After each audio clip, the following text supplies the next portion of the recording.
Unveiled Mysteries by Godfre Ray King. Dedication. This series of books is dedicated in deepest eternal love and gratitude to our beloved Master Saint Germain, the Great White Brotherhood, the Brotherhood of the Royal Teton, the Brotherhood of Mount Shasta, and those other ascended masters whose loving help has been direct and without limit.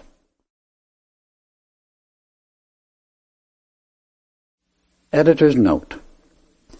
At the request of the ascended Master Saint Germain and Victory, the Tall Master from Venus, the material in this book is written in a plain, direct manner, with no attempt to conform to artificial literary standards or outer world's authority.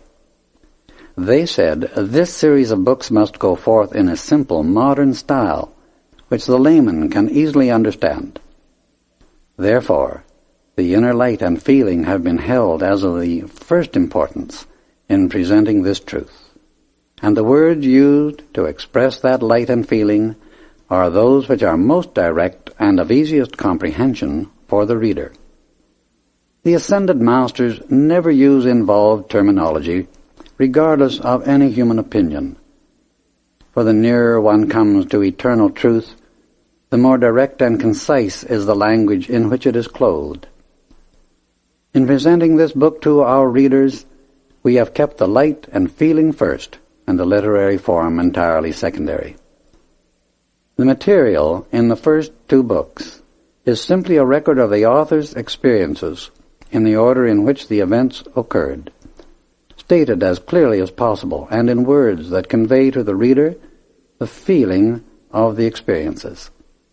If the reader will bear this in mind, he too will be able to receive the outpouring of light, which will open opportunities for similar transcendent experiences to come to him in a perfectly normal, safe, harmonious manner for his permanent blessing and illumination. In loving service to the light, Lotus Ray King.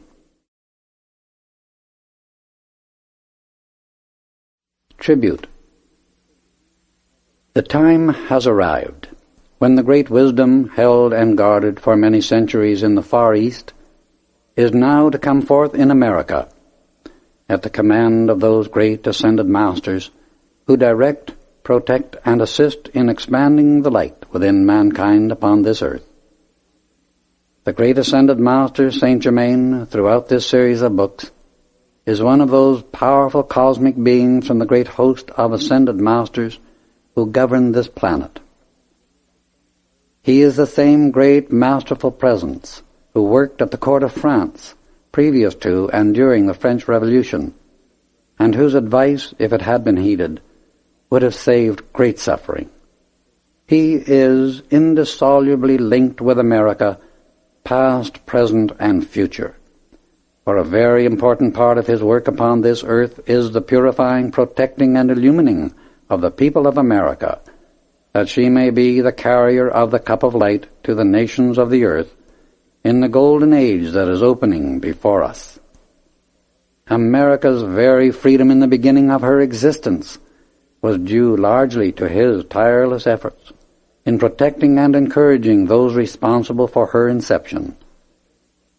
The drafting of the Declaration of Independence was also a direct result of his help and influence, and it was his love, protection, and guidance which sustained Washington and Lincoln during the darkest hours of their lives.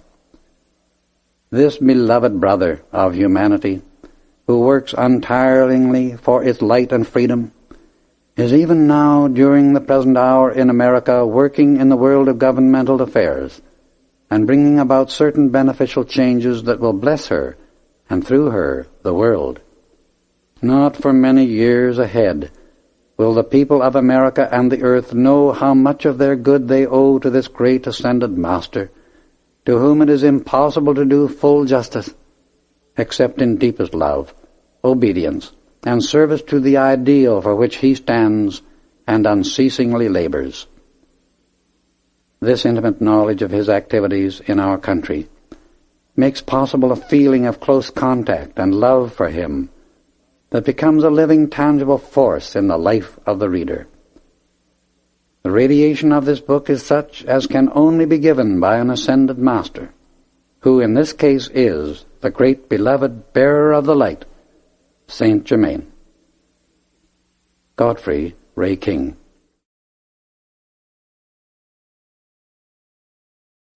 Forward. It was through Saint Germain's assistance that I was privileged to have the experiences recorded in this series of books, and permission has been granted for them to be put in a form which can be given to the public. No one can realize, unless he too has had similar assistance, how great and eternal is my love and gratitude to him and those other ascended masters whose assistance I had.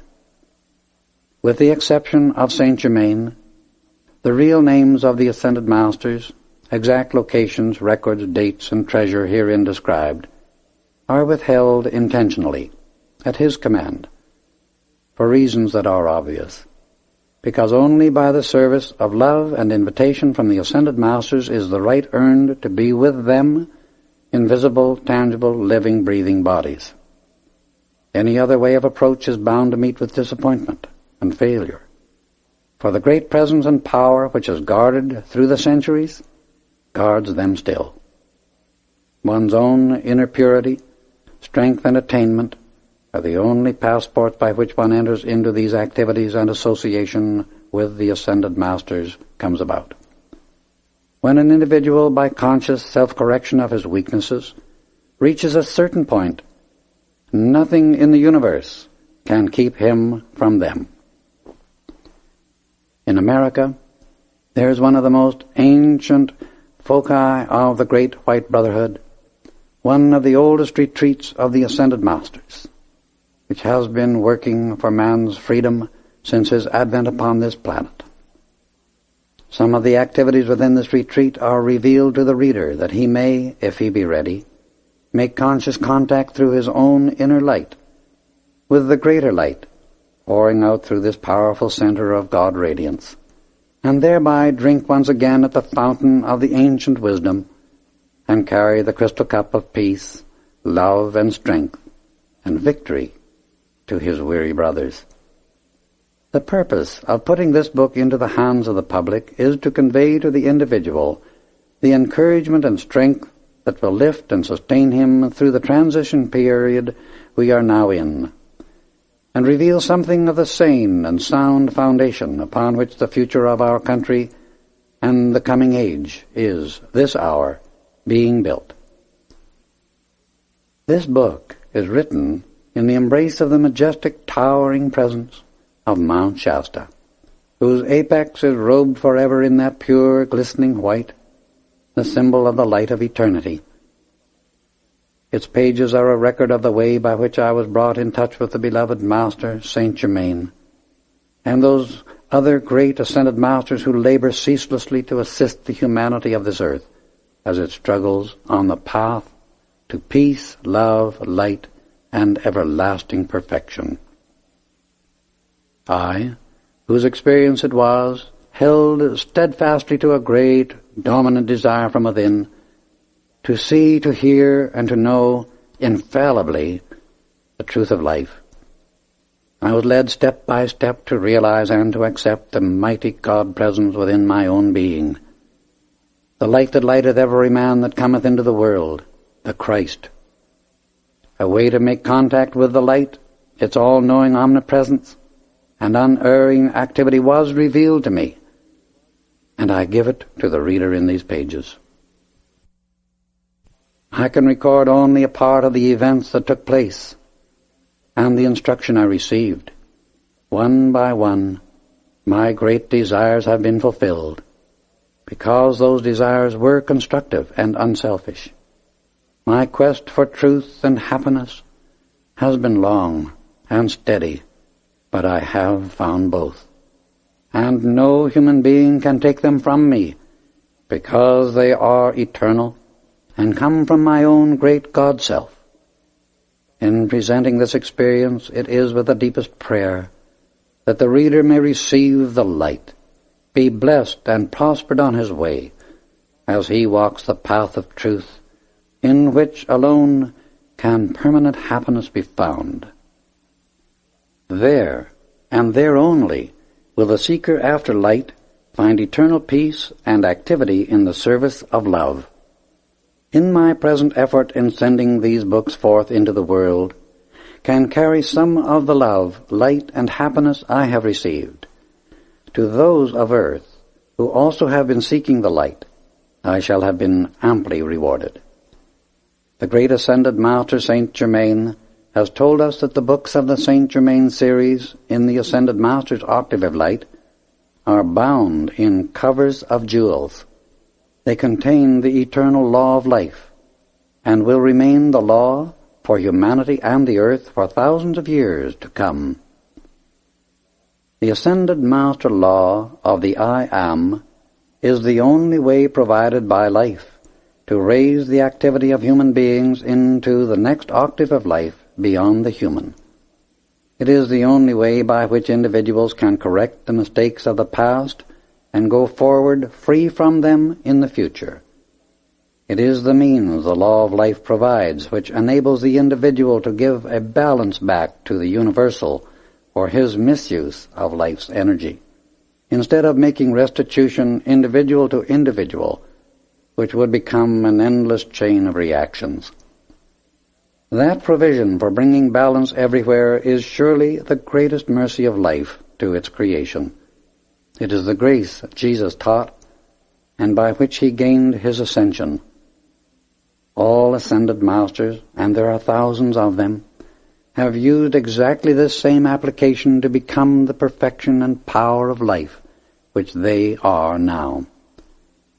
In reading this series of books, you are trying to understand that which is expressing infinitely greater perfection than you or other human beings of this earth are expressing. There are no discrepancies in this explanation of the law as the Ascended Masters have given it. They are wholly pure, perfect, all-powerful beings who never make a mistake. The one who reads these books should realize how little he or she knows about what is in this magnificent universe beside himself, and of which he has never heard. Everyone knows positively that there is an intelligent power and activity of life greater than his own human mind, body, and intellect, or those of all mankind put together. Everyone knows that our world and the system of worlds to which this earth belongs were created, designed, and are sustained by an intelligence and power greater than all human intellects and consciousness on our planet. Then, instead of feeling, saying, or thinking that there are discrepancies in this Ascended Master instruction, which is perfect, try to realize how little your human intellect or that of all mankind knows about perfection. Why should human beings who are in such limitation and who make so many mistakes themselves dare to say that the Ascended Masters, who are wholly perfect and pure and loving and all-powerful, make mistakes when such a thing is impossible? Such an attitude is just human ignorance, judging the divine life and manifestation of the universe through the discord of human feeling in its rebellion against obedience to the law of life. The Ascended Masters and we never use a destructive force. We do not need to. All destructively qualified energy is the tool of the sinister force in rebellious individuals who will not give obedience to the law of their own life for their own greater good. The power and victory of light is taking its dominion in the United States of America, because the Ascended Masters and cosmic beings have issued a fiat for the perfection of life to express fully through the people of this earth. That perfection begins in America, by the Ascended Master's understanding and conscious use of the great creative word, I am. All who will use that word as the Ascended Masters use it will release the same all-powerful victory and perfection of the light that they do, because they are its full power and perfection. They became its full power and perfection by using it. All can do exactly the same thing and become perfect and all-powerful too. The saying that truth is stranger than fiction applies to this book. It is for the reader to accept or reject as he chooses, but the ascended masters whose help I have received have said to me often, the more humanity can accept our presence, the wider it opens the door for us to pour greater and greater help to them. But the rejection of us by those who do not agree with this truth does not remove us or change its activity in the universe. Those who do accept the truth herein recorded will find a new and powerful force entering their lives. Each copy carries with it this mighty presence, its radiation and sustaining power. All who study these pages honestly, deeply, sincerely, and persistently will know and make contact with the reality of that presence and power. To those who read this book, I wish to say that these experiences are as real and true as mankind's existence on this earth today, and that they all occurred during August, September, and October of 1930 upon Mount Shasta, California, USA. Godfre Ray King.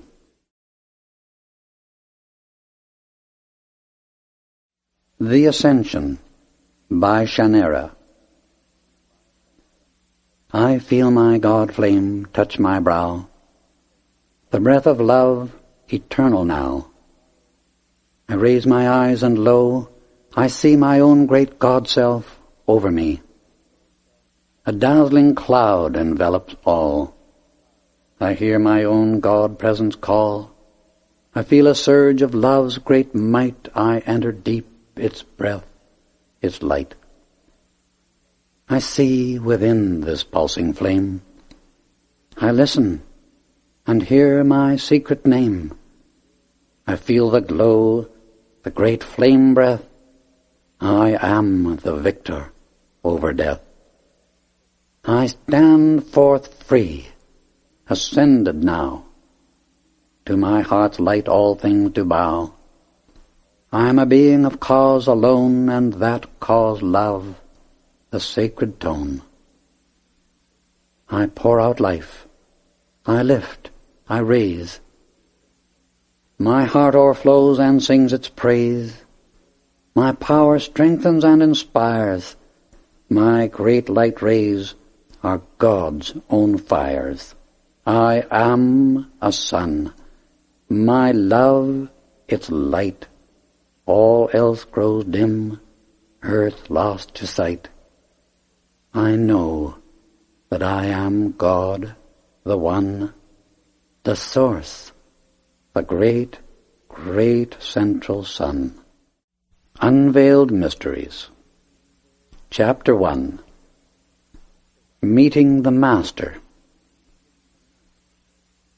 Mount Shasta stood out boldly against the western sky, surrounded at its base by a growth of pine and fir trees that made it look like a jewel of diamond-shining whiteness held in a filigree setting of green.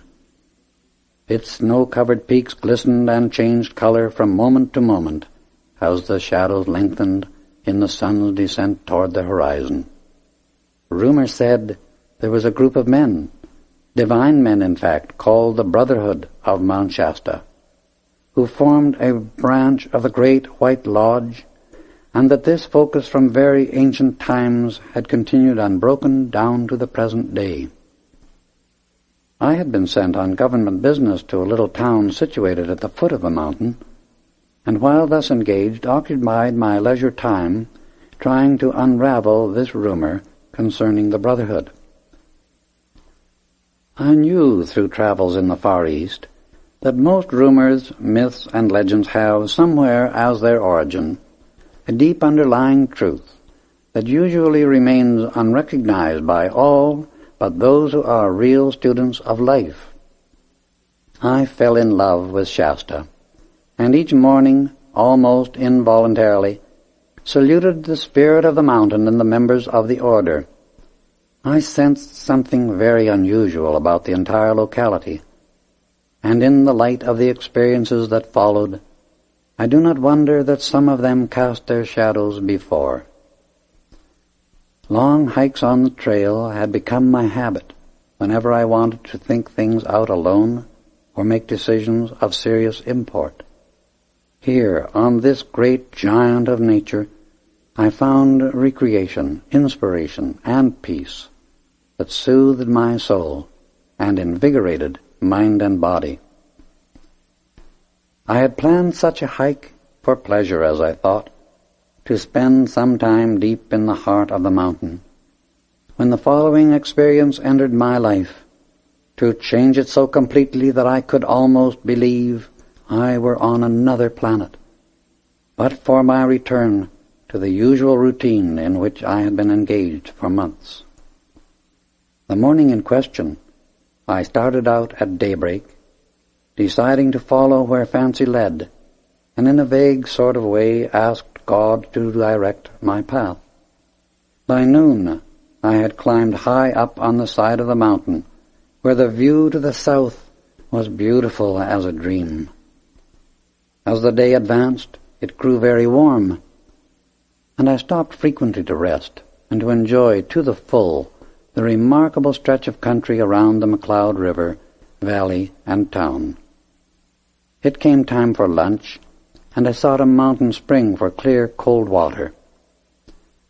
Cup in hand, I bent down to fill it, when an electrical current passed through my body from head to foot. I looked around, and directly behind me stood a young man who, at first glance, seemed to be someone on a hike like myself. I looked more closely, and realized immediately that he was no ordinary person. As this thought passed through my mind, he smiled, and addressed me, saying, "My brother, if you will hand me your cup, I will give you a much more refreshing drink than spring water." I obeyed, and instantly the cup was filled with a creamy liquid. Handing it back to me, he said, "Drink it." I did so, and must have looked my astonishment. While the taste was delicious, the electrical, vivifying effect in my mind and body made me gasp with surprise. I did not see him put anything into the cup, and I wondered what was happening. "That which you drank," he explained, "comes directly from the universal supply, pure and vivifying as life itself. In fact, it is life, omnipresent life, for it exists everywhere about us. It is subject to our conscious control and direction, willingly obedient, when we love enough, because all the universe obeys the behest of love. Whatsoever I desire manifests itself when I command in love. I held out the cup, and that which I desired for you appeared. See, I have but to hold out my hand, and if I wish to use gold, gold is here." Instantly there lay in his palm a disc about the size of a $10 gold piece. Again he continued, "I see within you a certain inner understanding of the great law, but you are not outwardly aware of it enough to produce that which you desire direct from the omnipresent universal supply. You have desired to see something of this kind so intensely, so honestly, and so determinedly. It could no longer be withheld from you. However, precipitation is one of the least important activities of the great truth of being. If your desire had not been free from selfishness and the fascination of phenomena, such an experience could not have come to you.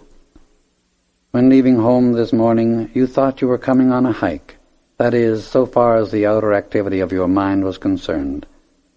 In the deeper, larger sense, you were really following the urge of your inner God self, that led to the person, place, and condition wherein your most intense desire could be fulfilled. The truth of life is, you cannot desire that which is not possible of manifestation somewhere in the universe. The more intense the feeling within the desire, the more quickly it will be attained. However, if one be foolish enough to desire something that will injure another of God's children, or any other part of His creation, then that person will pay the penalty in discord and failure somewhere in his own life's experience. It is very important to realize fully that God's intent for every one of His children is abundance of every good and perfect thing. He created perfection and endowed His children with exactly the same power. They can create and maintain perfection also, and express God's dominion over the earth and all that is therein. Mankind was originally created in the image and likeness of God. The only reason all do not manifest dominion is because they do not use their divine authority, that with which each individual is endowed and by which he is intended to govern his world. Thus, they are not obeying the law of love by pouring out peace and blessing to all creation. This comes about through their failure to accept and acknowledge themselves as temples of the Most High Living God, and to hold this acknowledgement with eternal recognition. Humanity, in its present seeming limitation of time, space, and activity, is in the same condition a person in need would be, to whom someone held out a handful of money. If the needy one did not step forward and accept the money held out to him, how in the world could he ever have the benefit which it could bring? The mass of mankind is exactly in this state of consciousness today, and will continue in it until they accept the God within their hearts as the owner, giver, and doer of all the good that has ever come into their lives and world. The personal self of every individual must acknowledge completely and unconditionally that the human or outer activity of consciousness has absolutely nothing of its own. Even the energy by which one recognizes the great God within is radiated into the personal self by the great God Self. Love and praise of the great God Self within, and the attention maintained focused upon truth, health, freedom, peace, supply, or any other thing that you may desire for right use, persistently held in your conscious thought and feeling, will bring them into your use and world as surely as there is a great law of magnetic attraction in the universe. The eternal law of life is what you think and feel you bring into form. Where your thought is, there you are, for you are your consciousness, and what you meditate upon, you become. When one allows his mind to dwell upon thoughts of hate, condemnation, lust, envy, jealousy, criticism, fear, doubt, or suspicion, and allows these feelings of irritation to generate within him, he will certainly have discord, failure, and disaster in his mind, body, and world. As long as he persists in allowing his attention to be held by such thoughts, whether they be about nations, persons, places, conditions, or things, he is absorbing those activities into the substance of his mind, his body, and his affairs. In fact, he is compelling, forcing them into his experience. All these discordant activities reach the individual and his world through his thought and feeling. Feeling often flashes before one is aware of the thought in the outer consciousness, which he might use to control it. And this kind of experience should teach him how great is the energy within his many creations, which has accumulated through habit. The feeling activity of life is the most unguarded point of human consciousness. It is the accumulative energy by which thoughts are propelled into the atomic substance, and thus thoughts become things.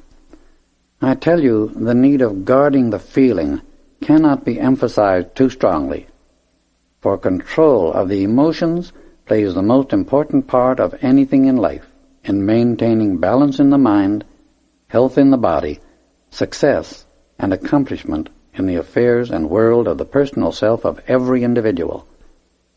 Thoughts can never become things until they are clothed with feeling. The Holy Ghost, or Holy Spirit, is the feeling side of life, God, the activity of divine love, or the mother expression of deity. This is why the sin against the Holy Ghost is referred to as that which brings such great distress, because any discord in the feeling breaks the law of love, which is the law of balance, harmony, and perfection. The greatest crime in the universe against the law of love is mankind's almost ceaseless sending forth of every kind of irritable and destructive feeling. One day the race will come to realize and recognize that the sinister destructive forces manifesting on this earth and in its atmosphere, generated, mark you, by human thought and feeling, have only entered the affairs of individuals or nations through lack of control in the emotions in everyone's daily personal experience. Even destructive thoughts cannot express themselves as action, events, or become physical things except by passing through the world of feeling. For it is in this phase of manifestation that the activity of coalescing the physical atom upon thought forms takes place. As the noise from a sudden explosion shocks the nervous system of one who hears it, setting up a trembling sensation in the cellular structure of the body, in exactly the same way do the flares of irritated feeling shock, disturb, and disarrange the finer substance and the atomic structure of the mind, body, and world of the person who sends them out, consciously or unconsciously, intentionally or unintentionally. Discordant feeling is the producer of conditions we call disintegration, old age, lack of memory, and every other failure in the world of human experience.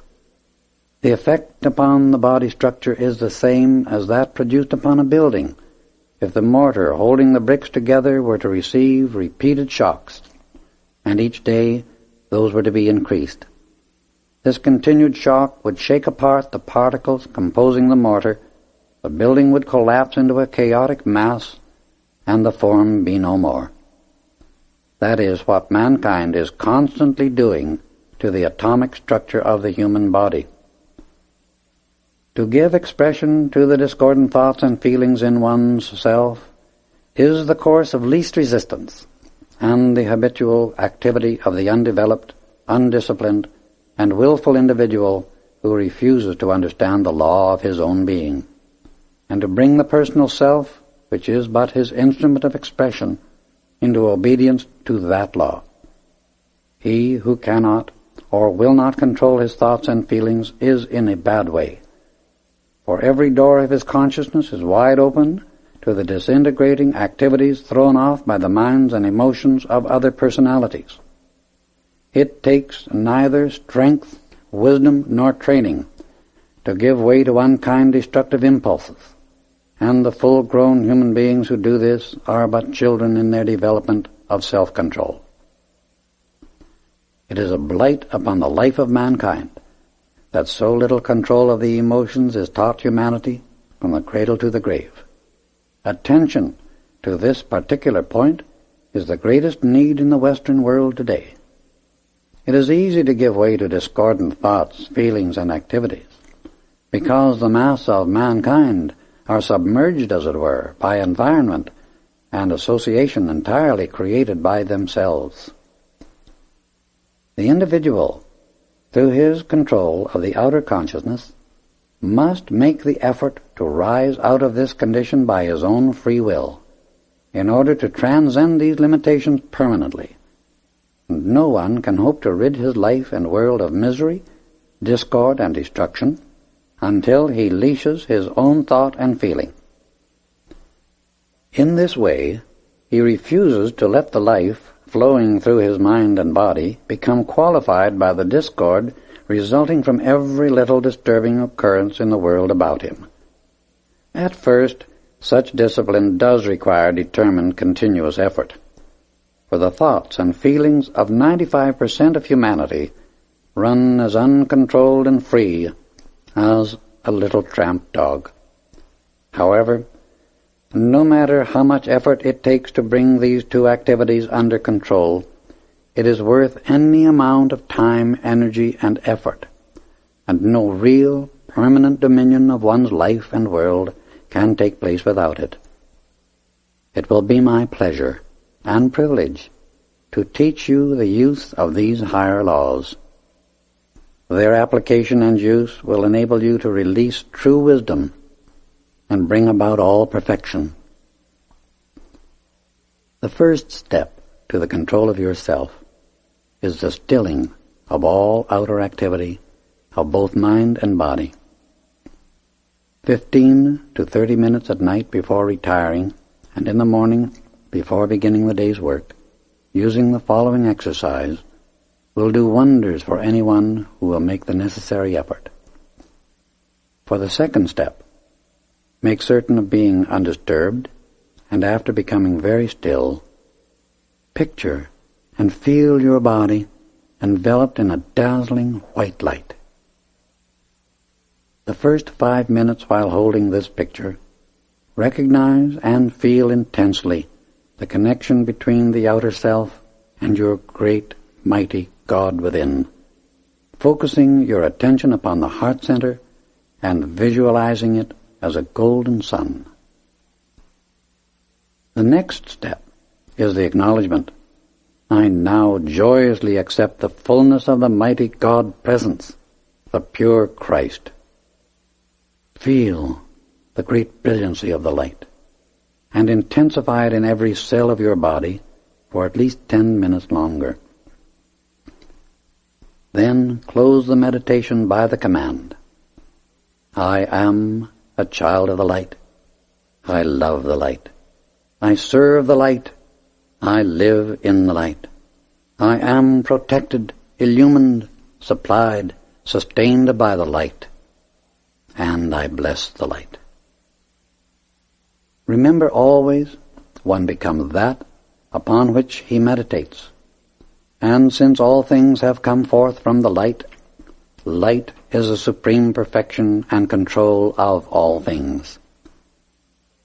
Contemplation and adoration of the light compels illumination to take place in the mind, health, strength, and order to come into the body, and peace, harmony, and success to manifest in the affairs of every individual who will really do it, and seeks to maintain it. All the way down the centuries, in every age, under every condition, we are told by all who have expressed the greater accomplishments of life that the light is supreme. The light is everywhere, and in the light exist all things. That truth is just as true today as it was 1,000,000 years ago. As far back as there is any record of humanity, the wise and great ones of all ages are portrayed with a radiation of light about them, emanating from the head and body of each. This light is real, just as real as the electric lights in your homes.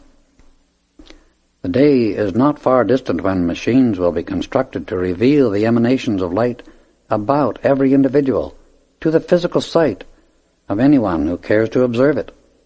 Such a machine will also show the contamination or discoloration that becomes a cloud around the light of God, which the personal self generates through discordant thought and feeling. This and this only is the way by which the energy of the great life stream is misused and wrongly qualified. If you will practice this exercise faithfully and feel it in every atom of your mind and body, with deep, deep intensity, you will receive abundant proof of the tremendous activity, power, and perfection that abides and is forever active within the light. When you have experienced this for even a short time, you will need no further proof. You become your own proof. The light is the kingdom. Enter into it and be at peace. Return to the Father's house. After the first 10 days of using this exercise, it is well to do it 3 times a day, morning, noon, and night. We often hear the complaint "Oh, I cannot give all that time."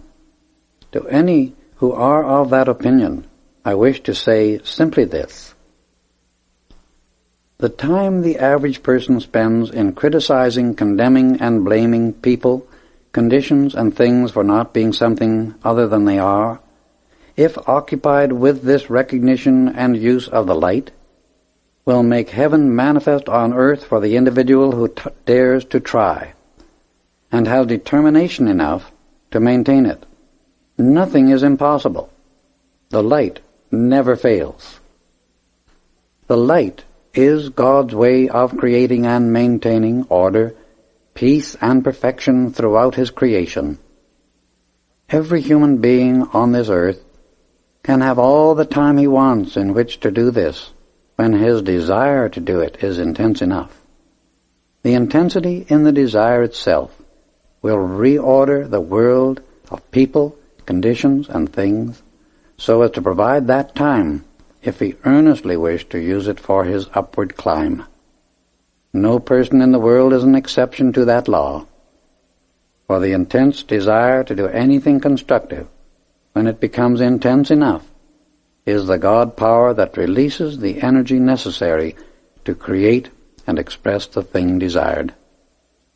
Everyone has the same supreme privilege of contact with the all-powerful presence of God, and it is the only power that ever did, does now, or ever will raise the personal self and its world above earthly discord and limitation.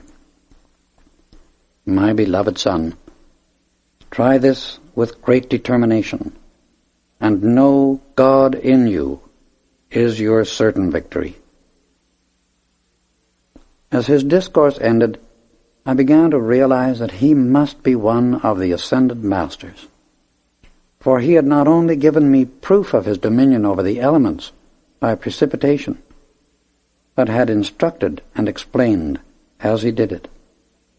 I sat wondering how it was that he knew me. "My son," he said, answering my thought at once, "I have known you for aeons. In raising your thought by your own conscious effort, it made my coming to you possible at this time. While I have always been in touch with you, when we were both in our finer bodies, your conscious effort of reaching out to some one of the ascended masters opened the way for me to come to you in a much more tangible way. That is tangible to your physical senses. I see you do not quite recognize me in your outer consciousness. I was present during your birth, at your mother's passing, and was instrumental in bringing you and Lotus together at the right time, that your attainment might not be delayed. Again, I assisted in bringing you and your son into association in this embodiment. However, be patient. Sit still a few moments. Watch me closely, and I will reveal my identity to you." I did as he requested, and in perhaps a full minute, I saw his face, body, and clothing become the living, breathing, tangible presence of the Master Saint Germain. Smiling at my astonishment and enjoying my surprise, he stood there before me, a magnificent godlike figure, in a white jeweled robe, a light and love sparkling in his eyes that revealed and proved the dominion and mastery that are his. "This," he explained, "is the body in which I work a great deal of the time when occupied with the welfare of mankind, unless the work I am doing at the moment requires closer contact with the outer world of affairs, and in that case I make my body take on the characteristics and dress of the nation with which I am working at the moment." "Oh," I exclaimed, "now I know you, for I have seen you many times like that, at the inner levels of consciousness." "My son," he explained, "do you not see what real mastery actually is? We in the ascended state can control the atomic structure of our world as a potter controls his clay. Every electron and atom in the universe is obedient to our desire and command, because of the God power by which we control it, and of which we have earned the right to be the directors. Mankind in the unascended state marvels at these things, but I tell you, it is no more effort for us to change the appearance and activity of our bodies than it is for the ordinary human being to change his clothes. The unfortunate condition in human consciousness that keeps individuals in their self-created limitations is their attitude of mind, which either fears or ridicules what it does not understand, or what is still worse, in its ignorance says that is impossible.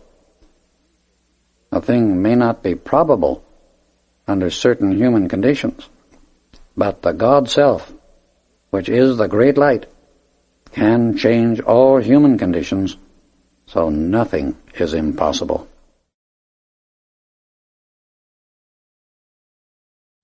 Every individual has the divine flame of life within him, and that God Self of him has dominion wherever he moves in the universe. If he, because of his own mental inertia, will not exert the necessary effort to reorder his age-old habits of mind and body, he goes on bound by the chains of his own forging. But if he choose to know the God within himself, and dares to give that God Self all control of his outer activities, he will receive the knowledge once more of his dominion over all substance, which has been his from the beginning. The time has arrived when many of humanity are rapidly awakening, and they must in some way be made to understand that they have lived again and again in hundreds, sometimes thousands, of lives, each time in a new physical body. The law of re-embodiment is the activity in human growth that gives the individual an opportunity to re-establish a balance in conditions that he has consciously caused to be thrown out of balance. It is but one activity of the law of compensation, cause and effect, or what might be called an automatic balancing process, governing all forces everywhere in the universe. The right understanding of this law gives one the explanation of many conditions in human experience, which otherwise seem wholly unjust. It is the only logical explanation for the infinite complexities and experiences of human creation, and reveals the operation and the law upon which all manifestation rests. It makes one know that there is no such thing as chance or accident. All is under direct, exact, and perfect law. Every experience of consciousness has a former cause, and everything at the same instant is the cause of a future effect. If a man has injured a woman in one life, he is certain to be reincarnated in a feminine form and pass through a similar experience until he realizes and experiences that which he has caused another to endure. The same thing is true if a woman be unjust or injures a man. This is the only way by which one is compelled, or rather compels himself, to experience both the cause and effect of everything which he generates in the world. The individual can create and experience whatsoever he will in his own world, but if he choose to do that which causes others to experience discord, then he compels himself to go through a similar condition until he understands what the effect of his own creation is upon the rest of the life of the universe. Come with me, and let us review the physical life in which you used a feminine form in France, wherein you were a singer of splendid accomplishment, with a voice of rare beauty and power. Immediately, without the least effort on my part, I stood outside my physical body, seeing it clearly as it reposed upon the ground. I wondered if it would be safe there on the mountainside, and in answer to my thoughts Saint Germain replied, "Do not be disturbed. Not a thing in the world can harm your body while we are away. Observe."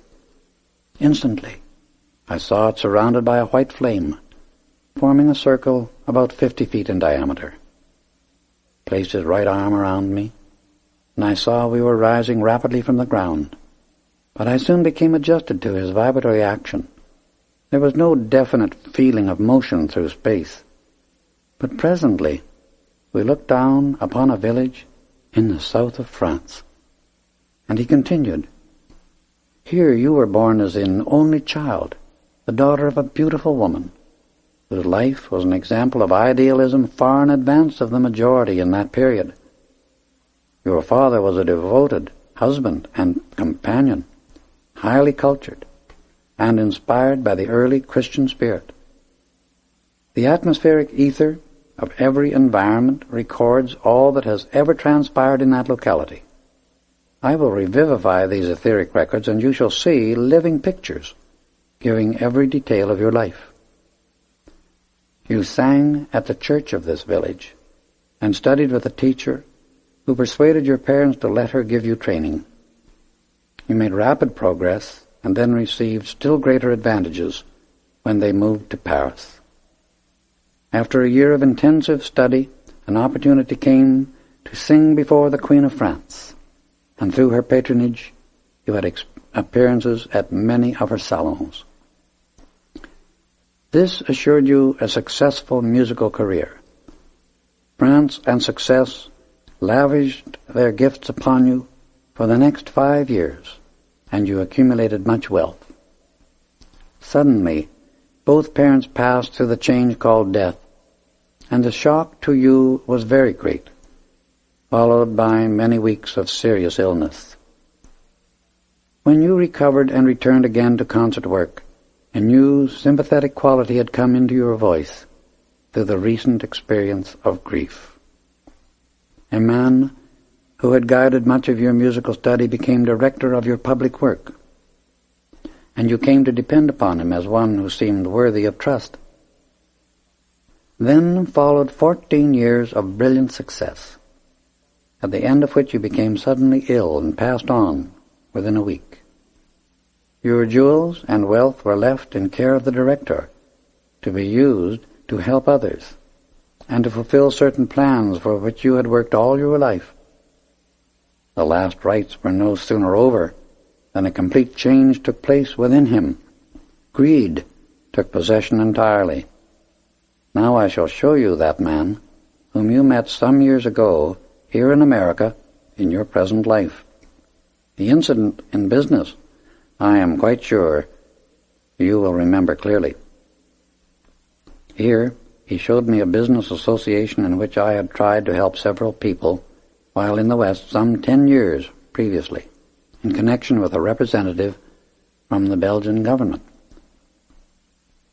That man, he continued, was given a chance here to right the wrong he did you in France. He was shown the condition, and knew full well the situation, for we showed it to him. But he was not yet strong enough to permit the working out of the great cosmic law of justice and balance that debt. If he had done so of his own volition, it would have given him freedom in many ways, and enabled him to have progressed much more rapidly in this embodiment. Thus does the outer life keep the individual bound to the wheel of necessity, rebirth, continued struggle, and pain, until we let the light of the Christ within illumine and purify us, that we may respond only to the plan of God, love, peace, and perfection for His creation. This is the kind of lesson one never forgets, because objective teaching records the experience in the vision as well as in the mind. The record in the sight is deeper and necessarily receives more attention from the outer activity of the intellect. The essence of that long-forgotten experience certainly fixed itself in my memory permanently, for I can recall every detail of it to this day, as clearly as when I observed it with him. Now, he went on, Let us recall another of your embodiments, one that you had in Egypt. We rose from the earth and moved rapidly forward. I was very conscious of the Mediterranean as we passed over its beautiful waters. We went on to Karnak and Luxor, then came again into contact with the earth. Watch closely, he said. This record is of a very ancient temple in Luxor, not among those whose ruins the archaeologists are exploring today, but one antedating any that have been discovered so far. If they knew where to look, they would find magnificent temples in a state of almost perfect preservation. Indicating a certain spot filled with ruins, which is all that travelers can see today, the scene became replaced by the activity in the ether, as it had originally been in all its beauty and splendor, far more magnificent than anything of which the present generation has any concept. The gardens and pools were surrounded by great pillars of white marble and rose granite. The entire locality became living, real, vibrant, and just as tangible as any physical city on earth today. It was so perfectly natural and normal that I asked how he made these experiences so vivid. Man and his creations, he replied, as well as nature, have an etheric counterpart, a pattern, which makes its eternal impression upon the atmosphere about him wherever he goes. The pattern of the individual's activity and life experience is within his own aura all the time. A similar record exists in the aura of every locality. An ascended master may, if he choose, revivify or reclothe the individual's record of former activities wherever that person happens to be, for the pattern upon which the master coalesces the atomic structure is always in the aura of that individual. When the master reclothes the record of a locality, he must do it in the same specific place, for such a record, when reclothed, becomes the same living form and structure that it was when first built in physical substance. In this way it is possible to coalesce again the physical structure of entire buildings and their surroundings, when the ascended master so desires, for the accomplishment of some good purpose. When one has attained this God-given dominion, he can and does reclothe and reanimate any etheric record he desires to make visible for the instruction and benefit of students and others. When he does this, it is as real as reality itself, and the reclothed objects can be photographed, handled, and made physically tangible to the physical senses of the one observing them. Notice, he reminded me, you are experiencing these activities in your finer body, but they are nonetheless real because of that. For your physical body is only a garment which you, the self-conscious thinking and experiencing individual, wear. It is the same as though you wore a heavy overcoat in the cold winter atmosphere and only a light suit of clothes on a very warm summer day.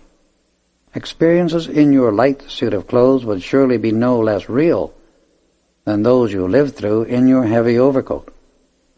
I call this to your attention that you may understand the fuller and less limited activities of life. We examined the grounds and surrounding country and architecture. Come, let us enter, he said, and as he spoke, stepped forward and passed through the main entrance into the temple itself. We then became living actors and at the same time observers of the following experience. We passed into the main part of the temple and proceeded toward the inner sanctuary. The high priest came directly up to us and seemed to know me. This priest of ancient days, Saint Germain explained, is now your son. The lesser priest appeared, whom I immediately felt I knew, and he remarked, the assisting priest was yourself. We entered the inner sanctuary and saw the Vestal Virgin guarding the sacred fire. She, whom I now beheld, was Lotus, my beloved twin ray, whom I met and married some years ago, and who is the mother of our son. The scene changed, and we saw a visiting prince from a distant province plan to seize the Vestal Virgin for his bride. All seemed to go well until the high priest was shown a vision of what was about to take place. It disturbed him, but he kept his own counsel. Standing guard as the slaves of the prince entered, he watched them approach the sanctuary. As they came nearer, he stepped forward and spoke but one word that meant, "Stop." One slave, bolder than the rest, came on.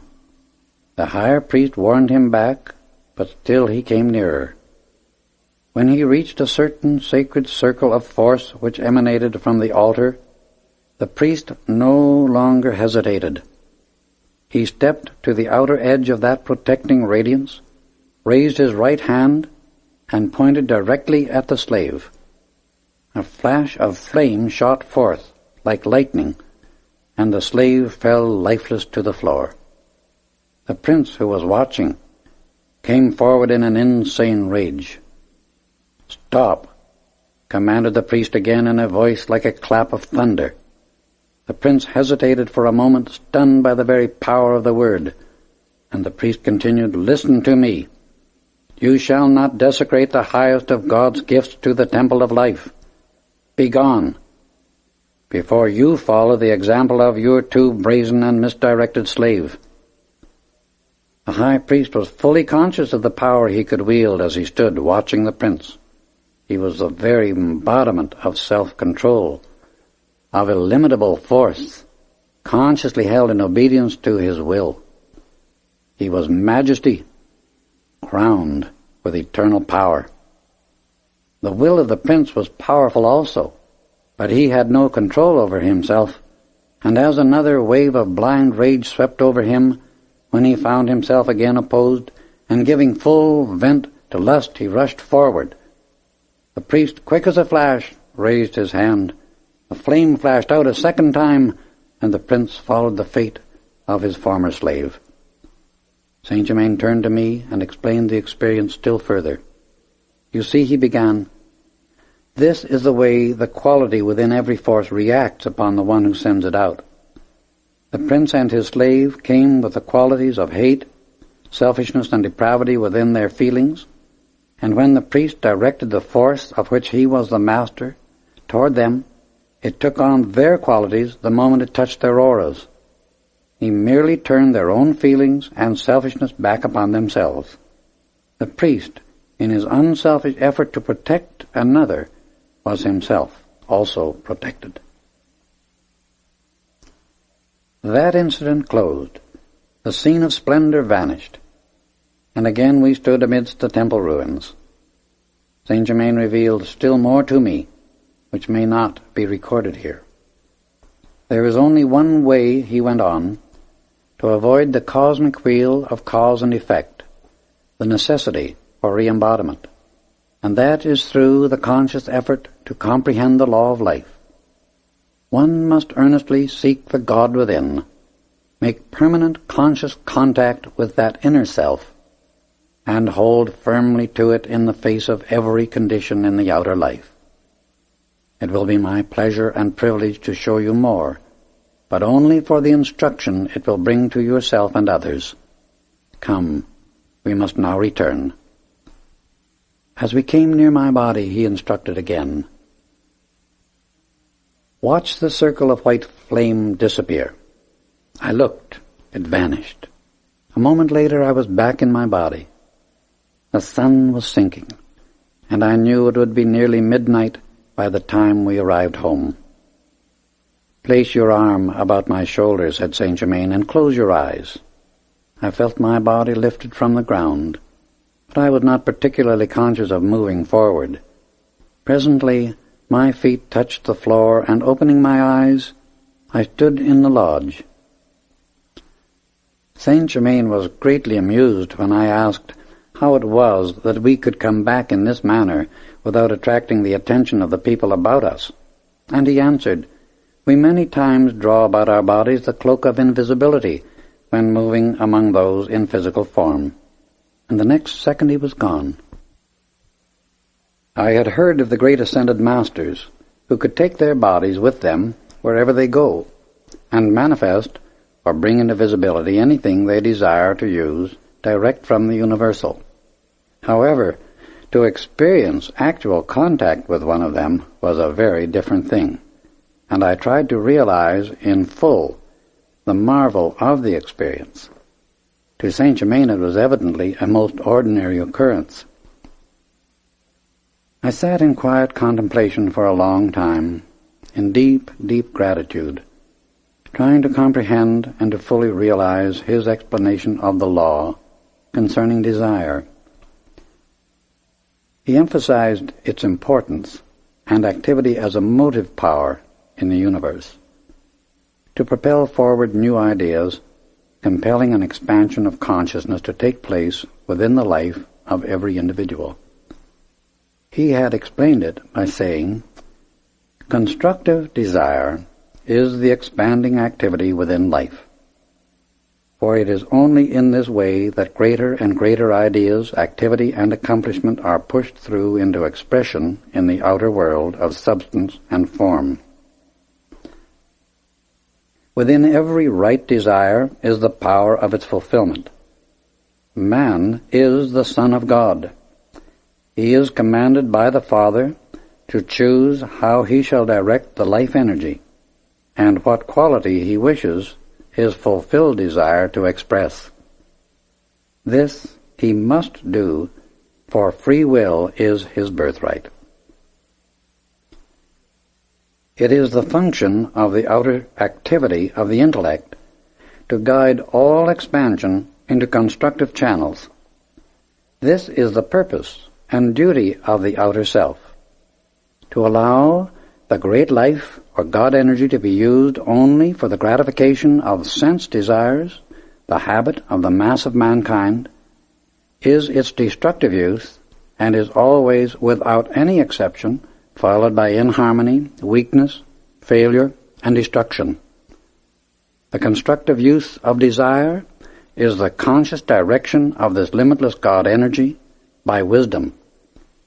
All desire, directed by wisdom, carries some kind of blessing to the rest of creation. All desire, directed by the God within, goes forth with the feeling of love and blesses always. The next few days I spent writing this record of my experiences. Then one morning, on awakening, I found a golden card lying on the table near my couch. It looked like a piece of metallic gold, and on it, in beautiful shaded script of a lovely violet color, was just one short sentence.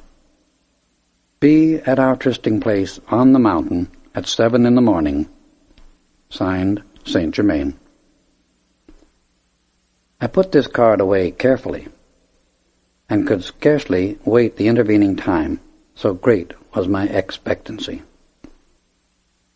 Early the next morning, while preparing a lunch, there came a distinct impulse not to take anything with me. I obeyed, and decided to trust that my needs would be supplied directly from the universal. Light of heart, I was soon on my way, determined not to miss any opportunity to ask questions, if permitted. As I approached the appointed place, my body became lighter and lighter, until by the time I was within a quarter of a mile, my feet scarcely touched the ground. There was no one in sight, so I sat down on a log to wait for Saint Germain, feeling no fatigue whatsoever, although my hike had been about 10 miles. As I contemplated the wonderful privilege and blessing that had come to me, I heard a twig crack and looked around expecting to see him. Imagine my surprise when not 50 feet away I saw a panther slowly approaching. My hair must have stood on end. I wanted to run, to scream, anything. So frantic was the feeling of fear within me. would have been useless to move, for one spring from the panther would have been fatal to me. My brain whirled, so great was my fear. But one idea came through clearly and held my attention steady. I realized that I had the mighty presence of God right within me, and that this presence was all love. This beautiful animal was a part of God's life also, and I made myself look at it directly in the eyes. Then came the thought that one part of God could not harm another part. I was conscious of this fact only. A feeling of love swept over me and went out like a ray of light directed to the panther, and with it went my fear. The stealthy tread ceased, and I moved slowly toward it, feeling that God's love filled us both. The vicious glare in the eyes softened. The animal straightened up and came slowly to me, rubbing its shoulder against my leg. I reached down and stroked the soft head. It looked up into my eyes for a moment and then lay down and rolled over like a playful kitten. The fur was beautiful, dark, reddish brown. The body long, supple, and of great strength. I continued to play with it when I suddenly looked up. Saint Germain stood beside me. "My son," he said, "I saw the great strength within you, or I would not have permitted so great a test. You have conquered fear. My congratulations. Had you not conquered the outer self, I would not have allowed the panther to harm you, but our association would have ceased for a time. I did not have anything to do with the panther being there. It was part of the inner operation of the great law. As you will see before the association with your newfound friend ceases. Now that you have passed the test of courage, it is possible for me to give much greater assistance. Each day you will become stronger, happier, and express much greater freedom." He held out his hand, and in a moment there appeared 4 little cakes of a beautiful golden brown, each about 2 inches square. He offered these, and I ate them at his direction. They were most delicious. Immediately I felt a quickening, tingling sensation through my entire body, a new sense of health and clearness of mind. Saint Germain seated himself beside me, and my instruction began. Chapter 2. The Sahara Desert. Instead of going forth from the body, as in your recent experience, today we will use the projected consciousness, he remarked, as he placed the thumb of his right hand between my eyes and the rest of his fingers over the top of my head. A feeling like a powerful electric current passed over my entire body. Removing his hand, he continued, "I wish you to fix firmly in mind and recall frequently for contemplation the fact that the laws I explain and teach you to use are to bring you into a condition of conscious mastery over all forces and things on earth. This means that no matter what is being experienced, you are always at every instant in complete conscious control of your own mind and body and able to use your own free will at all times. In this state of projected consciousness, you are completely conscious and have full mastery over all your faculties every instant. There is nothing whatsoever about any of this instruction and its use that is either of the trance or hypnotic condition at any time. For in both trance and hypnosis, the experiencing individual's conscious will is not functioning, which is a most dangerous and disastrous activity to anyone who permits it to take place in his mind and body. There is no conscious mastery or dominion in trance or hypnotic practices, and they are most destructive and dangerous to the soul growth of the one who permits such practice.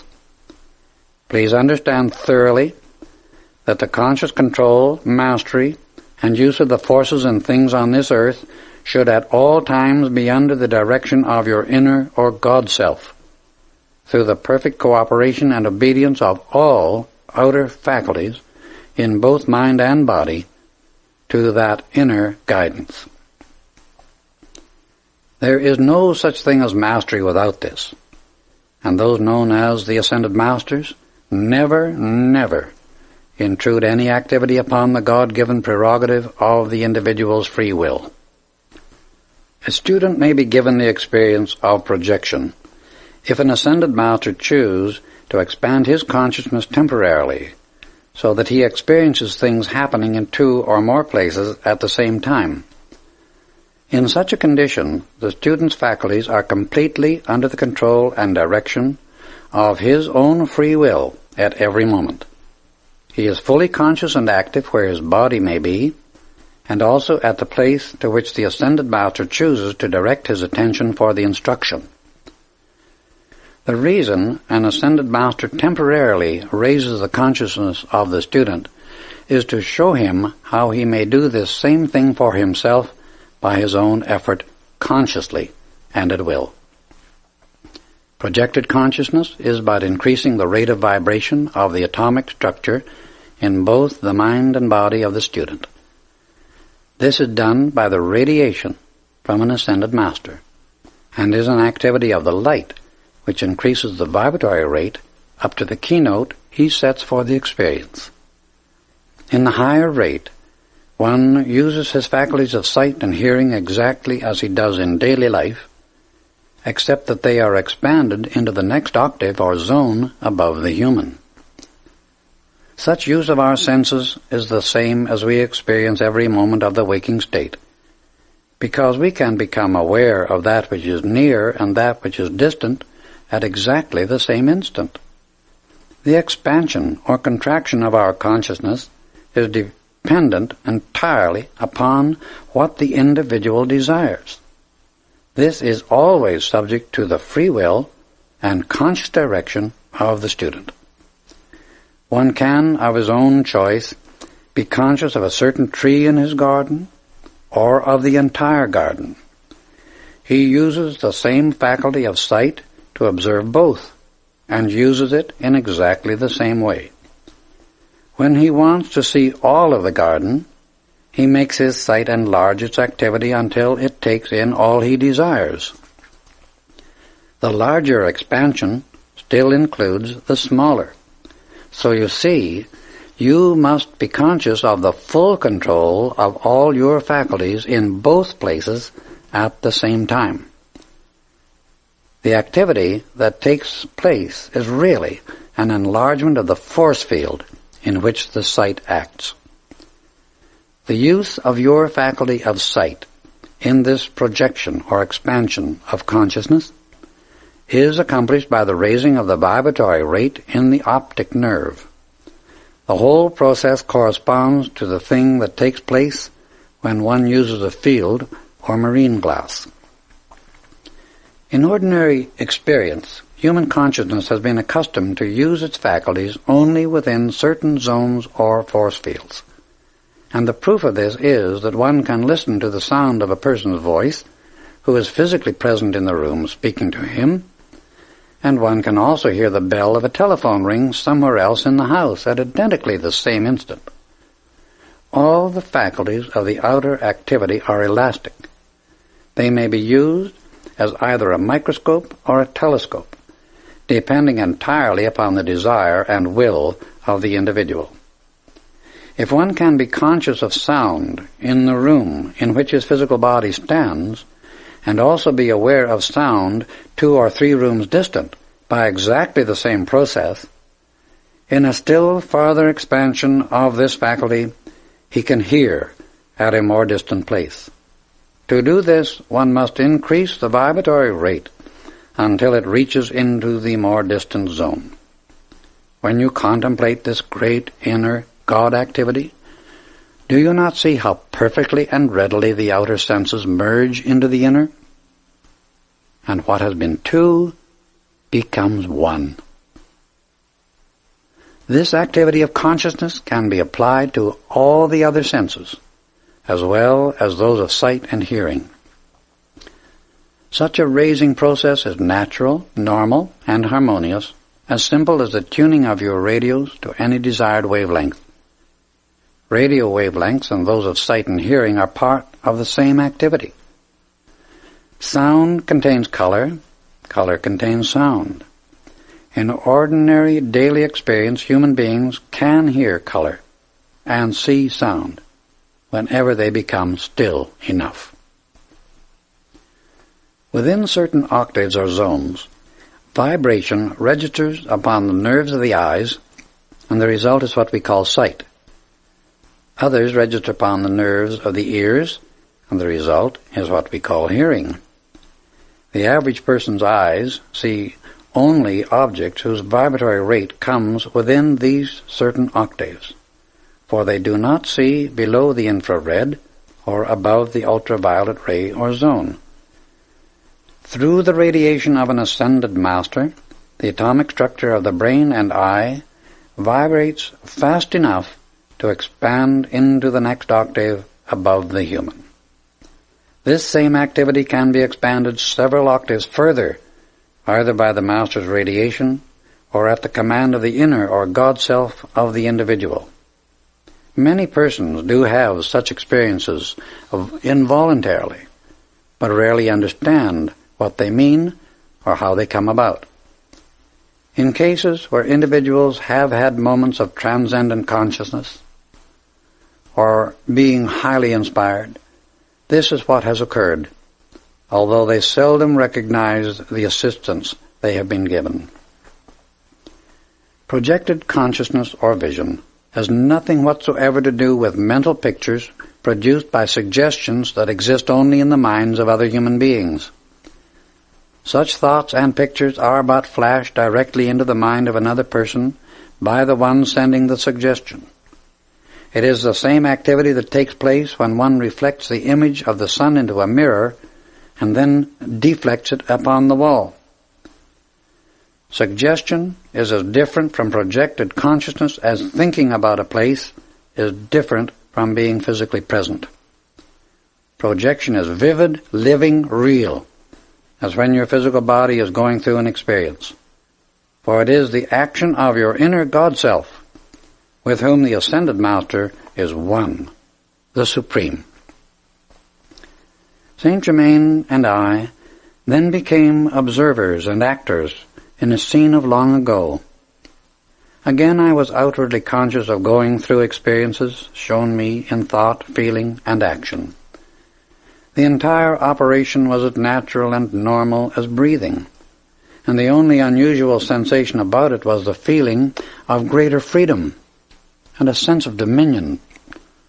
We both became very still for a few moments, as he revivified the etheric records, and my instruction began. This is the Sahara Desert, he said, when it was fertile country, having a semi-tropical climate. There were many streams of water carrying abundant moisture everywhere in the land. In the midst of this empire lay the capital, famous throughout the world for its splendor.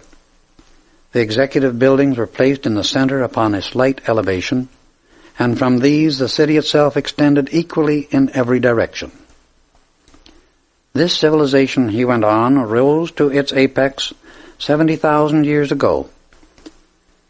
We entered the city and felt an unusual rhythmic activity that gave one a strange sensation of lightness while walking.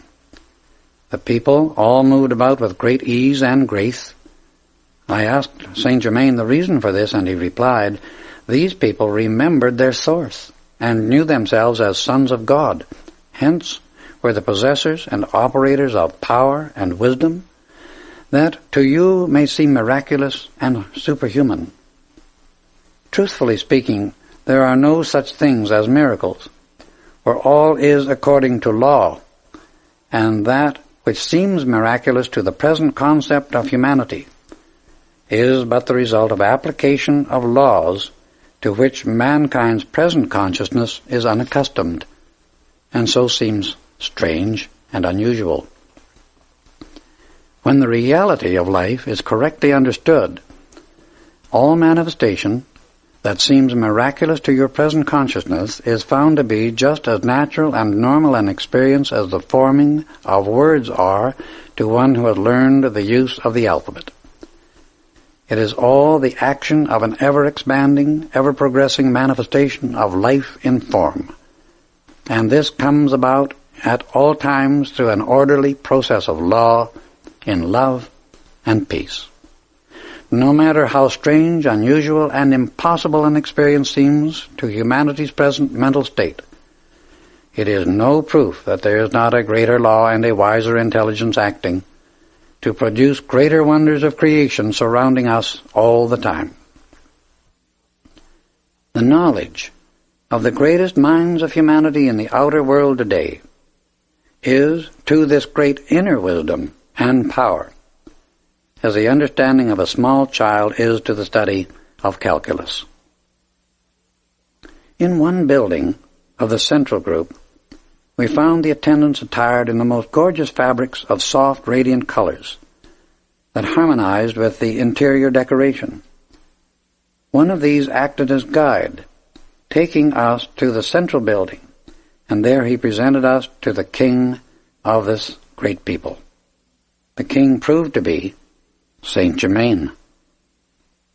Beside him stood a young girl, very beautiful.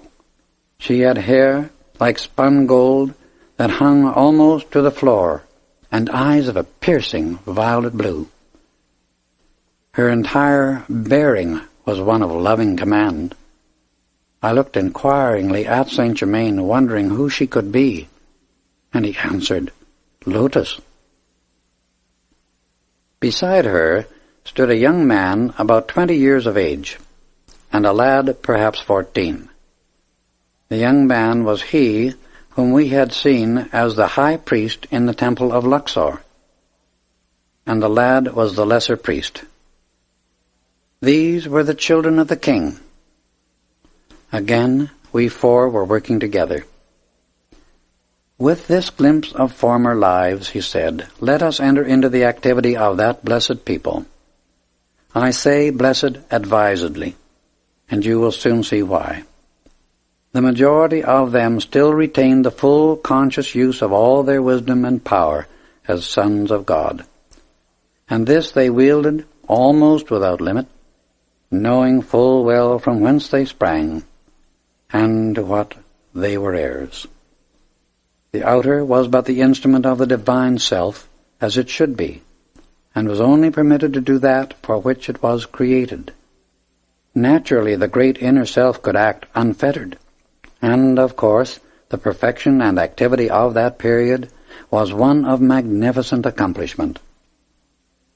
At the time of this former civilization, the whole empire was filled with great peace, happiness, and prosperity. The king-emperor was a master of the ancient wisdom and a real cupbearer of the light. He ruled by that light, and his empire was the living example of perfection.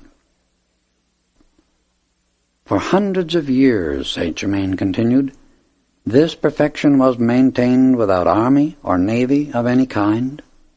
The control of the people was vested in the care of 14 ascended masters of light, 2 working on each of the 7 rays. They thus formed points of focus for the mighty God activity to be made visible. Under these 14 luminous beings were 14 lesser masters, who formed the heads of 7 departments, controlling the activities of science, industry, and art. Each of the department heads guided the work under his care by conscious and direct contact with the God in himself. Hence, direct from their source did all direction and instruction come for those under them. Thus, divine perfection was constantly flowing through without any interference from the human. This form of government was most remarkable, successful, and satisfactory in every way. There has never been anything on earth since that time which has even approached such heights. In the ancient records that have come down to the present day, this former civilization is always referred to as the Golden Age, and so it was in every activity of life. In your beloved America, in the not-so-far-distant future, will come forth a similar recognition of the real inner self, and this her people will express in high attainment. She is a land of light, and her light shall blaze forth, brilliant as the sun at noonday, among the nations of the earth. She was a land of great light ages ago, and will again come into her spiritual heritage, for nothing can prevent it. She is strong within her own mind and body, stronger than you think, and that strength she will exert to rise out of and throw off from border to border all that weighs heavily upon her at the present time. America has a destiny of great import to the other nations of the earth, and those who have watched over her for centuries still watch. Through their protection and love, she shall fulfill that destiny. America, we, the ascended host of light, love and guard you. America, we love you. A similar form of perfect government will come at a later period, when you have cast off certain fetters within that hang like fungi and sap your strength as a vampire. Beloved ones in America, be not discouraged. When the seeming dark clouds hang low, every one of them shall show you its golden lining. Back of the cloud that seems to threaten is the crystal pure light of God, and his messengers, the ascended masters of love and perfection, watching over America, the government and her people. Again I say, America, we love you. One by one, great awakened souls are coming forth, who will become clearly conscious of their own mighty inherent God power. And such as these will be placed in all official positions of the government. They will be more interested in the welfare of America than in their own personal ambitions and private fortunes. Thus will another golden age reign upon earth and be maintained for an aeon. In the period just preceding this, which you have been experiencing, the mass of the people used great airships for transportation purposes. As the development reached a still higher point, they had little need for them, except in the outlying districts. All the official class, because they were the more spiritually advanced souls of that race, were able to go from place to place in the finer bodies and do all they desired, the same as in your recent experience at Luxor. They also were able to transport the physical body at will, for the use of their power to overcome gravity was as natural as breathing is to you. Gold was a common commodity in this age, as in all golden ages, because its natural emanation is a purifying, balancing, and vitalizing energy of force. It is placed within the earth by the lords of creation, those great beings of light and love, who create and direct worlds, systems of worlds, and the expansion of the light in the beings upon them. The outer mind or intellectual knowledge of humanity holds within it little, very little, understanding of the real purpose for which gold exists on this planet. It grows within the earth like a plant, and through it there is constantly pouring a purifying, vitalizing, and balancing current of energy into the very ground we walk upon, as well as into the growth of nature and the atmosphere we breathe. Gold is placed upon this planet for a variety of uses, two of its most trivial and unimportant ones being that of using gold as a means of exchange and for ornamentation. The far greater activity and purpose of it, within and upon the earth, is the release of its own inherent quality and energy to purify, vitalize, and balance the atomic structure of the world. The scientific world today has no inkling as yet of this activity. However, it serves the same purpose to our earth that radiators do to your homes. Gold is one of the most important ways by which the energy from our sun is supplied to the interior of the earth, and a balance of activities maintained. As a conveyor of this energy, it acts as a transformer to pass the sun's force into the physical substance of our world, as well as to the life evolving upon it. The energy within gold is really a radiant electronic force from the sun, acting in a lower octave. Gold is sometimes called a precipitated sun ray.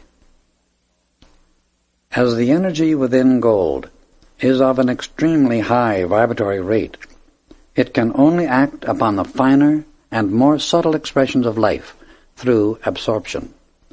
In all golden ages, this metal comes into plentiful and common use by the mass of the people, and whenever such a condition occurs, the spiritual development of that people reaches a very high state. In these ages, the gold is never hoarded, but instead is widely distributed into the use of the mass, who, absorbing its purifying energy, are themselves raised into greater perfection. Such is the right use of gold, and when this law is consciously understood and obeyed, the individual may draw any quantity he desires to himself by the use of that law. Because of the gold deposits in all mountain ranges, one finds health and vigor in life upon the mountains that he cannot find in any other place on the earth's surface. No one ever heard of detrimental effects coming to those who constantly handle pure gold. While in its pure state it is soft and wears away easily, still that very quality is a fulfilling of this purpose of which I have just spoken. The more advanced of these people produced much gold by precipitation, direct from the universal. The domes of many buildings were covered with sheets of pure gold, and the interior decorated with brilliant jewels in curious yet marvelous designs. These jewels were also precipitated, direct from the one eternal substance. As in all ages past, there was a portion of the people who became more interested in the temporary pleasures of the senses than in the larger creative plan of the great God Self. This caused them to lose consciousness of the God power throughout the land until it remained active in little more than the city itself. The capital was called the City of the Sun. Those governing realized they must withdraw and let the people learn through hard experience that all of their happiness and good came from the adoration to the God within, and they must come back into the light if they were to be happy. The King Emperor, through the inner wisdom, seeing that the people were becoming still more deeply enmeshed in the sense gratification, realized that it was no longer the divine plan to further sustain the kingdom. He was instructed by those of greater spiritual authority than himself to give a banquet announcing his decision to withdraw, and thus bid his subjects farewell. He called the councillors together and gave directions for the banquet, ordering it held in the most magnificent place of the empire, known as the jeweled room in the king's palace. This was lighted by self-luminous globes that emitted a brilliant white radiance. They were suspended from the ceiling by chains of crystal. While the light within was intense and brilliant, yet it had an extremely soothing effect upon the body, giving those in its radiance a sense of great ease and calm.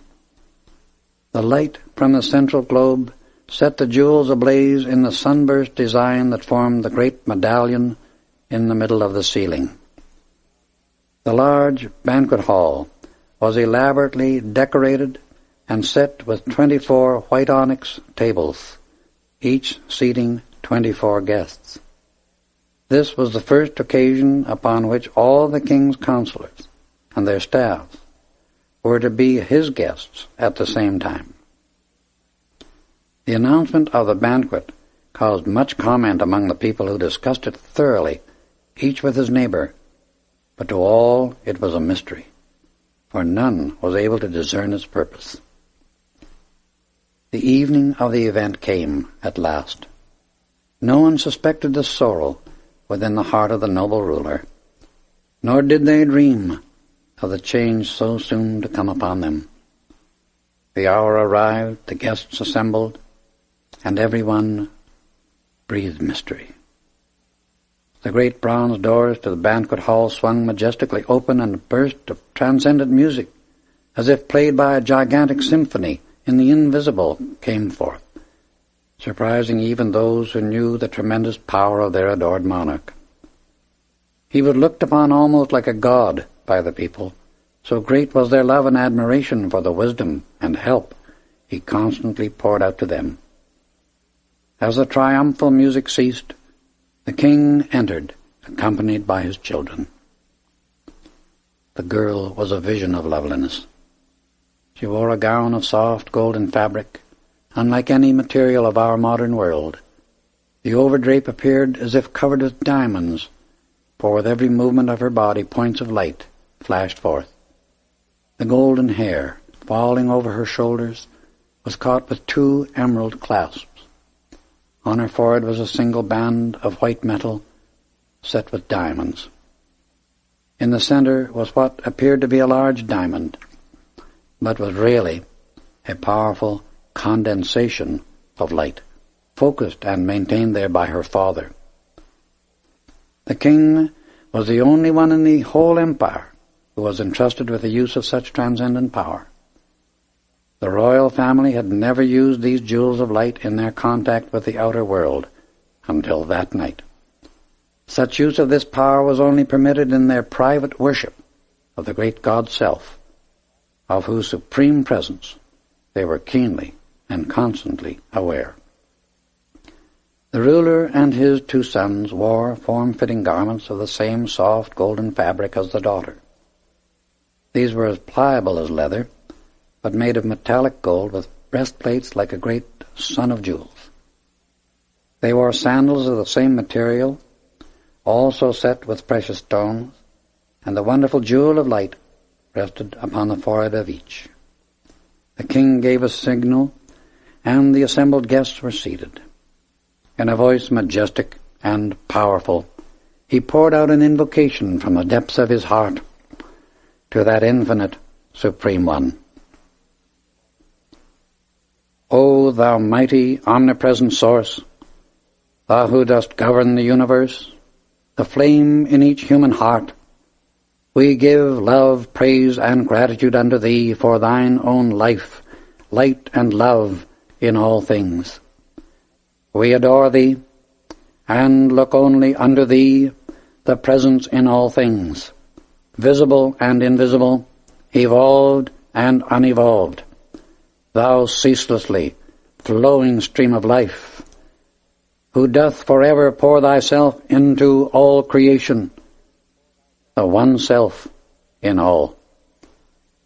My heart calls unto thee as never before to arouse these, my people, to their danger, for of late indifference to thee is creeping over them like a poisonous breath, producing a soul sleep, and drawing a veil before them that shuts out thy shining presence.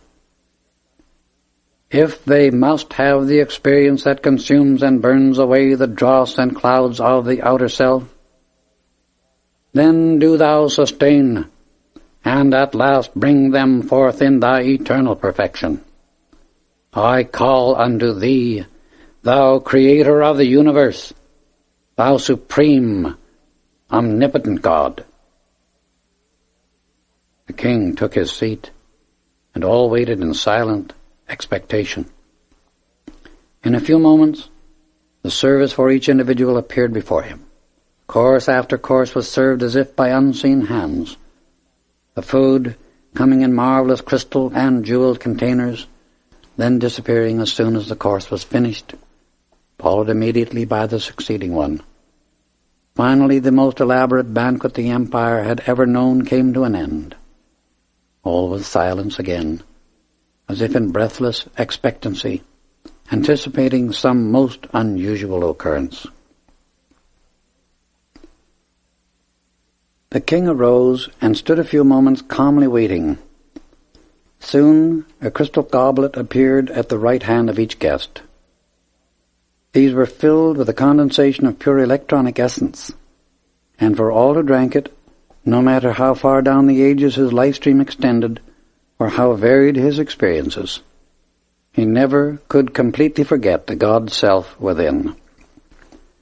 This soul protection was granted to those at the banquet as a reward for their faith and loyalty to the God in themselves, the king and the empire.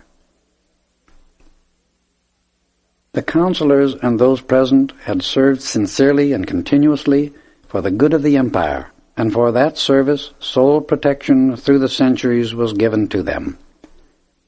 Each lifted his goblet and drank to the God in himself, to his own flame of the Most High Living One.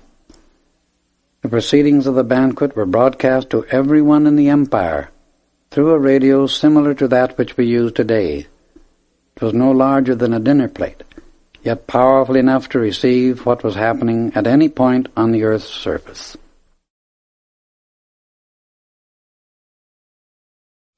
After the salutation to the divine self in each, all became very still. The atmosphere itself seemed perfectly motionless. In a few moments, a wondrous presence slowly became visible in front of the king. That presence was a cosmic master from out the great silence. A murmur of awe and surprise passed over the assembled guests at his appearance, as they recognized in amazement one of whom they had heard for many centuries, yet whose visible presence none had ever seen. Raising his right hand, he addressed those present and all dwelling within the empire. O children of earth, I bring you a warning of serious import at a time of great crisis. Arouse yourselves from the snare of the senses that is engulfing you. Awake from your lethargy before it is too late. This, my brother of light, must withdraw and leave you to the experience that you have chosen, and which is slowly enticing you into its many pitfalls. You have opened yourselves to the uncontrolled ignorance and emotions of the outer self. You give little attention and still less adoration to your source, the supreme, the mighty, the radiant, the majestic, the infinite cause of all that is, the creator and sustainer of all worlds.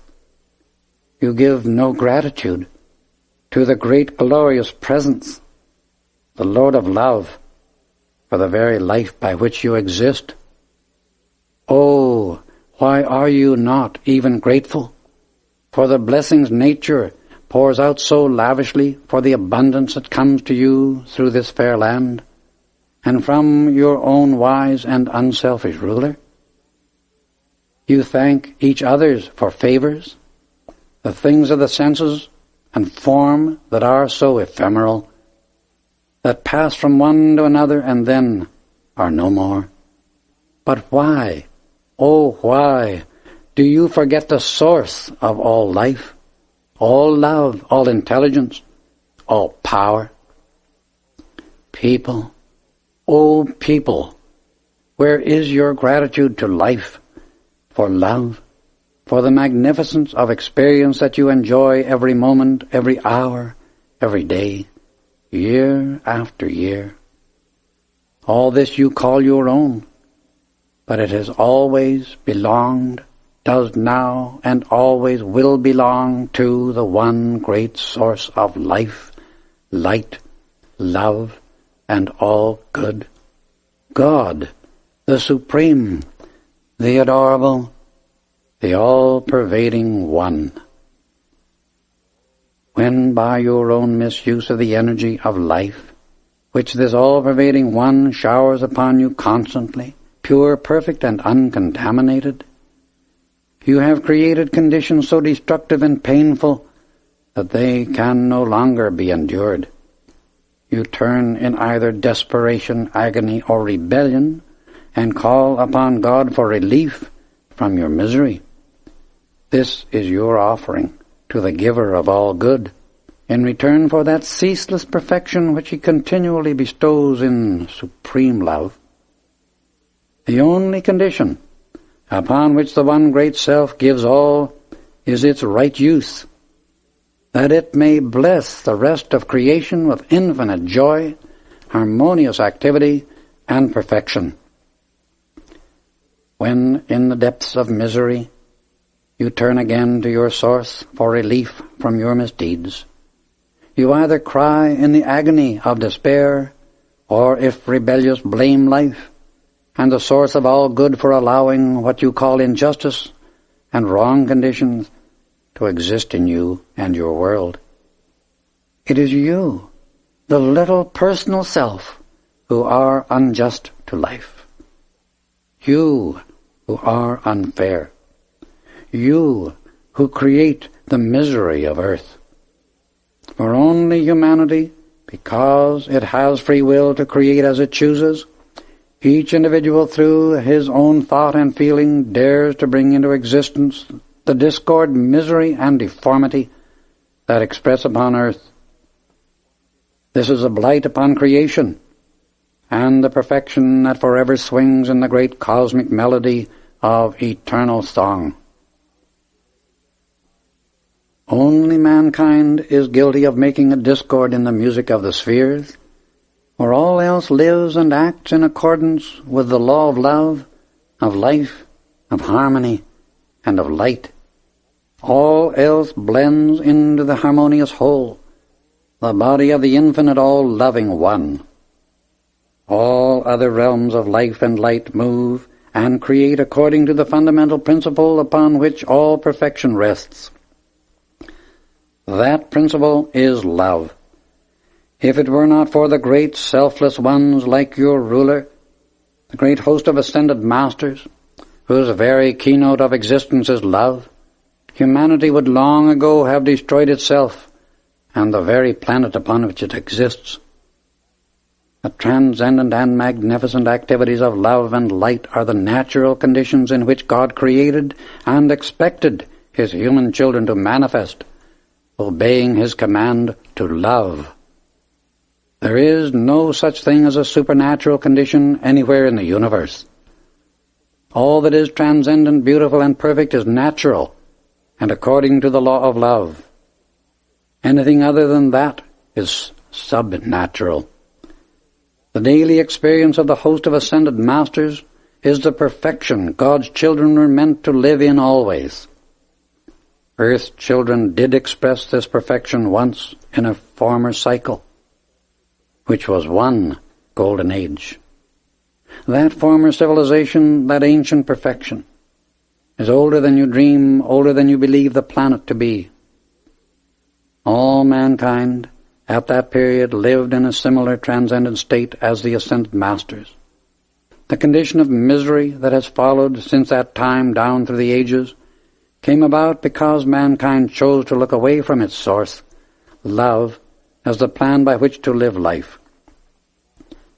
When the children of earth look away from love, they are deliberately and consciously choosing the experience of chaos. Whoever seeks to exist without love cannot survive long anywhere in creation. Such efforts are bound to bring failure, misery, and dissolution. Whatever lacks love must return to chaos, the unformed, so its substance may be used over again in combination with love, and thus produce a new and perfect form. This is the law of universal as well as individual life. It is immutable, irrevocable, eternal, yet beneficent. For creation in form exists that God may have something upon which to pour out love and so express in action. This is the law of the Mighty One from which all else proceeds. It is the mandate of eternity, and the vastness and brilliance of that perfection cannot be described in words. If there were not these actual, real, permanent, and perfect conditions of life and experience, which far transcend human description, existence would be but a travesty upon the stupendous activity of life that swings forever throughout creation. There are those higher, harmonious, transcendent spheres, realms of activity and consciousness, individual and cosmic, where creation goes on continually in joy, in love, in freedom, and in perfection. These are real, and much more permanent than your bodies and buildings in the physical world about you. These realms of life are created of substance which is so charged with love that they can never have a quality or activity of discord, imperfection, or disintegration imposed upon them or registered within them, because they are based upon love. The perfection of such a manifestation is forever maintained, ever active, ever expanding, ever blessing with joy all that exists. You bring woe upon yourselves, which propels you into embodiment again and again in the ignorance of the senses, the human appetites and desires of the outer self. These appetites in the feeling nature of mankind are in themselves but an accumulation of energy, which the individual through his thought and feeling has given a quality of one kind or another. This misqualified energy gathers a momentum through human expression and becomes habit. Habit is but energy specifically qualified and held focused for a time upon one objective. The sense appetites of former lives become the driving forces and habits of the succeeding ones, keeping you slaves, bound to the chariot wheels of discord, lack, and necessity, whirling you through a maze of human problems and experiences of your own creation, compelling you to learn and obey the law of the One, love. Your own miscreations drive you on and on and on, until you are willing to understand life and obey its one law, love. You whirl through life after life, experiencing discord upon discord, until you do learn to live the law of love. This is a compelling activity which none escape, and it continues until the outer self asks the reason for its misery, and understands that its release from the experience of suffering can only come through obedience to the one law of love. Such obedience begins as calm, peace, and kindliness in the feelings whose center is in the heart. Its contact with the outer world must come through the inner feeling.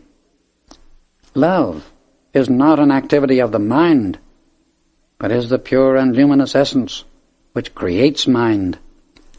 This essence from the great God flame streams into substance and constantly pours itself out as perfection in form and action.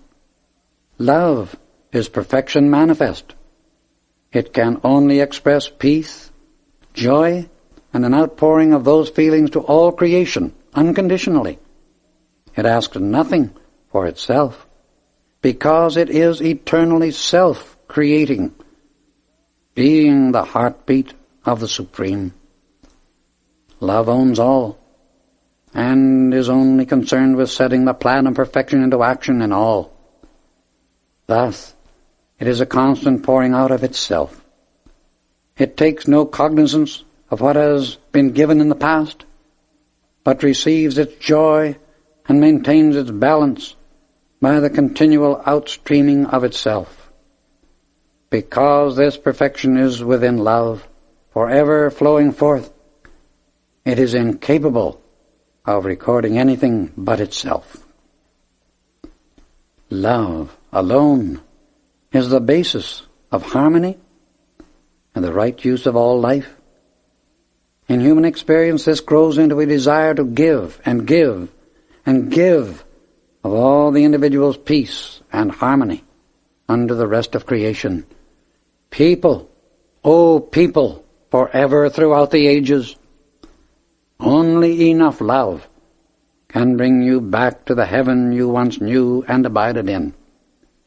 Here you will once again embrace the fullness of the great light that gives all through love. A visiting prince approaches your borders. He will enter this city seeking the daughter of your king. You will come under the rule of this prince, but the recognition of your mistake will be futile. Nothing can avail, for the royal family will be drawn into the protection and care of those whose power and authority are of God, and against whom no human desire can ever prevail. These are the great ascended masters of light from the golden etheric city over this land. Here your ruler and his beloved children will abide for a cycle of time. Turning to the king, he addressed him, saying, I bless you, my noble, patient brother. Loving and selfless has been the service to your people. Deep and eternal is your devotion to the Supreme One, the source of all creation. The golden etheric city awaits and joyously welcomes you and your children. Within its radiance you will live, serving through the rays of light which are forever streaming out from those who dwell therein, until these your people shall redeem themselves by obedience to the law of love. This empire of light exists over the land you have loved so well. It is composed of self-luminous etheric substance and rests above the physical city which is your capital. It is real, very real, and much more permanent than any earthly city, for light is indestructible, and the golden city is made of light. Into it no inharmonious thought or disturbing condition of any kind can ever enter. I will return in 7 days to take you and your children into the city of light, where we shall watch the progress of humanity and draw into the light all who will discipline and make themselves ready. Encircling the city is an invincible belt of electronic force through which it is impossible for anything uninvited to pass. When he had finished speaking, he blessed the royal family, the guests, and the empire. And in the moments of silence that followed, his light and the outline of his body within it grew fainter and fainter until it disappeared entirely. A murmur passed through the great banquet hall, and as all looked toward the king, his head was bowed in reverent silence. Then he slowly arose and bade his guests good night. On the 7th day, the brother from out the silence returned, and enfolding the king and his children within his own blazing aura, withdrew into the golden etheric city of light. The visiting prince arrived the next day, discovered the condition of the empire and the consternation that still held sway over its people. He at once subtly planned to become its ruler. This he accomplished without opposition. 2,000 years later, most of that empire had become barren land. The streams dried up, and desolation stretched everywhere. All the result of the discord and selfishness of mankind, and the blight it becomes upon the growth of plant life in nature. This kingdom had extended the entire width of Africa on east until it reached the Himalayan mountains. There followed a great cataclysm, submerging all the land. Through that change, an inner sea was formed where the Sahara Desert now lies. Another earth change, which took place about 12,000 years ago, drained this sea, and a part of it later became the present Sahara Desert. The river Nile, as it is today, most nearly resembles the beautiful streams of that long-forgotten period. Thus ended our observation of those very ancient scenes. I could hardly believe my senses. I was so astonished at the way the experiences of the past were revivified, pictures projected in all three dimensions, and the activity of the people in that remote age portrayed. Realizing how surprised and unaccustomed to such activities I was, Saint Germain promised to take me to the physical records of that period and its people, and give me physical proof that it was not a vision conjured up by him. Glancing around from the log upon which we were seated, we saw the panther lying nearby, fast asleep. Saint Germain took up the explanation of several important phases on the application of higher laws, for the manifesting of one's own inherent dominion over the things of the sense world. This led to how he was able to express such youth and perfection in a body so old, according to the way human beings count time. Eternal youth, he explained, is the flame of God abiding in the body of man, the Father's gift of himself to his creation.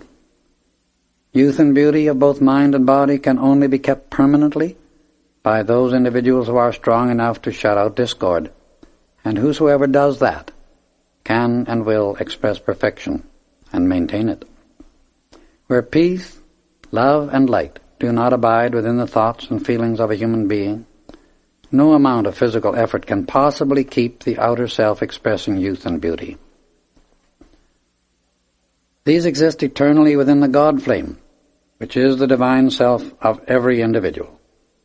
Whatever discord the outer self allows to flash through the thought and feeling is that instant stamped upon the flesh of the physical body. Eternal youth and beauty are self-created and forever self-existent within the flame of God's life in every human being. This is God's plan for manifesting his perfection into the world of form and maintaining it forever. Youth, beauty, and perfection are attributes of love, which the God Self is continually pouring forth into its creation. Within each individual is placed the power and means for maintaining and increasing that perfect, ever-expanding activity of creation. The power of accomplishment is the energy of the God Self in each human being born into the world. It is always active every moment in your mind, body, and world. There is no instant in which this mighty energy is not flowing through all individuals. You are privileged to qualify it as you please at the command of your own free will, through consciously directed thought and feeling. Thought is the only thing in the universe that can create vibration, and through vibration you qualify this ever-flowing energy with whatever you desire to have manifest in your life and world. This limitless, intelligent, radiant energy is flowing ceaselessly through your nervous system, and is the eternal life and vitality in the bloodstream coursing through your veins.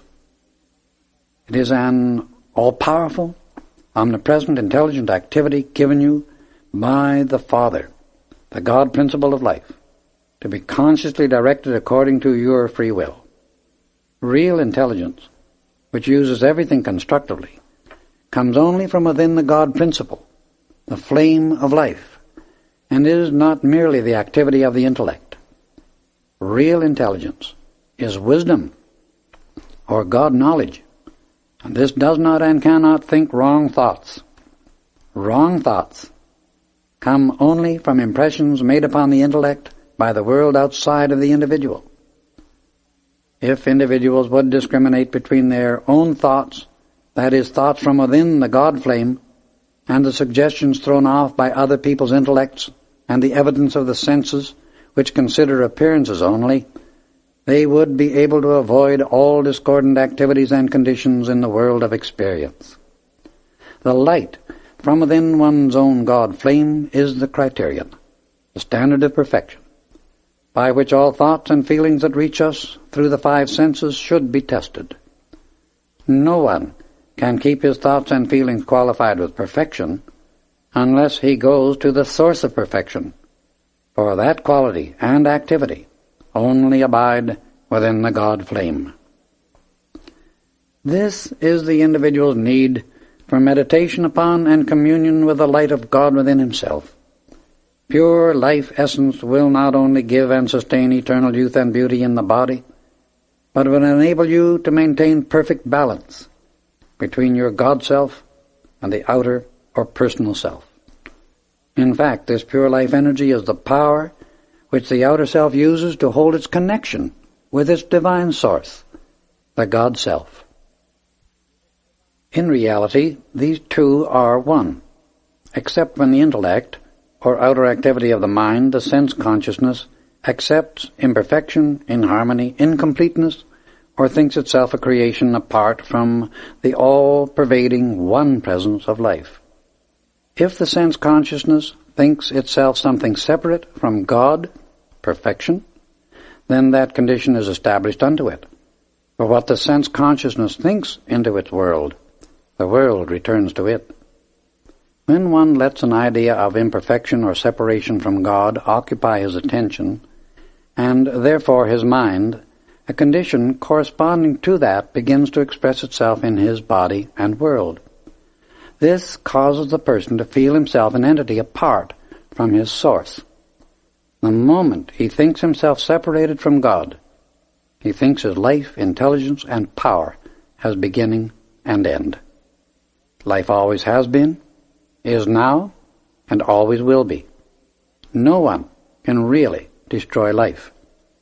Through various activities in the mental and physical world, form can be disintegrated or temporarily demolished, but the consciousness of the individual is eternal and can control all substance everywhere in manifestation when the God life within is acknowledged as the knower, giver, and doer of all good in creation. I tell you truth when I say there is only one source of all good, God. The conscious recognition and acceptance of this truth, acknowledged by the outer activity of the mind, not 2 or 3 times a day, but every few moments all day long, no matter what the outer self is doing, and this maintained will enable anyone to express his perfect freedom and dominion over all things human. To most people, the above sounds difficult, for they have lived so many centuries in the belief that they are beings apart from God, while every instant of every day they are using God life, God energy, God substance, and God activity in everything they think and do without realizing it.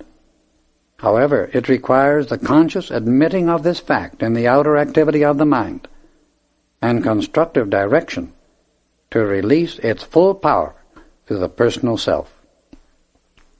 Recognition, conscious direction, and constructive use of the God energy maintained within oneself at all times is the way of perfection, mastery, and dominion over all things on earth, including the conscious control of all natural forces. The instruction I have been giving you will erase completely all false beliefs, if maintained. The rapidity with which it is accomplished depends upon how continuously, persistently, and deeply you feel and associate with your God self. In the attainment of mastery or adeptship, the conscious control of all force and manipulation of substance are dependent first upon the acknowledgement of your own individual God self, second, upon perfect calmness of feeling under all circumstances, and third, one must be above all temptation of misusing power. The stilling of all emotions at the command of the conscious will is imperative and the demand for it in the adept is unconditional, if dominion is to be attained. It does not mean a repression of discord within oneself at any time, but is a stilling and harmonizing of the feelings, no matter what the circumstances are which surround the mind or body of the student. Such control is not an easy thing for humanity in the Western world, because the temperament of most people in the Occident is sensitive, emotional, and impulsive. This characteristic is energy of tremendous power. It must be controlled, held in reserve, and released only through conscious direction for the accomplishment of something constructive. Until the waste of energy is checked and completely governed, the individual cannot and never will make permanent progress. The student often asks if one reaches a point, while still on the path of attainment, where he rises above the use of affirmation. When an individual sincerely uses affirmation, he brings about a full acceptance of the truth of whatever he affirms, for its use is but to focus the attention of the outer mind so steadily upon the truth that he accepts it fully in his feelings, because feeling is the actual God energy released, which manifests the truth affirmed. The continued use of affirmation brings one to the point where he has such a deep realization of the truth in anything he affirms that he is no longer conscious of it as an affirmation. One uses an affirmation, mantra, or prayer because he desires something made manifest. Right desire is the deepest form of prayer. Thus, by the use of affirmation, the student raises his outer self into the full acceptance of its truth and generates the feeling by which it becomes a thing manifest. In this deep acceptance comes the manifestation, for through concentration, the spoken word begins to cause instantaneous activity. My gratitude to Saint Germain for all I had received was too deep for words. He read my thoughts and feelings as one reads a book, and so we both sat silent for some few moments, in perfect attunement. He roused me from my reverie to watch the gorgeous colors in the western sky, the sunset's afterglow. I wanted to remain on the mountain all night and return home in the morning enjoying the sunrise. I had no sooner felt the desire than a beautiful sleeping bag lay at my feet. It was unlike anything I have ever seen. I reached down to examine the unusual fabric of which it was made, and to my astonishment found it glowing and warm. I looked up, and Saint Germain smilingly extended to me a crystal cup, filled with golden liquid about the consistency of honey. Obedient to his slightest wish, I drank it, and instantly a radiant glow passed through my body. When I had finished, the cup disappeared in my hand. "Oh, why could I not keep this lovely creation?" I asked in surprise. "Patience, my son," he answered. "Are not your desires being fulfilled one by one? Your sleeping bag will remain until daybreak, and your friend the panther will guard you during the night." Bowing slightly, and with a smile that was graciousness itself, his body became gradually indistinct, and then disappeared entirely. I lay down in the lovely bag and was soon fast asleep. As the rosy tints of dawn touched the eastern horizon, I awoke, and the first thought in my mind was concerning the bag, which I had so much enjoyed. With that thought it vanished, back into the universal substance from which it had come. The panther came toward me, and together we turned our footsteps homeward. After walking for some distance, the sound of men's voices caught our ears. The animal sniffed the air, suddenly stopped directly in front of me and looked up. I reached down and, patting it, said, "Now you may go." It bounded away into the thickly wooded section of the mountain to the right of the trail. I continued on my way without further incident, and at last reached my lodgings shortly after noon. in a state of mind hard to find words to describe. I wanted to think, contemplate, digest, and become adjusted to an entirely new set of ideas. The unusual yet very real experiences through which I had passed within the 48 hours just preceding were causing me to reorder my entire world. I was happy in the extreme, and yet it seemed as if another universe had manifested itself around me. There was the same old prosaic world on the outside that I had always known, to be sure. And yet, was it? Within it, all the time had been these wonderful experiences, this tremendous power, these marvelous revelations of freedom and dominion over all manifestation, of which I had been so totally unaware. I had been surrounded all my life by these seeming miracles, to which in my previous years I was as oblivious as if no such thing existed in creation. I thought and thought, deeper and deeper than I had ever contemplated anything before in my whole existence. The dinner hour arrived, but I was not hungry. However, to begin the evening meal, I ordered a glass of milk. It was served, and a few moments later, as I tasted it, imagine my astonishment to find that it had become the same creamy liquid Saint Germain had first given me. I finished the meal, returned home, and was preparing my bath before retiring, when suddenly the familiar electrical signal thrilled me from head to foot. Involuntarily, I held out my hand, and in a few seconds a small cake of crystal-like substance formed in the palm. I somehow knew this was to be put in my bath, and had no more than dropped the substance into the water than it immediately bubbled and sparkled as though alive. I stepped in, and a tingling sensation thrilled every cell in my body. I felt charged with a high-powered electrical current that illumined and strengthened my whole being. My bath finished, I lay down, and soon dropped into a dreamless sleep. Chapter 3. The Royal Teton.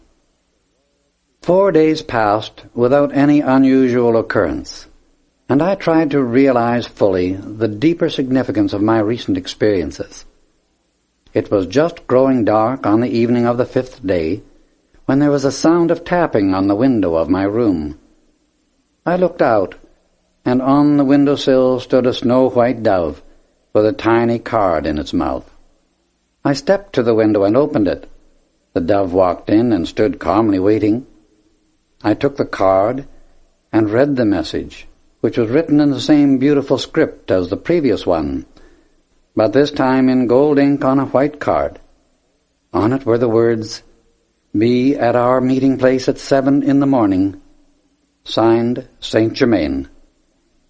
As soon as I had taken the card, the dove flew to my shoulder and rubbed its head against my face, as if conveying a message of love, flew again to the window, and was gone like an arrow. I put the card away carefully, hoping it would remain. But the next morning, as I looked for it before starting on my hike, it had been dissolved. The golden card, on which the first message was written, had lasted into the 3rd day, for I looked at it several times, hoping I could keep it permanently. When I found it had been returned to the Universal, my heart sank, so great was my disappointment. To make the hike of 10 miles and be there at 7 in the morning, I knew would make it necessary for me to leave shortly after midnight. I rose early and was on my way at 3 o'clock. By walking rapidly, I reached the forest just at daybreak. I had not gone far until a plaintive cry came to my ears. Before realizing it, I answered in the same tone, so involuntary was my response. There was a rush of something through the timber, and my friend the panther bounded toward me, the very embodiment of joy. I patted it, and together we proceeded on our way to the meeting place. Promptly, at 7 o'clock, Saint Germain stepped right out of the atmosphere, greeting me with open arms. Again, he handed me the crystal cup, filled this time with a clear, sparkling liquid. I drank it, and the taste was not like anything I had ever physically experienced before.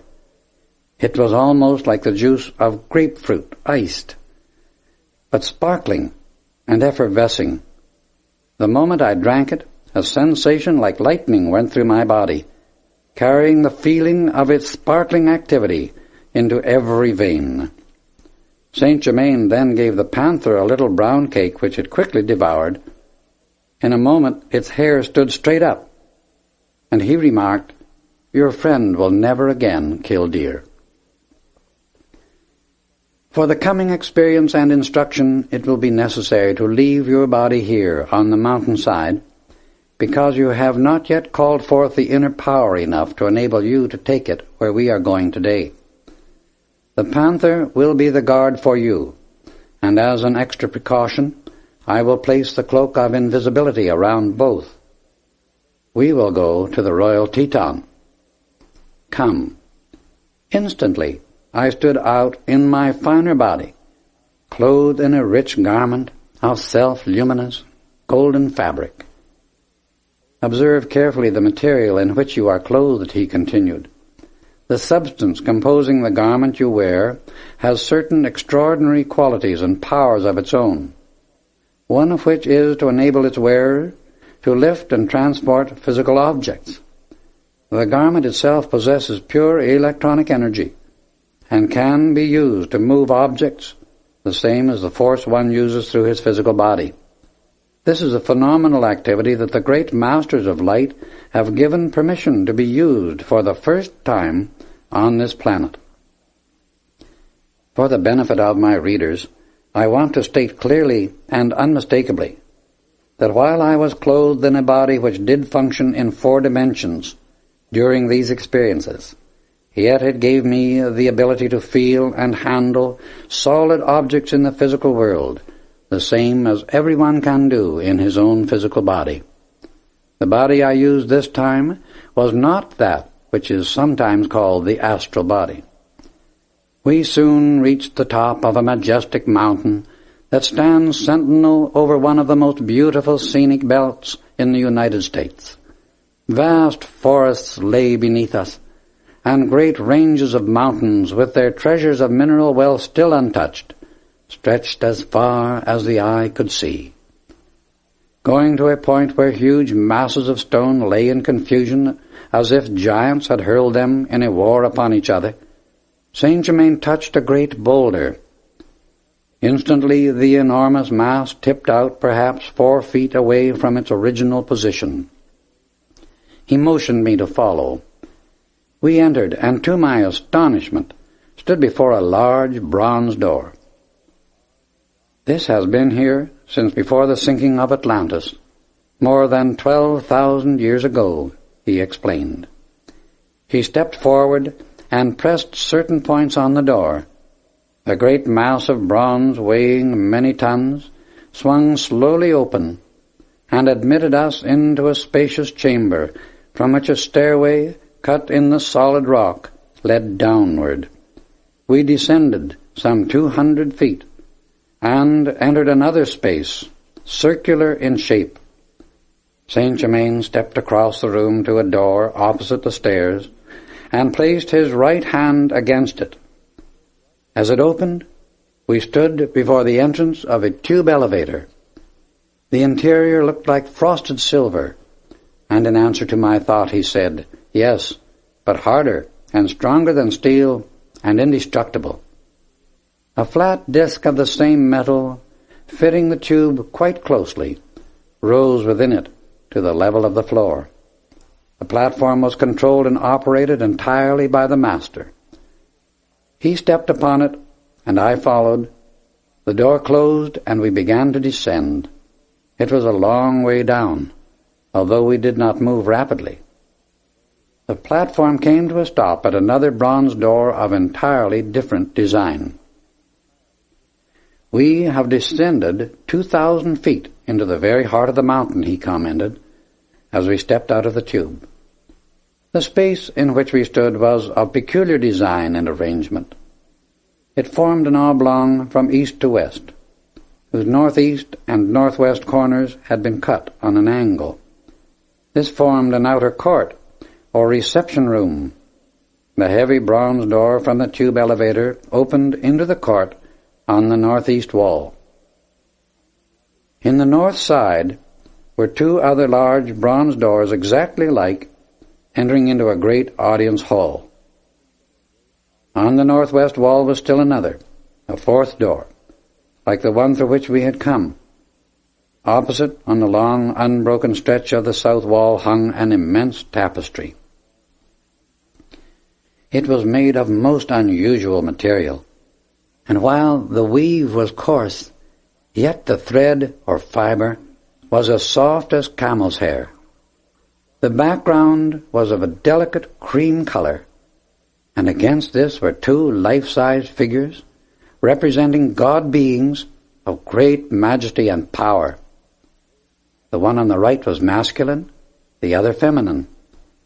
Both were standing as if in the act of commanding cosmic forces to obey their decrees. The masculine figure wore a full flowing robe of some rich material of a deep sapphire blue, banded and heavily embroidered in gold. It was evidently a robe of state or symbol of authority. Under the outer robe was a tunic of golden fabric, metal-like in appearance. A sunburst of rubies, diamonds, sapphires, and emeralds covered the chest. The waist was encircled by a jeweled belt, and from it hung a panel about 12 inches long. It, too, was heavily encrusted with the same kinds of jewels. The tunic reached to the knees, and the lower edge was trimmed with a band about 4 inches wide of heavy embroidery in silk of the same color as the jewels. The entire effect gave one the impression that the garments were all self-luminous.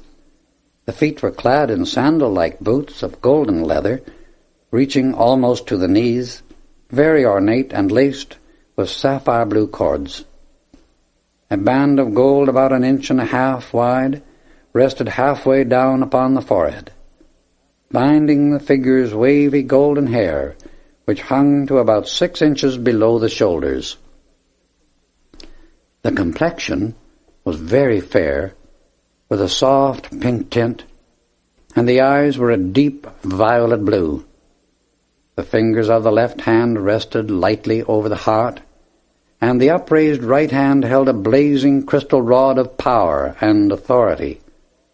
The lower end was shaped to a point, and on the top rested a sphere about 3 inches in diameter that gave off rays of sparkling white light. One knew unmistakably that the figure portrayed was in the act of wielding gigantic power and was a manipulator of some mighty cosmic force. The entire appearance suggested fullest youth, and yet the wisdom of the ages spoke through the eyes of a hoary past. The feminine figure's robe of authority was a deep violet, banded with golden embroidery similar to that of her companion. The underdress was a soft, golden, shimmering material that came almost to the floor. The thread used in weaving the tapestry and to represent the garments must have been the same which had actually composed the material in the original clothing. This being wore a jeweled girdle with its panel reaching about 2 inches below the knees and encrusted with the same kinds of jewels as those of the masculine figure. The toe of her right sandal was just visible beneath the edge of the dress, and was made of golden leather. Her headdress was a plain band of gold, exactly like his, and the eyes were the same violet blue, but lighter in shade, her golden hair falling to the knees. On the chest, suspended from a golden chain, hung a large 7-pointed star, cut from a single diamond. In her left hand she held a crystal sphere, about 6 inches in diameter, and in her right, uplifted like that of the other figure, was a scepter of most strange design. About 2/3 of the lower portion was made of gold, terminating in a spear-shaped point. The upper third composed of a crystal-like substance, radiantly luminous. This formed into a design at the top, similar to a fleur-de-lis, except that the middle point was much longer and tapered to a slender apex formed by its 4 facets. The curved leaf on the right of the central portion was a beautiful pink, and on the left a deep sapphire blue, but the middle one was crystal white. All were transparent and glowed with light. The gold and crystal-like portions blended with each other perfectly, for there was no line of demarcation between the 2 substances. Her scepter symbolized the 3 activities of the creative force. The crystal ball in her left hand revealed the unmanifested perfection of the future in cosmic activity. Both scepters represented the drawing and directing of the creative power into universal substance for special manifestation. They were radiant and beautiful, even in the tapestry, and I could but wonder what they must have been in reality.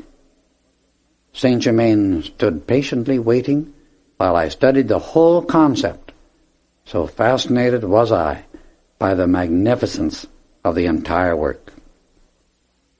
These 2 great beings were the founders of this retreat, he remarked, as we turned and passed through the bronze door on our right, and entered a large room which one realized instantly was used as a great council hall for some kind of sacred ceremonial purpose. The whole atmosphere was one of magnificence and beauty. Words utterly failed to convey that which my eyes beheld and my feelings experienced. It took me some moments to become accustomed to the dazzling sight and the splendor of my surroundings. This room was at least 200 feet long and 100 feet wide, with a ceiling about 50 feet high. A soft white light, which Saint Germain explained was an omnipresent force that the Great Ones always used for light, heat, and power, flooded the entire place. About 20 feet of the side walls and far end of the room were formed in white onyx. Where this formation ended, the builders had cut through a great vein of virgin gold more than 2 feet in width. The main stretch of both side walls was of a light blue granite, but near the end from which we entered, the natural structure changed into rose granite of a still finer quality. The surface of the walls, ceiling, and floor had been highly polished, evidently by some remarkable process. The arched ceiling, rising some 10 feet higher than the side walls, was inlaid with a most unique design. Directly in the center was a disk of gold at least 12 feet in diameter. Filling it so that the points touched the circumference, blazed a 7-pointed star composed entirely of yellow diamonds, a solid mass of brilliant golden light. Radiating from this central sun were 2 rings of color, each about 12 inches wide, forming a definite band of light around the star, and of these the inner band was rose-pink and the outer an intense violet. The background against which this star lay looked like golden frost, the star itself sending down long rays of gleaming crystal light. Around this design were placed 7 smaller disks, each about 2 feet in diameter, representing the planets of our system, and the 7 rays of color within the spectrum of white light. The surface of every disk was velvet-like in its softness, and only the clearest, most intense positive shade of each color had been used. as I learned later, at certain times, for special purposes, great cosmic beings pour through these disks their powerful currents of force. Here it is received by the great illumined and unselfish ones, known as the ascended masters of light, who again send it forth to the humanity of our earth. This radiation affects the 7 ganglionic centers within every human body on our planet, as well as all animal and plant life. The background of the entire ceiling was the color of a very clear sky on a brilliant moonlight night, yet the surface was highly refractive. In the center, at the far end of the hall, about 35 feet from the floor in the wall itself, was a large eye, at least 2 feet across. This represented the all-seeing eye of the Creator, forever watching over His creation, and from whom nothing can be hidden. A tremendous power was focused through this eye at certain times for the accomplishment of specific results. I could but wonder, as I contemplated it, what my sensations would be were I to see that power in full operation. Perhaps 40 feet from the far end of the east wall, stretching about 70 feet in length and 30 feet in height, was a panel of some precipitated material. It had been placed a little more than 5 feet above the floor level and sunken into the side wall for a depth of 2 inches, making a concave surface around the entire edge. The substance composing it looked like beautiful velvet of a deep indigo blue, yet it was not a fabric of any kind. The nearest physical material to which one could compare it would be that of a mineral.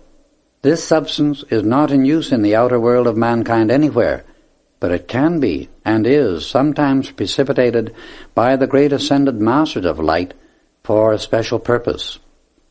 Saint Germain explained that the panel had been precipitated and served as a universal mirror for the instruction of initiates and inner members of a group of highly evolved beings.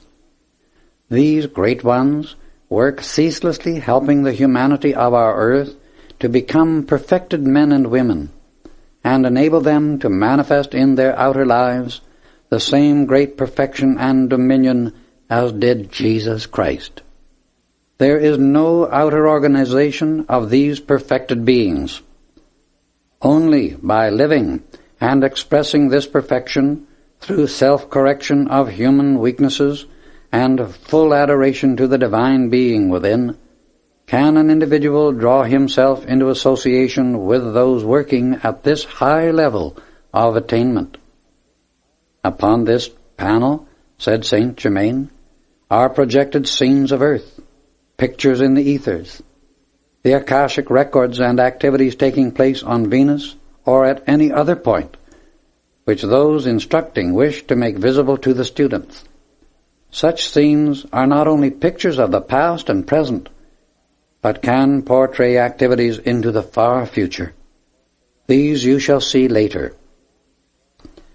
We passed through the last door on our right and entered a room whose dimensions were about 80 feet long, 40 wide, and 20 high, with an arched ceiling similar to that in the large hall from which we had just come. The entire interior surface of this room is made of frosted gold, and the purple and green veining you see on the walls as if embossed is precipitated, he continued. At the far end, and on the side wall to our right, reaching from floor to ceiling, was a framework made of white metal that looked like frosted silver. In this framework, resting upon roller bearings, were containers made of the same metal. The lids of these containers gave classifications in hieroglyphics of the contents on the 4 spindles within each, the hieroglyphics being embossed upon every lid.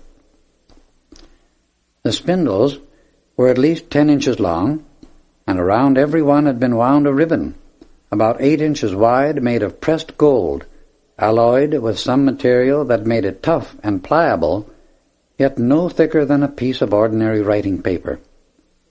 The length of the ribbons of gold on the spindles varied from 7 to 50 feet, and on each were characters as if etched into the gold by something like a stylus.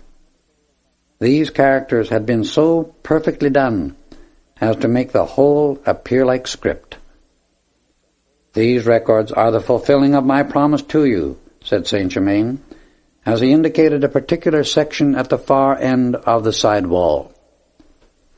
They describe the city, country, and civilization which once existed where the Sahara Desert is now, during the time in which you were my son, and I the ruler of that ancient empire.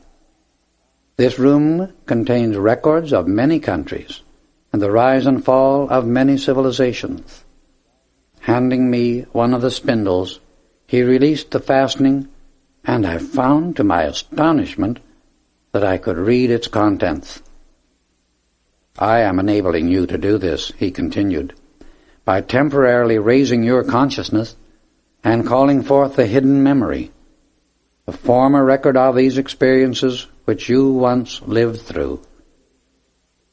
The matter of knowing God and His universe is but a contacting of the life record in every form. All forms contain life, and within the light emanation of every form is recorded its entire past, which anyone may train himself to discover and understand, if he be willing to give his attention and time to the self-discipline necessary to still the confusion in the outer activity of his everyday existence. This eternal record within all things has existed from the beginning. In ages past, humanity manifested perfection in every way. This former condition of the race has been chronicled by historians as the Garden of Eden, Eden, or Edon, meaning divine wisdom. As the conscious attention or the outer activity of the mind was allowed to rest upon the world of the physical senses, the divine wisdom, the all-knowing activity of consciousness, became clouded or covered over, and the cosmic divine plan of the individual's life became submerged. Perfection and conscious control by mankind over all form was hidden and forgotten along with it.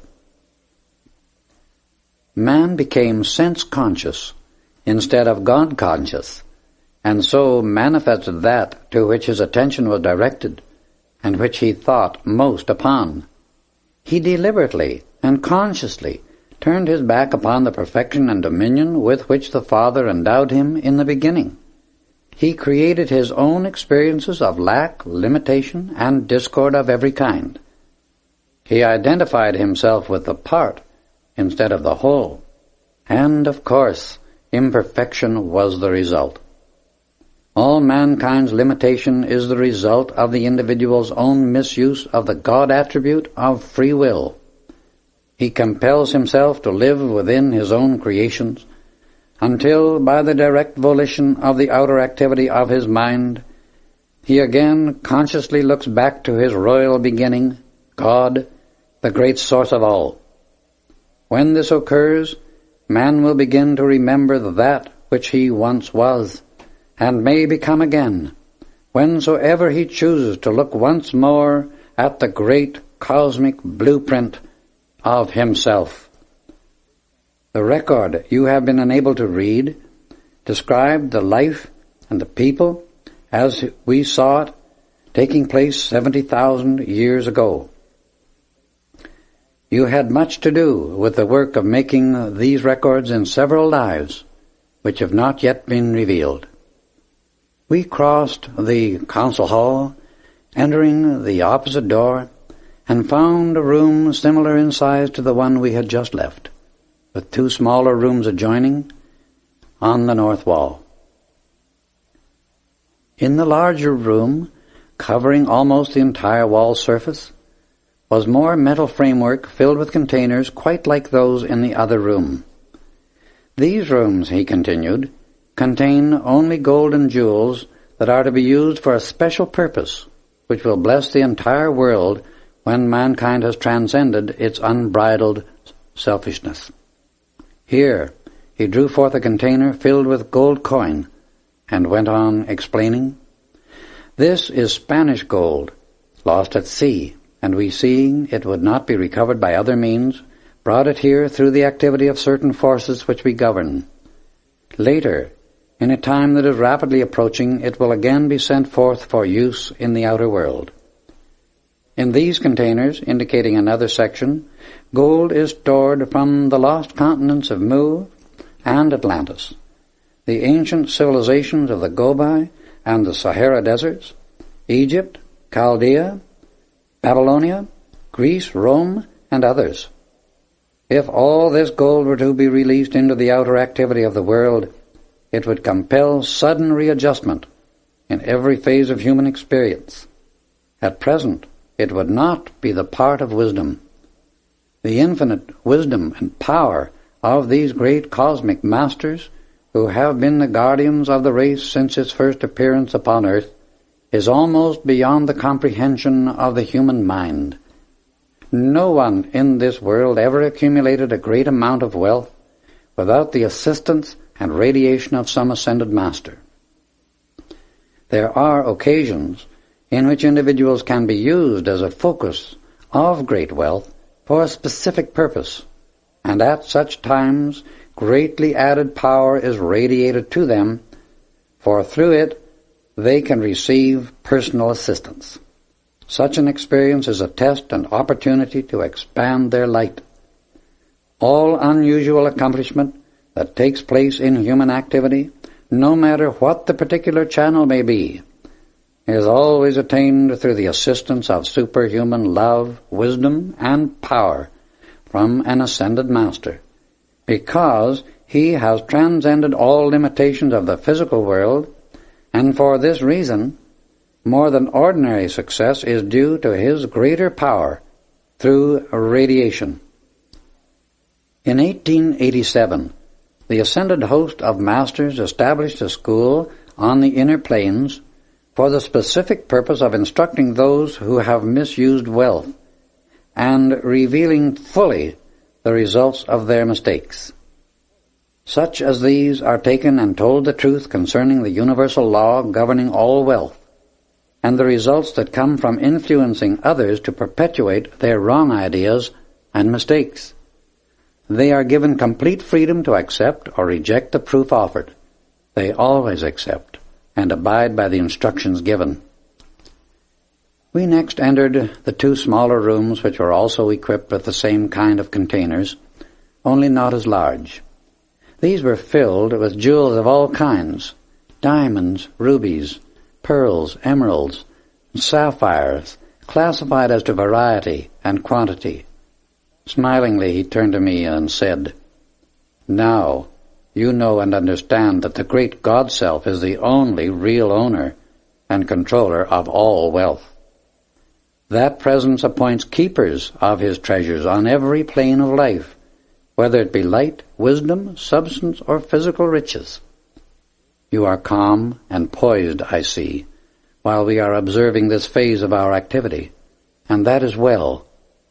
It reveals your inner strength and ability to do what is now ready to be accomplished, as soon as you are prepared outwardly. This will soon come about, I assure you. You have been shown proof that it is we who really govern the wealth of the world and use it but as a test of the soul strength of the individual. It is always a trust given to those who should be strong enough to use it only constructively, but few, very few, really pass that test under the temptation existing in the world at large today. If we choose, we can raise the humblest of God's children, who have sufficient preparation, into wealth, power, and prominence, if, by so doing, help can be given to many others through such accomplishment.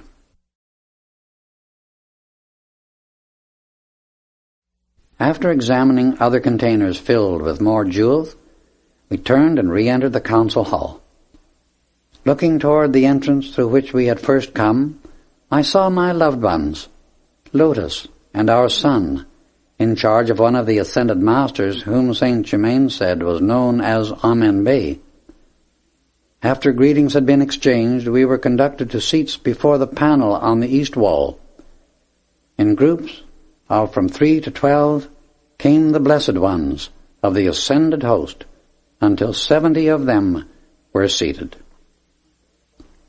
A great hush fell upon all assembled, and for a few moments the silence was breathless, expectant. A ball of soft white light began to form in front of the panel, increasing rapidly in size and brilliance until it became an oval at least 7 feet in height. As though born from within the light itself stepped a most glorious being, tall, majestic, and powerful. He made the sign uniting the finite with the infinite, and in a voice that thrilled every atom of mind and body, asked if all were ready. A blazing light flashed forth from the substance that composed the panel, until it looked like a mirror of living light. In a moment this changed into a crystal-clear atmosphere, and it then became a cosmic screen upon which living pictures in all dimensions could be portrayed, with no limit to the space that could be observed. It was self-evident that everything which had or ever could take place in all eternity might be made visible on this screen, if the directing intelligence so desired. The first scenes portrayed the continent of Mu, the activity and accomplishment of its people, and the height to which that civilization attained. This covered a period of thousands of years. Then came events that surely must have been a reign of terror to the inhabitants of that land.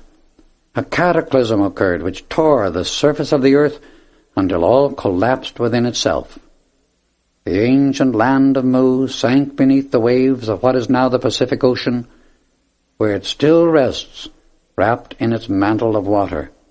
Again it will arise, and once more absorb the light and life of the physical sun. Next came the growth to beauty, wisdom, and power of Atlantis, a great continent covering a large part of what is now the Atlantic Ocean. At that time, there existed solid land between Central America and what today is Europe. The things accomplished in that age were tremendous, but again the people's misuse of the mighty God energy overwhelmed them, and as things were thrown more and more out of balance, the tearing apart of the earth's surface by cataclysmic action was re-experienced. Left but a small remnant of Atlantis, merely an island in mid-ocean, cut off from close contact with the rest of the civilized world. The east and west portions of the land had sunk beneath the Atlantic Ocean, leaving only the island called Poseidonis. It had been the heart of the then-known civilized world, and preparation was made to protect and preserve its most important activities as a central focus, to carry forward certain unfinished work. In that period, very great attainment was reached both spiritually and materially. The mechanical development of this cycle reached a very high state of achievement, and one of its most remarkable expressions was the perfection of their aerial navigation. The air transportation of our modern life is as yet very crude and primitive compared to what was then on Atlantis.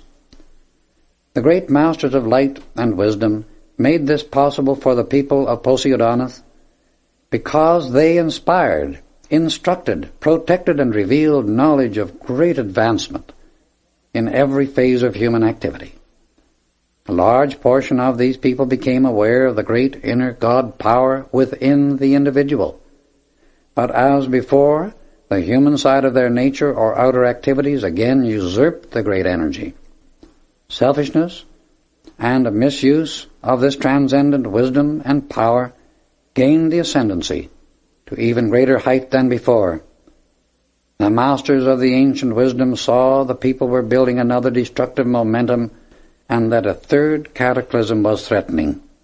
They warned the inhabitants again and again as previously, but only those who served the light gave heed. Great buildings were constructed of imperishable material, where records were placed that have been preserved through the centuries. These remain in a state of perfect preservation now at the bed of the Atlantic Ocean, hermetically sealed. They will be brought to the light of day by the great ones who directed their preparation and control their protection. In them are recorded humanity's advance and accomplishments of that period, so there has been no permanent loss to mankind of the activities of the Atlantean civilization. Beside the preserving of such records, great wealth, principally gold and jewels, was transferred at that time to other points of safety. This has been and will continue to be guarded over the centuries, and used at a future time for the uplift and advancement of generations yet unborn. The final cataclysm spent its momentum, and the last remaining fragment of a once world empire sank to rest for purification through the centuries beneath the present Atlantic Ocean. The remembrance of Atlantis and her people, unlike the lost continent of Mu, has not been entirely forgotten or obliterated in the history of mankind, for it has been recorded in many ways through the centuries. Even though 12,000 years have elapsed since the sinking, fragments of information concerning it still drift to us from most unexpected channels. Myths and legends abound in reference to Atlantis, and these are two avenues which preserve to mankind certain actual conditions that have been upon the earth in one age or another. As time goes on, indisputable proof of its existence and the height of its attainment will be revealed by oceanography, geology, and other scientific data. Then passed before our vision the ancient civilizations of the Gobi and the Sahara deserts, showing the rise and fall of their principal activities. The decline in each of these was due this time not to cataclysmic action, but to being overrun by hordes of primitive souls taking embodiment in that cycle. Next came pictures of Egypt, her rise and fall, the latter being due to the deliberate misuse of knowledge and power by a large number of the humanity embodied in that land, whose predominant qualities were pride of their intellectual accomplishments and rebellion against the restraint of their lower nature. These always mean failure individually or en masse. Egypt rose to her greatest height by the right use of knowledge and power. These always demand humility, obedience of the intellect to the God-self within, absolute and unconditional control of the human or lower nature in those who seek such gifts if they are to avoid destruction. The souls embodied in Egypt during her decline were not undeveloped, as were those in the civilizations of the Gobi and the Sahara deserts. On the contrary, they had attained the conscious use of knowledge and power and deliberately chose to misuse it. This activity has nothing whatsoever to do with wisdom, for those who are the eternal inheritors of the gifts from that divine goddess must forever be above all temptation to misuse knowledge and power. Wisdom is the right use of all that manifests, and he who realizes this self-evident immutable truth becomes an open door to all good that abides in creation. The reference to Egypt as a land of darkness is most unjust, for out of Egypt in her earlier cycle came very great light, and out of Egypt will again come very great light. The next scene portrayed the rise and fall of the Roman Empire. When the darkness and degradation of those centuries had reached their lowest point, lo, Jesus appeared, pouring out his blazing light and love as the Christ, and through his transfiguration, resurrection, and ascension, Such an overwhelming flood of God's perfection spread over the earth that never again can so vast a darkness encompass humanity in any age. The accomplishment of his life stands eternally recorded upon the atmosphere of this planet, and acts as a magnet drawing mankind unto a like perfection. The coming of Jesus was an initiation to the people of our world, and a cosmic command to use the power of divine love in all their future activities. This outpouring of his love to the earth at its darkest cycle became the birth of the Christ child in the individual. He called forth, once again, the cosmic divine blueprint and revealed the decree for the incoming age. That plan is complete dominion over all things finite, through the full stature of the Christ within every human being. Next came the reign of Richard the Lionheart of England. Humanity has little or no knowledge of the real spiritual activity that took place during those years. The same light that inspired Richard's enthusiasm and activities in the Crusades released through his followers and the people of that time certain forces that the ascended host used at inner levels of consciousness. Then came pictures of the recent World War in Europe, and these disclosed the activities that generated it. Only a few individuals know the real cause, and no doubt it is for the best more do not. It is too destructive for the consciousness to contemplate. Nothing can possibly be gained by focusing the attention upon war. This too perhaps was the reason why the period from Richard to the World War was not portrayed.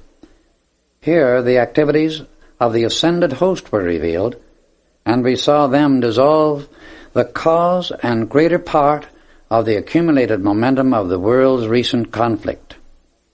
They accomplished it by consciously focusing and directing enormous rays of light, whose power to consume and transmute is too stupendous for finite description. These perfected ones have been watching for the cosmic moment to arrive when they might perform for humanity a service of love that has been long awaited and of which mankind has as yet little or no comprehension. These remarkable pictures continued and revealed activities stretching forth into the far future and affecting the whole earth. They showed many changes to come in the surface of the land itself. One of the most important of these concerning the progress of North America. The divine plan for the future of North America is a condition of intense activity in the greatest peace, beauty, success, prosperity, spiritual illumination, and dominion. She is to carry the Christ light and be the guide for the rest of the earth, because America is to be the heart center of the golden age that is now dimly touching our horizon. The greater portion of the land of North America will stand for a very long time. This has been known for thousands of years, yes, for over 200,000. The pictures continued for nearly 3 hours, portraying many scenes and activities that have entirely escaped the recording of historians in the world of science because of their great antiquity. Wonderful and beautiful as our moving pictures are today, they are mere toys when compared with the living, breathing, actual existence revealed upon this cosmic screen. Here, it was possible to watch the cosmic cause go forth of many events and conditions found upon earth, so that those watching received instruction of most extraordinary magnitude. This inner instruction is of great help to students. At the close of the instruction, Saint Germain presented us to the great ascended master Lanto, who had manifested from within the blazing light, and then to the 70 masters assembled. "We shall rejoice indeed," said Lanto, turning toward us, "when you are again ready to join in the conscious service of the glorious work at hand. This opportunity comes to you through the mighty victories you have won over the human self and outer world. The time is nearing when you shall be privileged to see how truly great those victories are. Each day, accept in its fullness the mighty active presence of the great God within you, and there can exist no such thing as failure anywhere along the path. Everyone who sincerely seeks the light is always known to the Ascended Masters. On New Year's Eve we will meet here again, when there will be 12 guests from Venus. It is our wish that you be present. Saint Germain and Amen Bay will be your sponsors." At a signal, all became silent and received Lanto's blessing of love before returning to their respective fields of service. Most of them simply disappeared from the room within a few moments, and the rest left by the way of the tube. "My children, I see you are unaware of time. It is now 3:00 in the morning," remarked Saint Germain, as he turned to say goodbye to Lotus and our son, who, after embracing me, left by way of the outer reception room as we had passed through the first door on the right. "There is one thing more," he continued, "I want you to see before we go. Here is a group of most unusual musical instruments that are used for a special purpose, being constructed or created so as to have a tone of special quality for the work to be done." Here he turned to an organ keyboard and went on explaining. "This seems to be a pipeless organ, but the pipes, which are much smaller than ordinary, are placed within the case. The tone of the whole instrument is superior to anything the earth has ever known before in music. These organs will come into use in the outer world as the incoming golden age moves forward." Next we examined 4 magnificent harps, slightly larger than those in ordinary use in the musical world today. Saint Germain seated himself at one of these and played several chords to give me some idea of their tone. It was the most wonderful music I have ever heard. "This harp is a surprise for our beloved Lotus," he said, "for on New Year's Eve in this retreat you shall hear the organ and 4 harps played by skilled artists." We finished the inspection of the room and left through the door on the northwest wall. Instead of passing out of the retreat as we had come in, Saint Germain opened a small door on the left and entered a glistening tunnel whose walls sparkled with a crystal-like formation which became instantly illumined by the white light that he always released by manipulating the electronic substance about him. We walked rapidly forward in the tunnel, came to a bronze door that opened at his touch, and stood again under the starlit sky. We remained in perfect silence for an instant.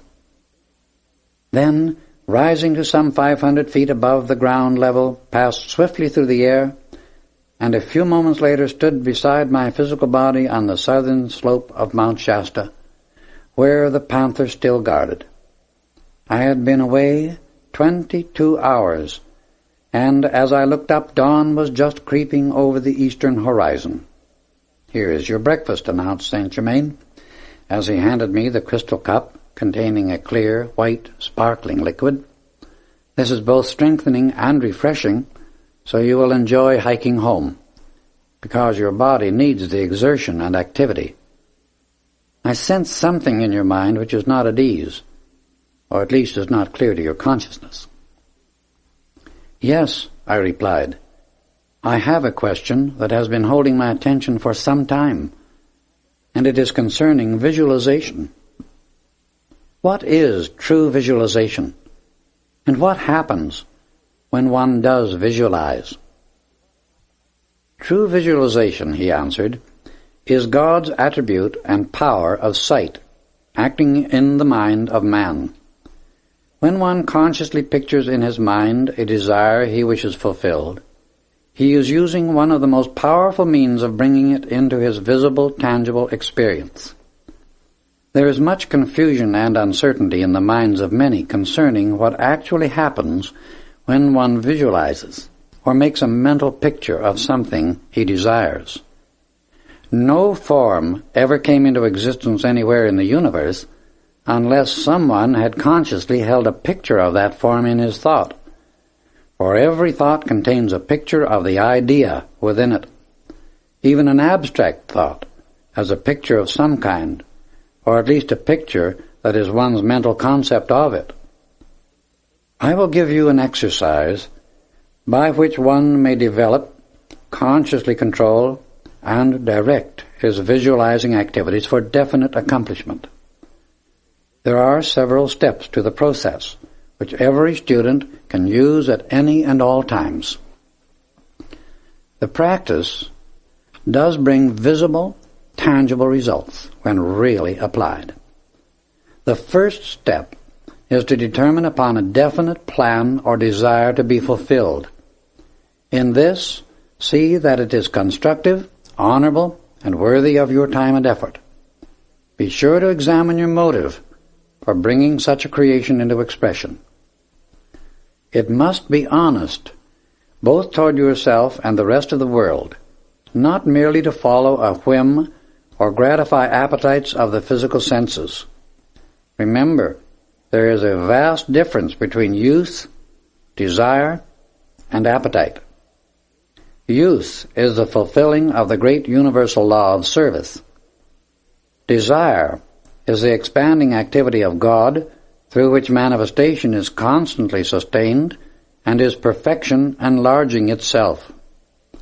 Appetite is but habit established by the continued gratification of the feeling nature, and is but energy focused and qualified by suggestions from the outer activity of life.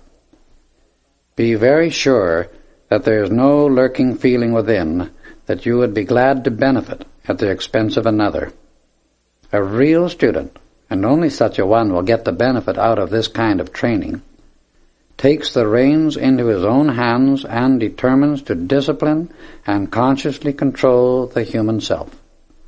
He chooses what shall or shall not be in his world, and through the process of picturing within his mind, designs and brings into manifestation a definitely determined plan of life. The second step is to state your plan in words as concisely and clearly as possible. Write this down. Thus you make a record of your desire in the outer, visible, tangible world. The third step is to close the eyes and see within your mind a mental picture of your desire or plan in its finished, perfect condition and activity. Contemplate the fact that your ability to create and see a picture within your own consciousness is God's attribute of sight acting in you. The activity of seeing and the power to create are attributes of your God self, which you know and feel is within you at all times. God's life and power are acting within your consciousness to propel into your outer world the picture you are seeing and feeling within yourself. Keep reminding the intellect that the ability to picture is an attribute of God, the attribute of sight. The power to feel, experience, and associate with the perfected picture is God's power. The substance used in the world without to make the form in your picture and plan is God's pure substance. Then you must know God is the doer, the doing, and the deed of every constructive form and action that ever has been sent forth into the world of manifestation. When you thus use all the constructive processes, it is impossible for your plan not to come into your visible world. Read your desire or plan over as many times in the day as possible, and always just before retiring. because on going to sleep, immediately after contemplating the picture in your own mind, a full impression is left upon the human consciousness undisturbed for a number of hours, enabling it to be recorded deeply in the outer activity and allowing the force to be generated and accumulated which propels it into the outer experience life. In this way, you can carry any desire or picture into your consciousness as it enters the great silence in sleep. There it becomes charged by God's greatest power and activity, which is always within the heart of the great silence. Under no circumstances discuss either your desire or the fact that you are visualizing with anyone whatsoever. This is imperative. Do not talk to yourself about it out loud, or even in a whisper, for you should realize that the greater the accumulation of energy generated by your visualization, contemplation, and feeling the reality of your picture, the quicker it will come into your outer experience. Thousands of desires, ambitions, or ideals would have manifested into the outer experience of individuals if they had not discussed them with friends or acquaintances. When you decide to definitely bring about an experience through consciously directed visualization, you become the law, God, the law of the One, to whom there is no opposite. You must make your own decision and stand back of your own decree with all your power. It means you must take an unshakable, determined stand.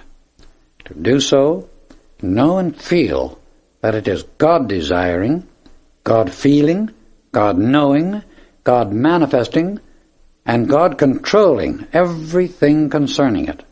This is the law of the One, God, and God only.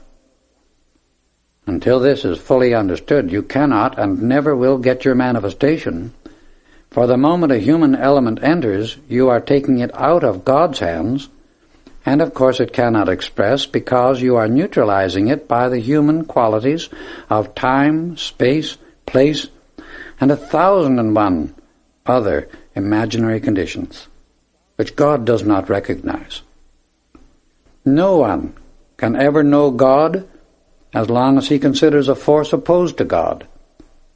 For whenever he acknowledges that two forces can act, he has a resultant quality of neutralizing activity. When you have neutralization, you have no definite quality either way. You merely have nothing, or no thing, in your manifestation. When you acknowledge God, the One, you have only perfection manifesting instantly, for there is nothing to oppose or neutralize it, no element of time. So is it established unto you, and there is none to oppose what God decrees. Conditions can never improve for anyone until he desires perfection and stops acknowledging a power opposed to God, or that there is something either in or outside of him that can prevent God's perfection from expressing. One's very acknowledgement of a condition that is less than all of God is his deliberate choice of an imperfection, and that kind of choice is the fall of man. This is deliberate and intentional, because he is free every moment to think whatsoever he chooses to think. Incidentally, it takes no more energy to think a thought or picture of perfection than it does one of imperfection. You are the Creator localized to design and create perfection in your world and place in the universe. If perfection and dominion are to be expressed, you must know and acknowledge only the law of the One. The One exists and controls completely everywhere in the universe. You are the self-consciousness of life, the one supreme presence of the great flame of love and light. You alone are the chooser, the decreer of the qualities and forms you wish to pour your life into, for you are the only energizer of your world and all it contains. When you think or feel, part of your life energy goes forth to sustain your creation. Cast out of mind, then, all doubt or fear of the fulfillment of that which you are picturing. Should any such thoughts or feelings, which are, after all, but human emanations, that do not contain perfection, come to your consciousness, instantly replace them by the full acknowledgement of yourself and world as the life of God the One. Further than that, be completely unconcerned about it, except during the time you are visualizing. Have no set time in your mind for results, except to know there is only now, just the immediate moment. Take this discipline, use it, and you can manifest a resistless power in action that cannot and never did fail. Always remember you are God picturing. You are God intelligence directing. You are God power propelling. It is God's, your substance, being acted upon. As you realize this and contemplate the fullness of it often, everything in the universe rushes to fulfill your desire, your command, your picture, for it is all constructive and therefore agrees with the original divine plan for self-conscious life. If the human side of us really agrees to the divine plan and accepts it, there can be no such thing as delay or failure, for all energy has the inherent quality of perfection within it, and rushes to serve its Creator. Perfection is the only predestination there is. As your desire or picture is constructive, you are God seeing His own plan. When God sees, it is an irrevocable decree or command to appear now. In the creation of this earth and system of worlds, God said, "Let there be light," and light appeared. It did not take aeons of time to create light. The same mighty God is in you now, and when you see or speak, it is His attribute of sight and speech which is acting in and through you. If you realize what this truly means, you can command by His full power and authority, for you are His life consciousness, and it is only the self-consciousness of your life that can command, picture, or desire a constructive and perfect plan. Every constructive plan is His plan. Therefore, you know God is acting, commanding. Let this desire or plan be fulfilled now, and it is done. Here Saint Germain finished speaking, and bidding me a smiling goodbye, for the time being disappeared from my sight. I turned my footsteps toward home, and the panther trotted close by my side. It had been fully 24 hours without food, and it was not long until it dashed off through the woods and disappeared in the heavy timber.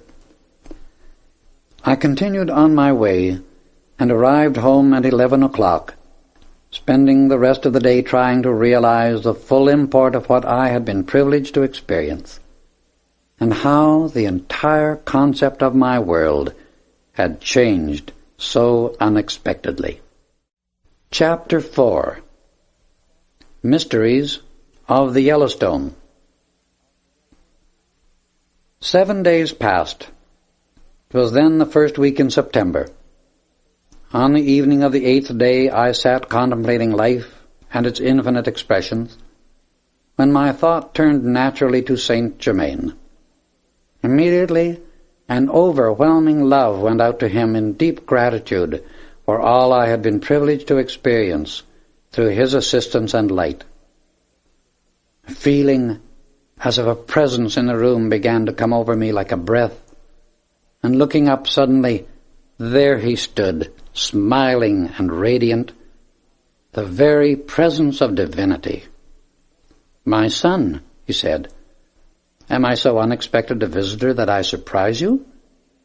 Surely you know quite well that when thinking of me, you are in contact with me, and when I think of you, I am with you. In meditation, your attention was upon me, and so I appear.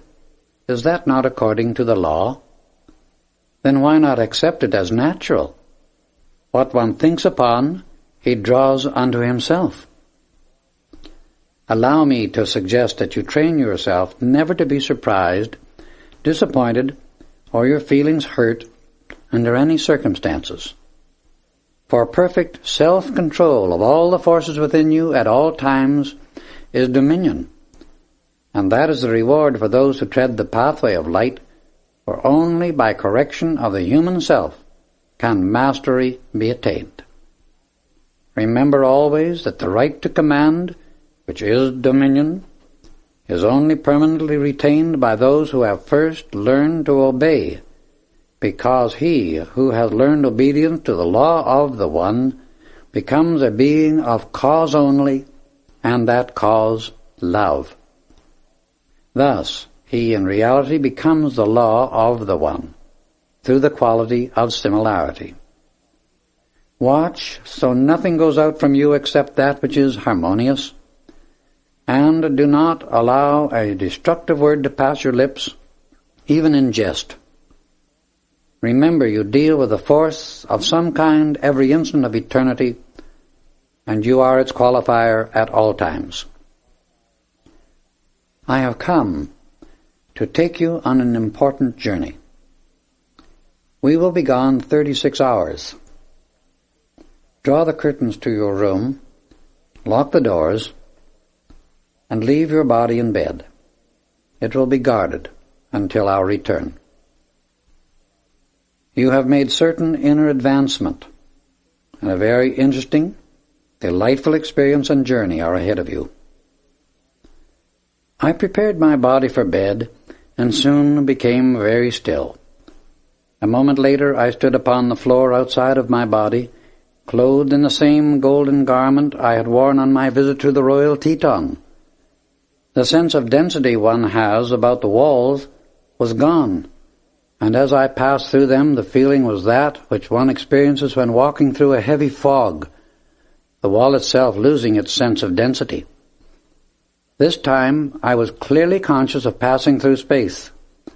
I did not ask where we were going, but it was not long until we came to the Royal Teton. Toward the east stood the towering Rockies, and beyond them stretched vast plains that will one day be teeming with semi-tropical vegetation, and its people living in peace and abundance. To the west we could see the Sierra and Cascade Mountains, and still farther on the Coast Range, whose shoreline is all to be changed. Northward we look down upon the Yellowstone, whose marvelous beauty veils its ancient mysteries and wonders from our present American civilization. The word Yellowstone, explained Saint Germain, has been brought down through the centuries for more than 14,000 years. At that time the civilization of Poseidonus had reached a very high point of attainment because a great master of light was at the head of the government. It was only during the last 500 years that the decline took place, and the misuse of her great wisdom held sway. Within the present boundaries of the Yellowstone, which are still the same, existed the richest gold mine the world has ever known. It belonged to the government, and much of its wealth was used for experimental and research purposes in chemistry, invention, and science. 37 miles from this place was located a diamond mine. Stones taken from it were the most beautiful yellow diamonds that have ever been found within this earth, before or since that period. Among the gems which came from that mine were a few rare stones of very remarkable beauty and perfection. If properly cut, they showed a tiny blue flame at the center that looked like liquid light. When worn by certain individuals, the radiance from this flame could be seen more than an inch above the surface of the stone. These were held sacred and only used in the highest, most secret rites of the ascended masters. 16 of them are still held in sacred trust by the Brotherhood of the Royal Teton, and will again be brought into use at an appointed time. It was because of these magnificent yellow diamonds that the present name Yellowstone has come down to us. You, my son, were the discoverer of both mines. I will reveal the records that are the physical evidence of what I have just been telling you. These records give the date of their discovery, amount of wealth taken out, length of time operated, description of the machinery used, which handled refractory ores recovering 87% of their value, running of it into bullion while yet in the mine, making unnecessary any operation at the surface, where shipped, and the date of closing and sealing. Here are the duplicate records.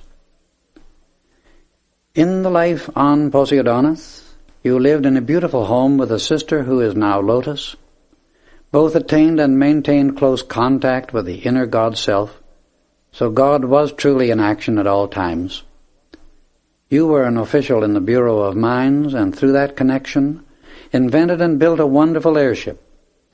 In it you traveled a great deal over the mountains.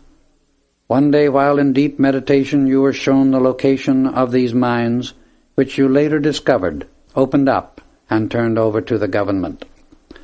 With this explanation, I will now show you proof of what I have described, although there is not a trace of these mines on the surface today.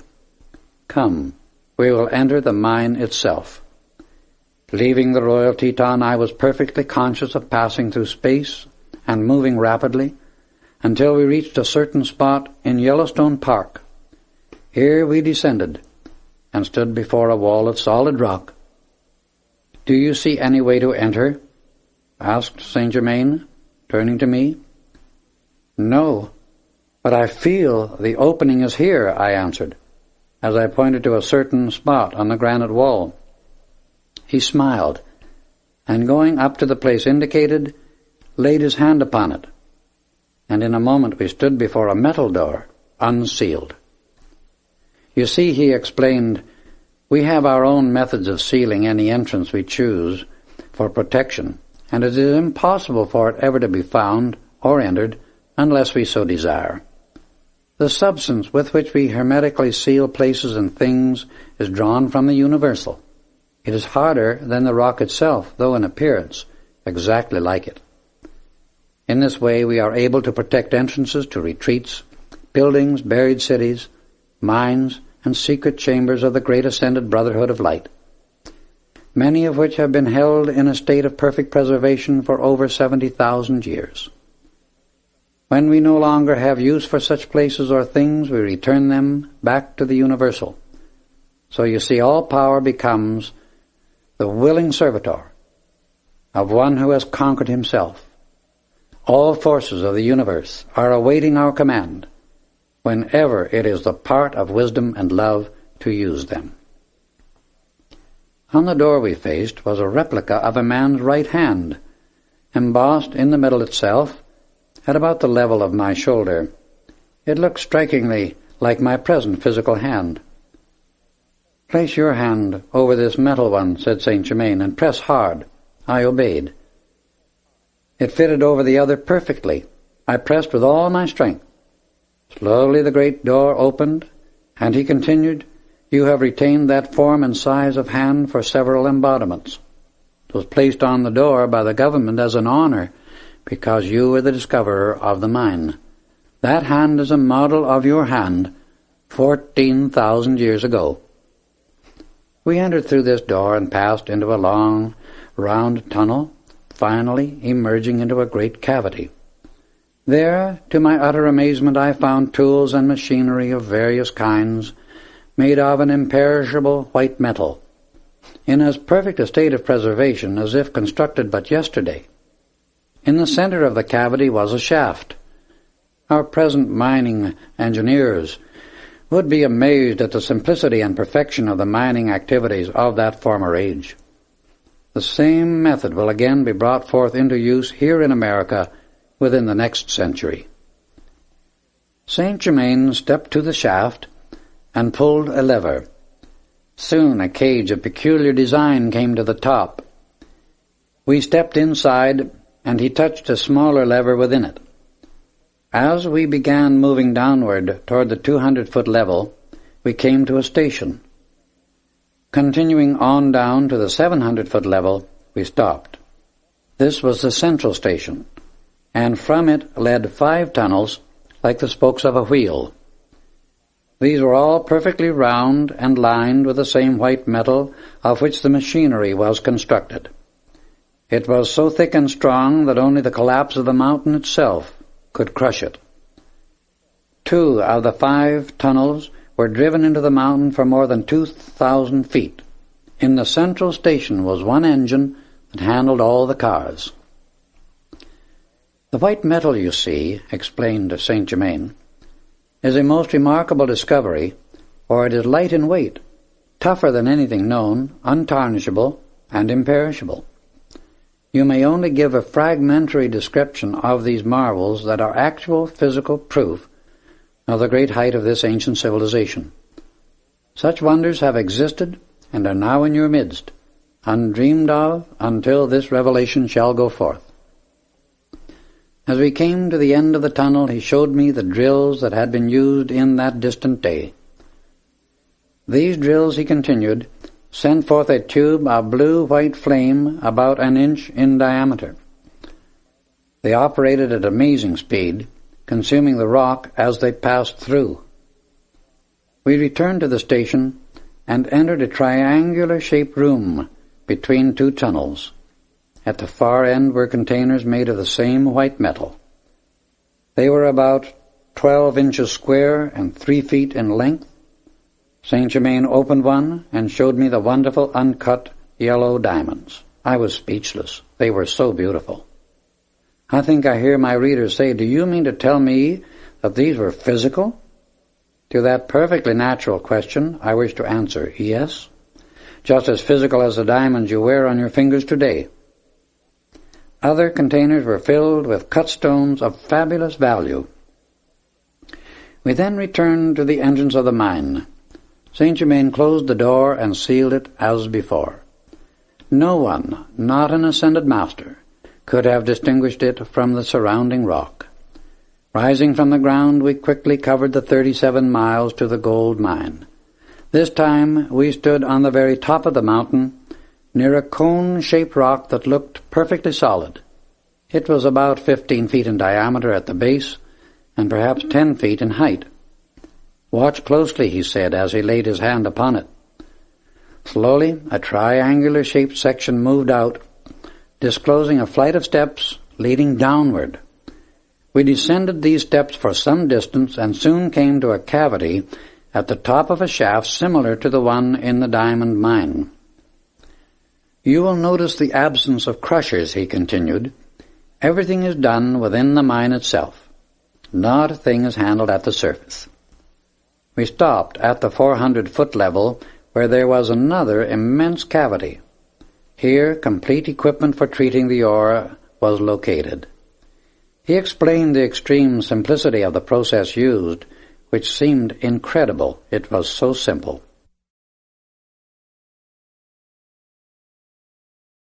We continued on down to the 800-foot level and saw the same arrangement as in the diamond mine.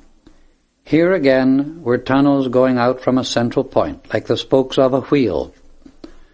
3 triangular-shaped rooms had been built between these tunnels, containing the remaining output from the mine just before it had been closed. The same white metal containers were here as in the other rooms. Only 3 of them am I allowed to describe. The first receptacle contained nuggets from an ancient riverbed in a placer formation at the 800-foot level, in which the gravel had been slightly cemented together, holding the gold. This condition existed for a depth of 1,200 feet and held immense value. The second container was filled with wire gold from a white quartz vein at the 400-foot level. Another held solid gold discs, weighing 8 pounds each. The place in which they stored all the gold, he explained, was known as the bullion room. There have been duplicate records kept of this mine, the originals being in the record room at the retreat in the Royal Teton, and the duplicates here. We returned to the surface Once more Saint Germain sealed the entrance as described, and turning to me again said, "My son, you discovered these mines and, assisted by your colleagues, put them into operation and brought about this perfection. You also made the records on the imperishable metal, which I will show you in the Royal Teton." The Ascended Masters saw that the cataclysm of 12,000 years ago was approaching, and knowing the mines would not be much affected, had them prepared and sealed for use in a far distant age into which we have now entered. At 7 different periods of your many embodiments, the memory and process for making these records has been recalled. You will bring them forth again in the present age to the blessing of all mankind. This accounts for your feeling since childhood of interest in ancient records of all kinds, and that you would have much to do with such work again in this life. Come, we will now return to the Royal Teton. There, in a room adjoining the great audience hall, are these records to which I have referred. It is a place for the preservation of inventions and scientific discoveries. The one we were in our former visit contained only records of the various civilizations. We returned to the retreat, and entered this time by way of the tube as on our first visit.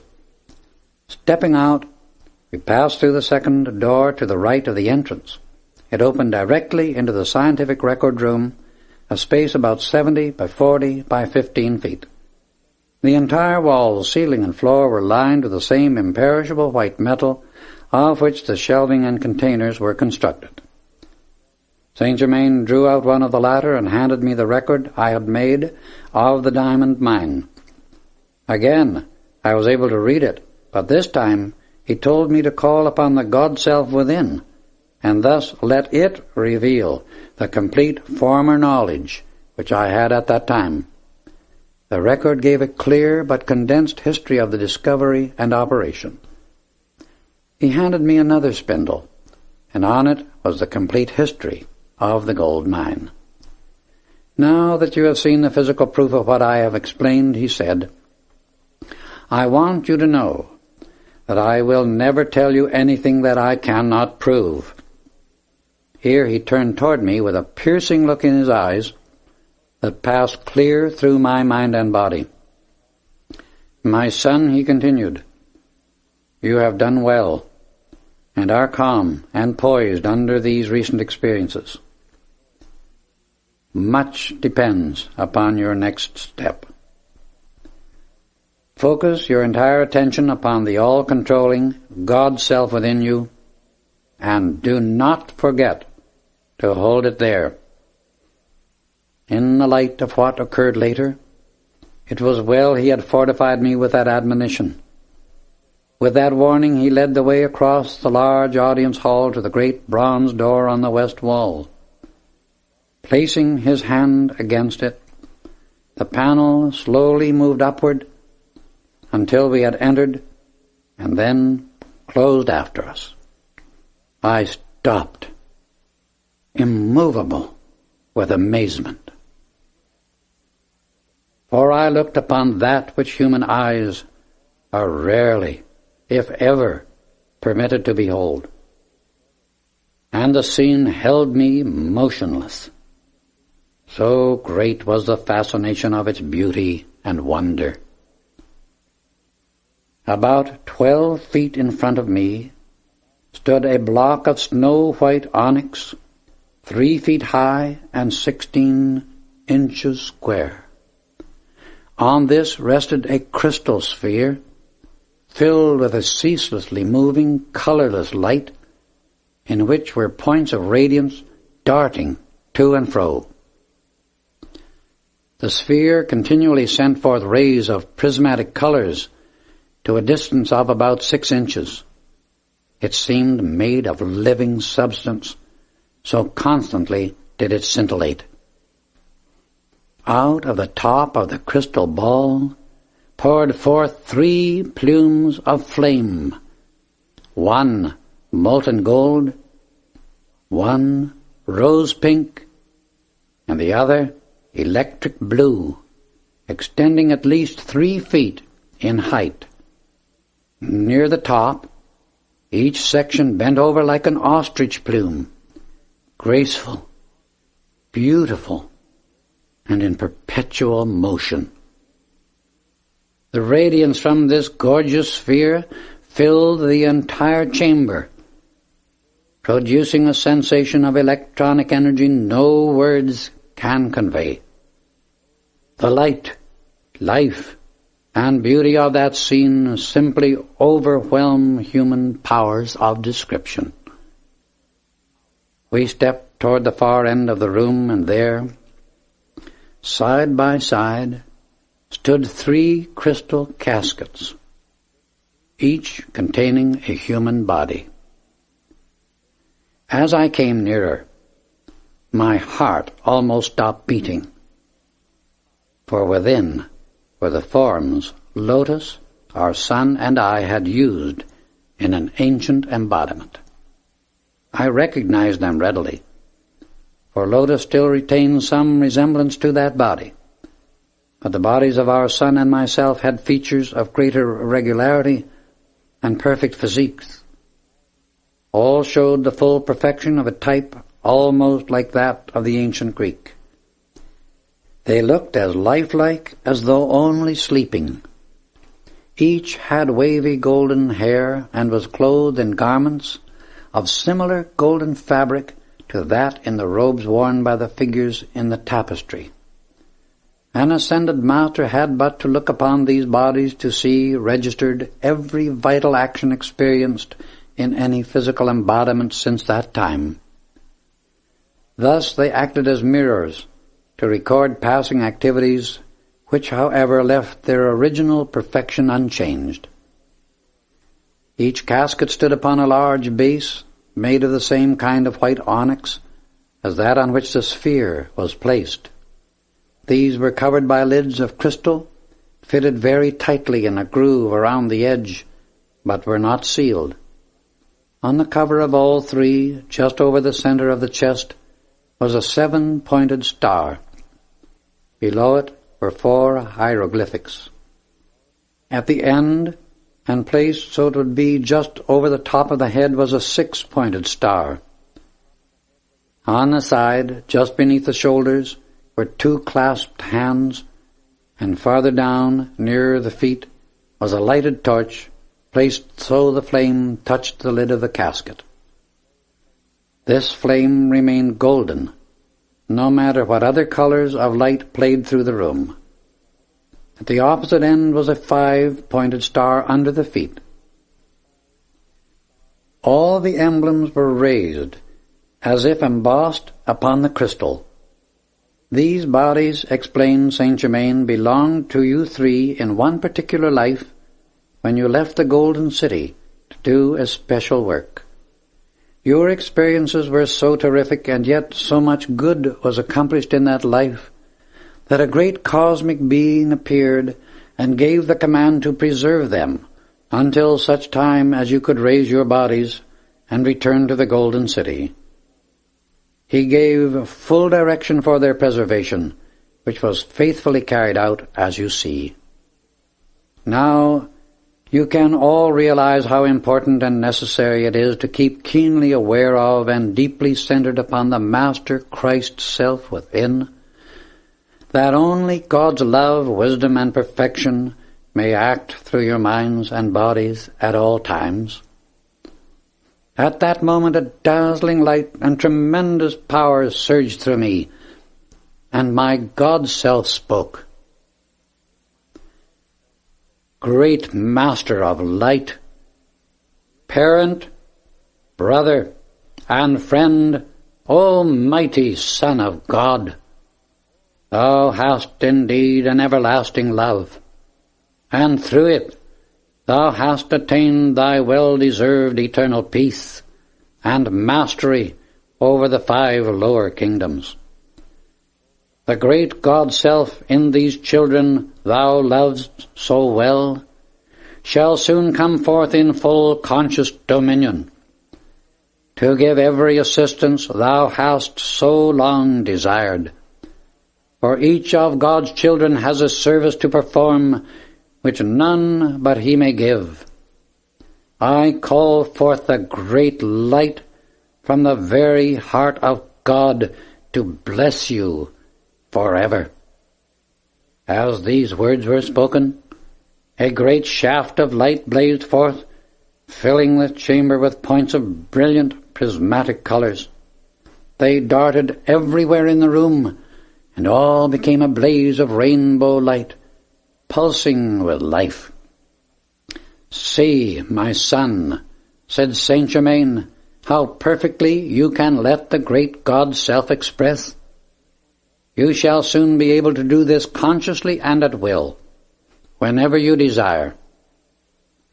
Notice the stalactite effect on the ceiling and the silver-white appearance of the walls.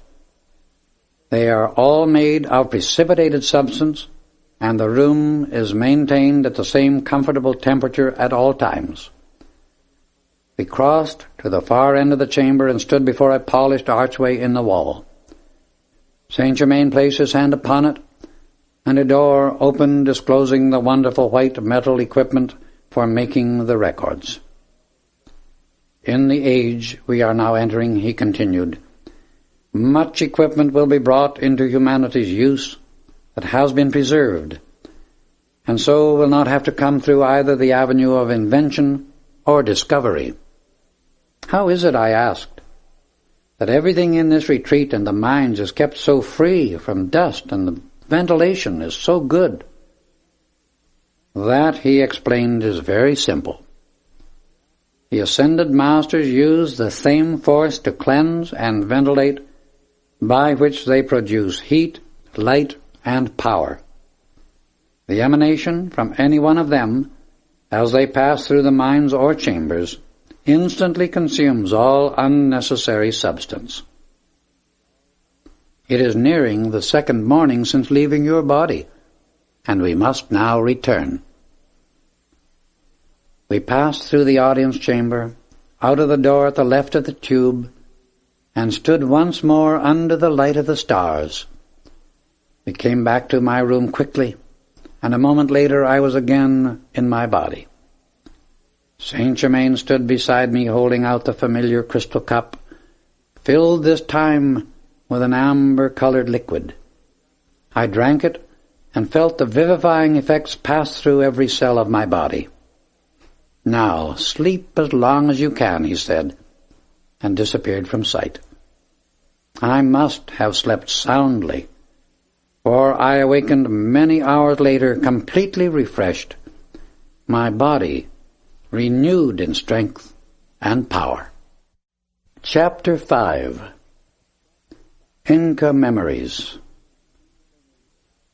The next 10 days passed uneventfully. Through past training, I never went to sleep without holding my attention upon the great God-Self within, and sending a thought of loving gratitude to Saint Germain. On the evening of the 11th day, while retiring, I heard his voice say distinctly, "Come." I had learned to obey that call, and immediately stood outside of my body, passed quickly through space, and in a few moments came to the Royal Teton. He stood upon its side awaiting my arrival. This time he had called me to come to where he was. I obeyed and saluted him. "At your service," I said, stepping to his side, and smiling at me he replied, "We have work to do. Let us go." I was fully aware of the direction in which we traveled, certain we were going a little west of south. Soon we saw the lights from a city in Saint Germain. Directing my attention to them, remarked, "Los Angeles." After traveling some distance farther on, we passed over another lighted section, and this time to my inquiry he answered, "Mexico City." We then came to a tropical forest and began to descend. Presently we stood upon the old ruins of an ancient temple. "These are the ruins of Mitla, in the state of Oaxaca, Mexico," he explained. You three came into Embodiment to give assistance as the Inca civilization reached its apex. With the approval of the Ascended Masters who were directing, you chose to come into the Inca family to give the service needed at that time. Here you were born as the children of an Inca ruler who was a strong soul of great growth and illumination. In deep love for his people, he called to the one supreme God for light, abundance, and perfection to bless them and the land. The Inca's devotion to his source was very great, for he knew and consciously acknowledged the power of the great central sun. This true understanding was taught to the Incan people, and because they knew to what the great central sun referred, used the sun as the symbol of the Godhead. They had real inner understanding, and acknowledged the fullness of the power from this great central sun, which today we call the Christ, for it is the heart of the Christ activity of the universe. Because of the Inca ruler's devotion to both his source and the people, his deep desire for blessing and light to guide and help them was granted, and 14 from the Golden City over the Sahara Desert responded to give him assistance.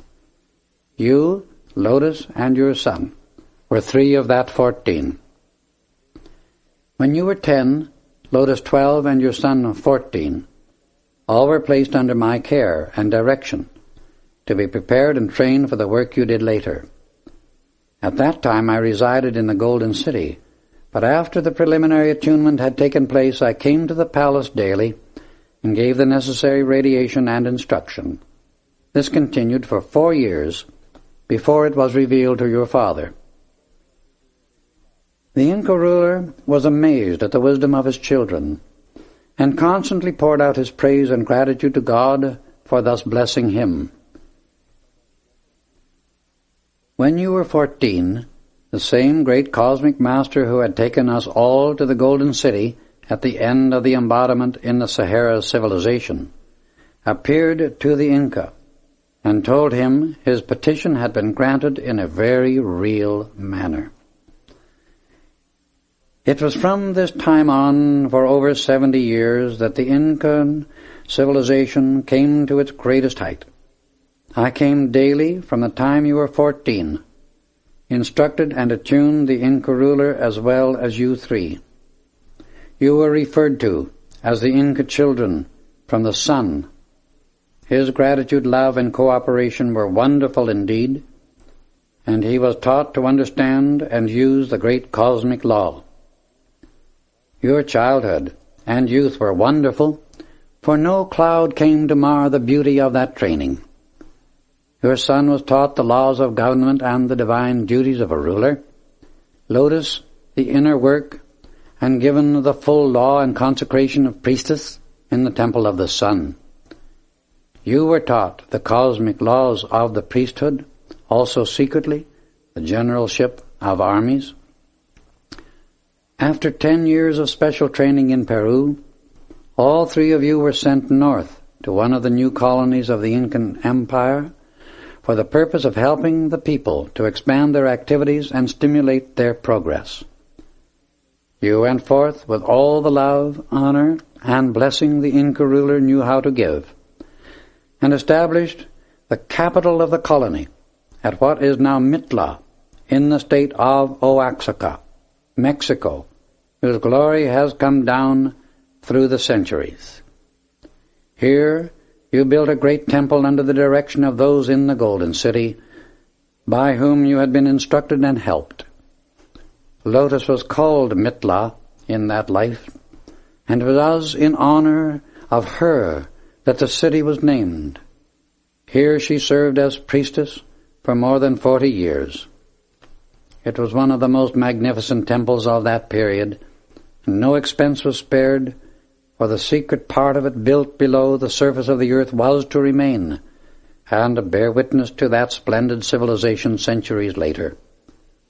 You knew this at the time it was built, and certain definite orders were given and fulfilled concerning it. because the entire construction was directed by one of the great ascended masters from the Golden City. The outer part was made of massive stones, some of which may still be seen today among the ruins. The interior was lined with marble, onyx, and jade. The jade came from a secret source in the Andes Mountains that has never been revealed to anyone.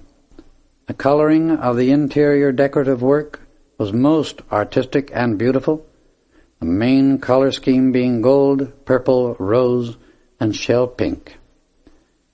The inner sanctuary was gold, with designs in purple and white. The chair in which the priestess officiated was also of gold. Here the spiritual power was focused and maintained, which radiated out to the empire and its people. With this explanation as a preliminary, we will now enter the subterranean temple, in which a room has been preserved amidst the ruins of a once great glory. We went some distance farther away when Saint Germain commanded, "Stand back." He focused a ray of mighty power on a pile of great rocks before us. Suddenly, they were thrown in every direction, uncovering a cube of rose-colored granite. He stepped forward and placed his hand upon it.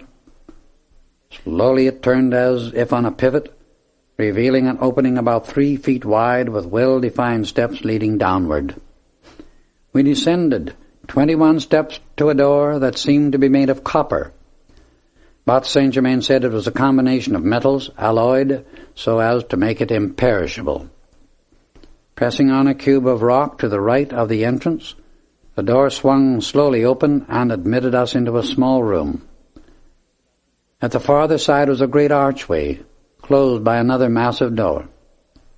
This time he pressed his foot upon a stone of peculiar design in the floor, and the door moved back, disclosing a chamber of immense proportions that seemed very much in need of cleansing and ventilation. No sooner had the thought entered my mind than the place became filled with a powerful violet light, followed by a soft white haze, becoming brilliant as a noonday sun. The cleansing was complete, for everything was fresh, clean, and filled with the fragrance of roses. As we entered the great room, my attention was held by a number of the most remarkable portraits I have ever seen.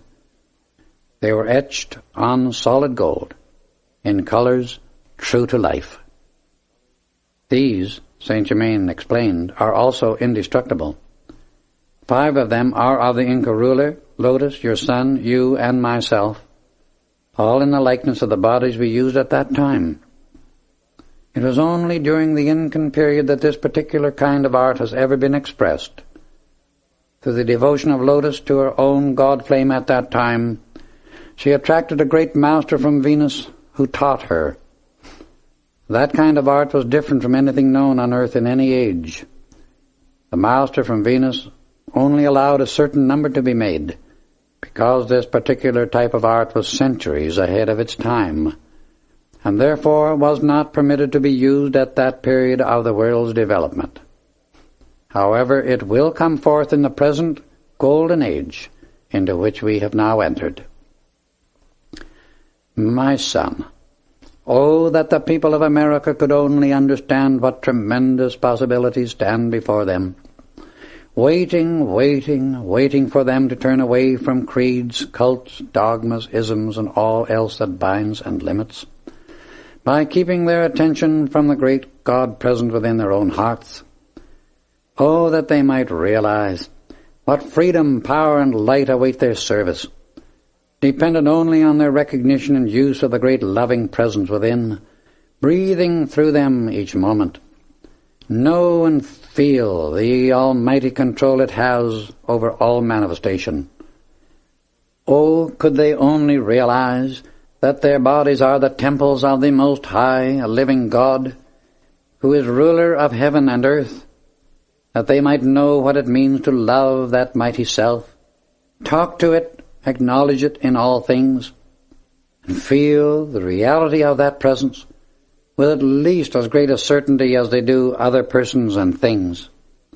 If they could only feel the closeness and reality of the great presence deeply, even for a moment, nothing could ever again stand between them and the same mighty supreme accomplishment as Jesus and other ascended masters have attained. O America, beloved children of the light, let this great God presence, its wisdom and power surge through you now, and see how quickly God's kingdom can and will manifest upon earth. America is the way shore among the nations, bearing the light that heralds the incoming golden age. Regardless of her present conditions, that light shall burst forth and consume the shadows that seek to disrupt her ideals and love for the great God Self. We then passed through a door at the right, where we found more imperishable records, this time of the Incan civilization, and the important part it played in that cycle. You recalled the process for making these records from the memory of your life 14,000 years ago, remarked Saint Germain. They will be transported to the Royal Teton together with the portraits, for this secret temple has completely fulfilled its usefulness and is now to be dissolved.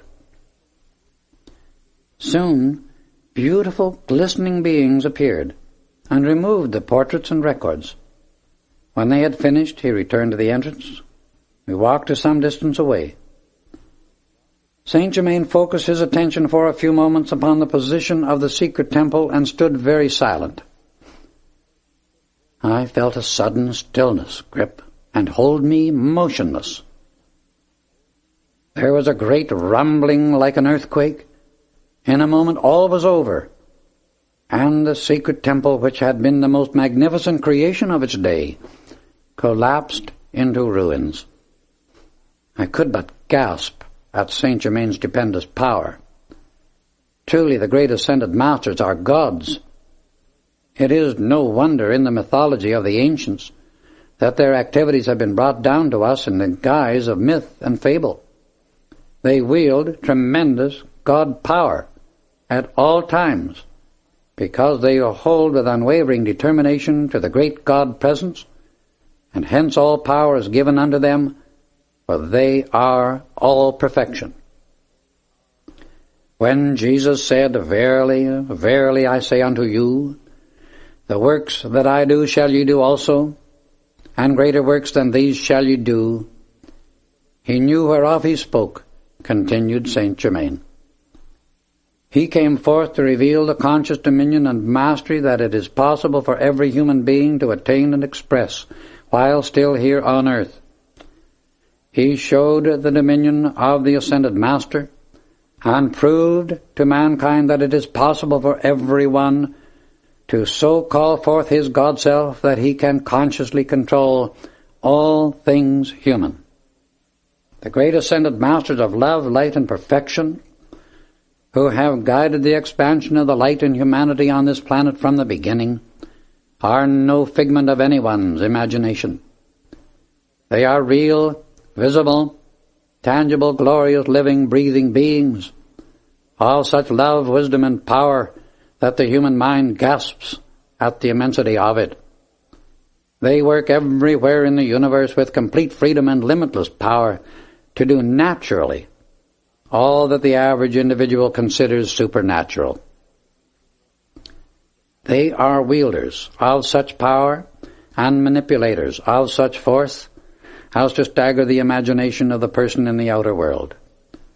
They are the guardians of the race, and as in the world of physical education, various grades of teachers are provided to guide the development of the individual's growth from childhood to maturity and then beyond, preparing him for special work, so do the ascended Masters of perfection exist to educate and help the individual, that he too may expand his consciousness beyond ordinary human expression. Thus he develops his superhuman attributes, until, like the student graduating from college, the one under the care and instruction of an ascended Master graduates out of his humanity into the full continuous expression of his divinity. The ascended master is an individual who by self-conscious effort has generated enough love and power within himself to snap the chains of all human limitation. And so he stands free and worthy to be trusted with the use of forces beyond those of human experience. He feels himself the oneness of omnipresent God, life. Hence all forces and things obey his command, because he is a self-conscious being of free will, controlling all by the manipulation of the light within himself. It is through the radiation or outpouring of this light, which is really his own numinous essence of divine love, that an ascended master is able to help those who come under his care and direction. When such an outpouring to a student takes place, his own inner bodies, and by that I mean his emotional, mental, and causal bodies, absorb the master's luminous essence, and the light within them glows and expands like a spark which one fans into a flame. This luminous essence has within it the highest force in the universe, for it dissolves all discord and establishes perfect balance in all manifestation. The ascended master's body is constantly pouring out rays of his light essence upon the discords of earth, dissolving them as the rays of force which we call light and heat from our physical sun dissolve a fog. The radiation they pour out to humanity on earth is consciously drawn energy to which they give quality, and again send it out to accomplish a definite result. In this way they give protection thousands and thousands of times to persons, places, conditions, and things, of which mankind is totally oblivious, going on its appointed way, serenely unconscious of its protectors and benefactors. In this kind of activity the ascended masters are able to change the bodies they function in like one ordinarily changes his clothes, for the cellular structure is always under conscious control, and every atom is obedient to their slightest direction. They are free to use one or more bodies if the work they desire to do requires it, for their ability to assemble or dissolve an atomic body is absolutely unlimited. They are all powerful manifestors of all substance and energy, for the forces in nature which mean the four elements are their willing and obedient servants. These glorious beings who guard and help the evolving human race are called the ascended masters of love, light, and perfection. They are all the word master implies, because by bringing forth the love, wisdom, and power of the God-self within, they manifest their mastery over all that is human. Hence they have ascended into the next expression above the human, which is the superhuman, divinity, pure, eternal, all-powerful perfection. The humanity of earth frequently, in its ignorance and limitation, presumes to pass judgment upon and express various opinions about Jesus and many others of the ascended host. That practice is one of the most binding things it can indulge in, for in such activity the criticism and judgment sent forth in this way simply return to its generator, and thus mankind is bound more tightly to its self-created suffering and limitation. The activity of the law is that the ascended masters, having freed themselves from human limitations, have become a blazing outpouring of light, into which no human thought of discord can possibly enter. This compels all destructive thought, creation, and feeling to return to its sender, and bind him still more closely in the chains of his own creation. If human beings could see their own thoughts, feelings, and words go out into the atmosphere upon the ethers, gather and gather more of their kind, and return, they would not only be amazed at what they give birth to, but would scream for deliverance. And if for no other reason than to blot such creation out of mind, they would with full determination face their own divinity and enter into it. Thoughts and feelings are living, pulsating things. The individual who knows that will use his wisdom and control himself accordingly. Jesus is to mankind gaining its experience on this earth as the great God Self within every human being is to the personal or outer self. He revealed the master record to the outer world, and he is still the living proof of the individual's ability to free himself from all limitation and to express divinity as was originally intended, for the first condition in which humanity existed was wholly harmonious and free. When some of those individuals who study life and the laws of the universe more deeply than the mass of Earth's children become aware of the fact that there are ascended masters, they often desire to go to these great ones for instruction. While in many instances this is an unconscious upreaching of the soul within to the greater light, yet the personal self little realizes in what relation it stands to those great beings who are wholly divine. There is a way by which an intensely earnest and determined student may make contact with one of them, but that can only be through the activity of enough love and discipline of the personality. If the motive for such contact be for the gratification of curiosity, thinking to prove or disprove the ascended master's existence, to merely solve a problem, or to convince a doubt in the personality, it will never come about. Rest assured of that, for the ascended host are never concerned with satisfying the human side of any student. Their entire effort is with the expansion of the God Self within, so that its power may be released forcefully enough to snap the limitations in the human self that do not give it a perfect vehicle for use in the mental, emotional, and physical worlds of manifestation. These are the realms of thought, feeling, and action.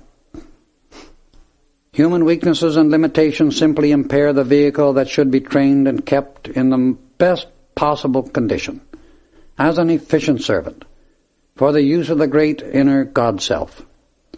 The human body with its faculties is God's temple of energy, which the great God Presence provides, and through this outer self it wishes to express a perfect divine plan or design.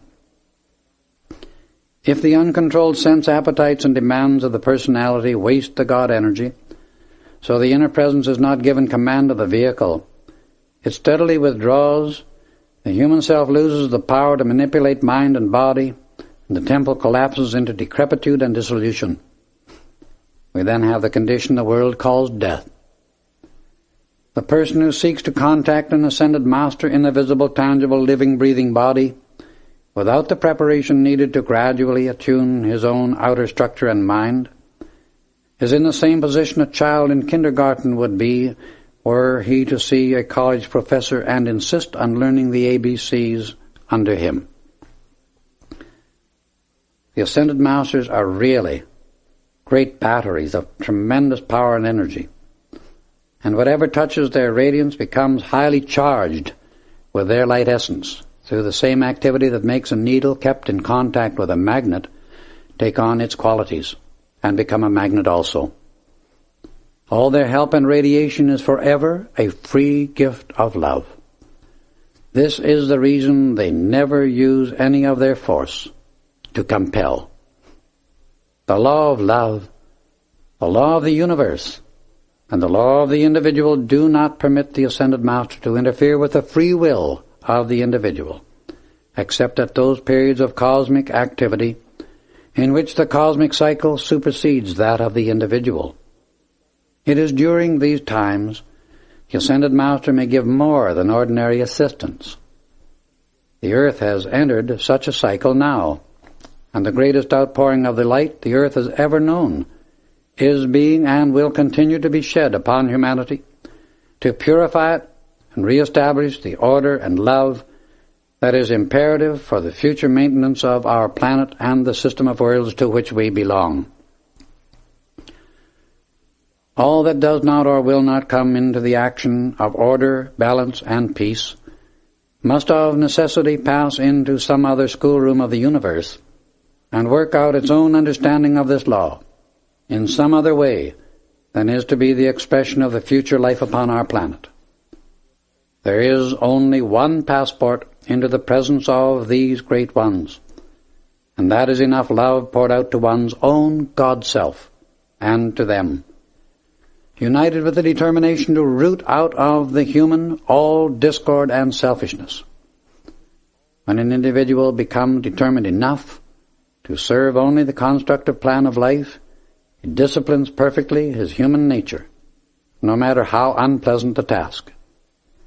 Then he will automatically draw to himself the attention of an ascended master, who will take note of his struggles and pour out courage, strength, and love, sustaining him, until he maintains the feeling of his permanent contact with the inner God-self.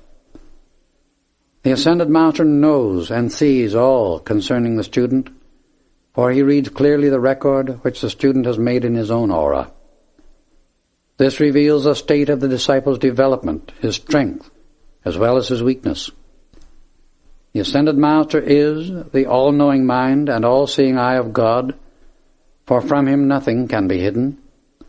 The one who wishes to come into the visible, tangible presence of the ascended host should understand that unless he makes himself a radiating sun of love, light, and perfection which the master can expand and use as a part of himself, that he can direct to any place consciously at will, he would be useless, merely a barnacle and drain upon the master's work and world.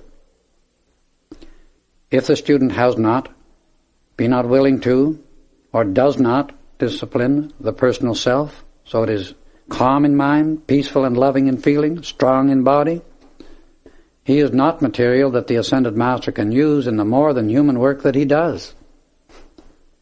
When the student has not a strong, controlled, well-developed vehicle, he is unable to cooperate with an ascended master, and thus do work of a kind which is beyond that of ordinary human experience.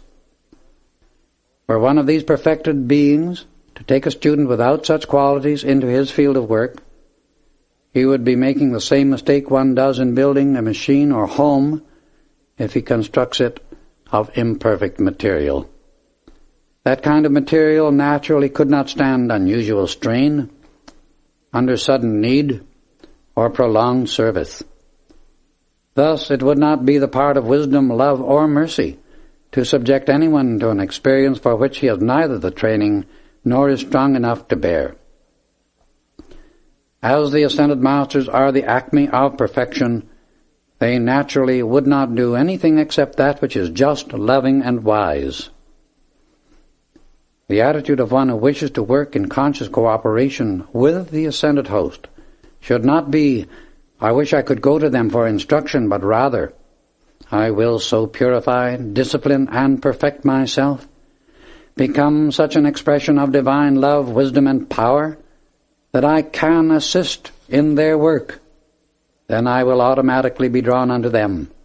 I will love so constantly, so infinitely, so divinely, that the very intensity of my own light will open the way for them to accept me. My son, self-correction and control of the forces within the use of human consciousness is not the work of a moment, nor a path of ease, lethargy, and self-gratification, for the senses riot within the average human being, and he rebels furiously against the restraint of his lower nature, which is imperative if he is to govern these forces properly within himself, especially in his feelings, so they may be used and act only under the conscious dominion of his God-mind. The saying that many are called but few are chosen is very true. All are constantly being called, but few are awake enough to realize the ecstatic joy and perfection within the God-self, and to hear its voice in the light, forever and forever calling everyone back into the Father's house. Every individual on earth is free each moment to arise and go unto the Father, his God-self, if he will but turn his back upon the creation of the human senses, and hold his attention on the only source in the universe from which peace, happiness, abundance, and perfection can come.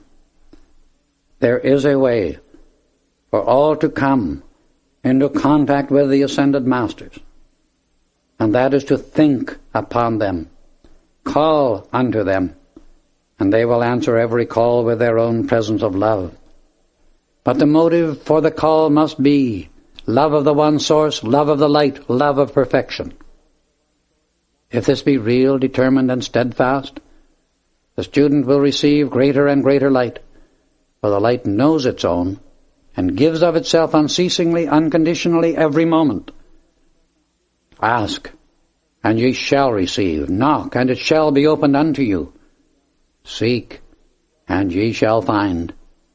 Call unto the light, and the ascended masters will answer you, for they are the light of this world.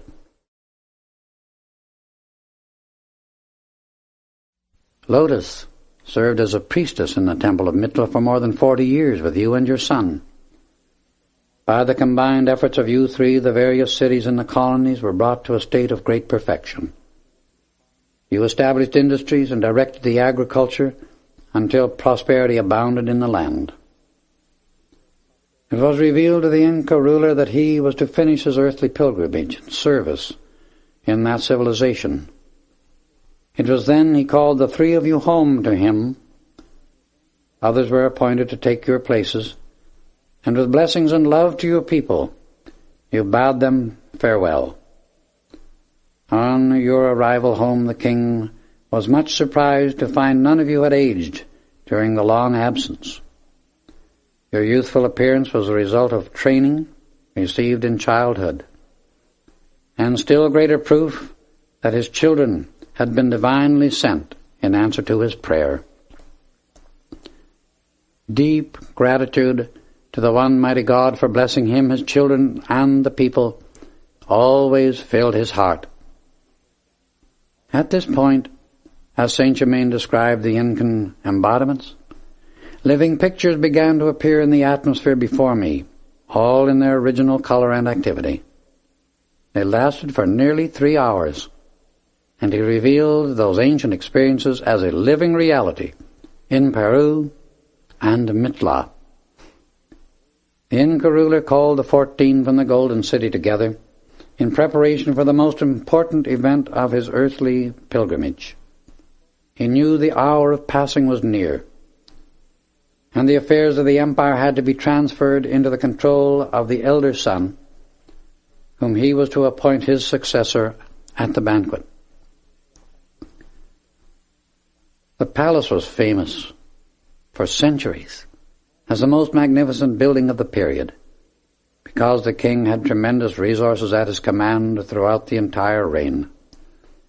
He lived close to his God-self at all times, and wealth untold flowed into his use. The interior of the palace was most ornate, private rooms of the royal family being decorated in pure gold, set with jewels, and the symbol of the sun used wherever possible as a constant reminder of the God-self within. The banquet hall was set with 5 tables of carved jade, resting on white onyx pedestals, each seating 20 people, with the exception of the royal table at which were 16, these being the 14 from the Golden City, the king, and the master, Saint Germain, who was then known as Son Uriel. Chairs at the king's table were made of gold, slightly canopied with gorgeous ostrich plumes in magnificent colors. In the Inca's chair, the plumes were a beautiful violet, in Saint Germain's an intense gold, the daughter's pink, the eldest son's violet, but of a lighter shade than the ruler's, and those in the chair of the younger son white, representing the authority of the priesthood. Plumes in the chairs of the rest of the 14 from the Golden City were of varying colors, beautiful beyond description, the color in each case representing the office and service that each occupant gave to the empire. Cloths of a very soft material, heavily embroidered with thread of remarkable brilliancy, covered the tops of the tables. The entire palace was lighted by self-luminous crystal globes that Saint Germain gave to the Inca ruler when his instruction first began. The king wore a royal robe of golden metallic-like fabric with a marvelous jeweled breastplate representing the sun. Over this was his robe of office, made of rich purple fabric trimmed with magnificent ostrich plumes around the entire edge and a deep collar. His crown was a band of diamonds that held 3 violet plumes at the back. These 3 plumes in the inner life of the ruler symbolized the 3 activities of the Godhead, Father, Son, and Holy Spirit, acting through man as love, wisdom, and power. The 2 sons were clothed in garments similar to their fathers, except for the long robe of state, each wearing the symbol of the great sun formed by a breastplate of jewels. The crown of the elder son was set with emeralds, and the plumes at the back were violet like the king's, but of a lighter shade. The headdress of the other son was set with pearls, and his plumes were white, another symbol of his office as priest. The king's daughter was robed in a golden fabric fine as gossamer silk, with an overdrape of opalescent material dazzling to behold that changed color with every movement of the body. She wore a jeweled girdle of diamonds and emeralds with its panel reaching nearly to the floor. On her head was a close-fitting cap of woven material, and around the neck a chain on which hung the symbol of the great sun, set in diamonds, rubies, and emeralds. Her sandals were of gold, also jeweled.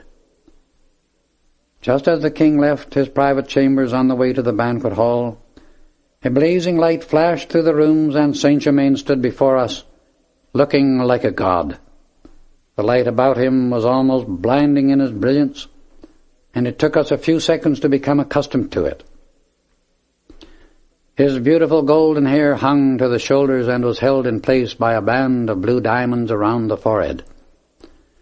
His own intense radiance shone through the color of the hair until it looked like sunlight. The piercing, sparkling violet of his eyes contrasted strongly against his skin that revealed the soft, pink color of youth and perfect health. His features were very regular, like those of the ancient Greeks. He wore a robe of marvelous, dazzling white fabric, entirely different from anything in our modern world. It fitted the body slightly at the waist, around which was clasped a girdle of yellow diamonds and sapphires, with a panel reaching to his knees. On the 3rd finger of his left hand was a ring set with a gorgeous yellow diamond, and on the middle finger of his right a sapphire almost as brilliant, both blazing tremendously because of his own great radiation, as he had just come from the Golden City. The king was surprised and overjoyed at his appearance, and making the sign of the heart, the head, and the hand, bowed low before him and offered the master his arm. They proceeded thus into the banquet hall. Here, tables had been laid with an entire service of gold, crystal, and jade. Children of the king soon entered, and when they beheld their beloved master were almost overcome with joy. However, they did not forget the dignity of the occasion, and making the divine sign he had taught them, bowed low before their father and distinguished guest. The signal was given, and all were seated.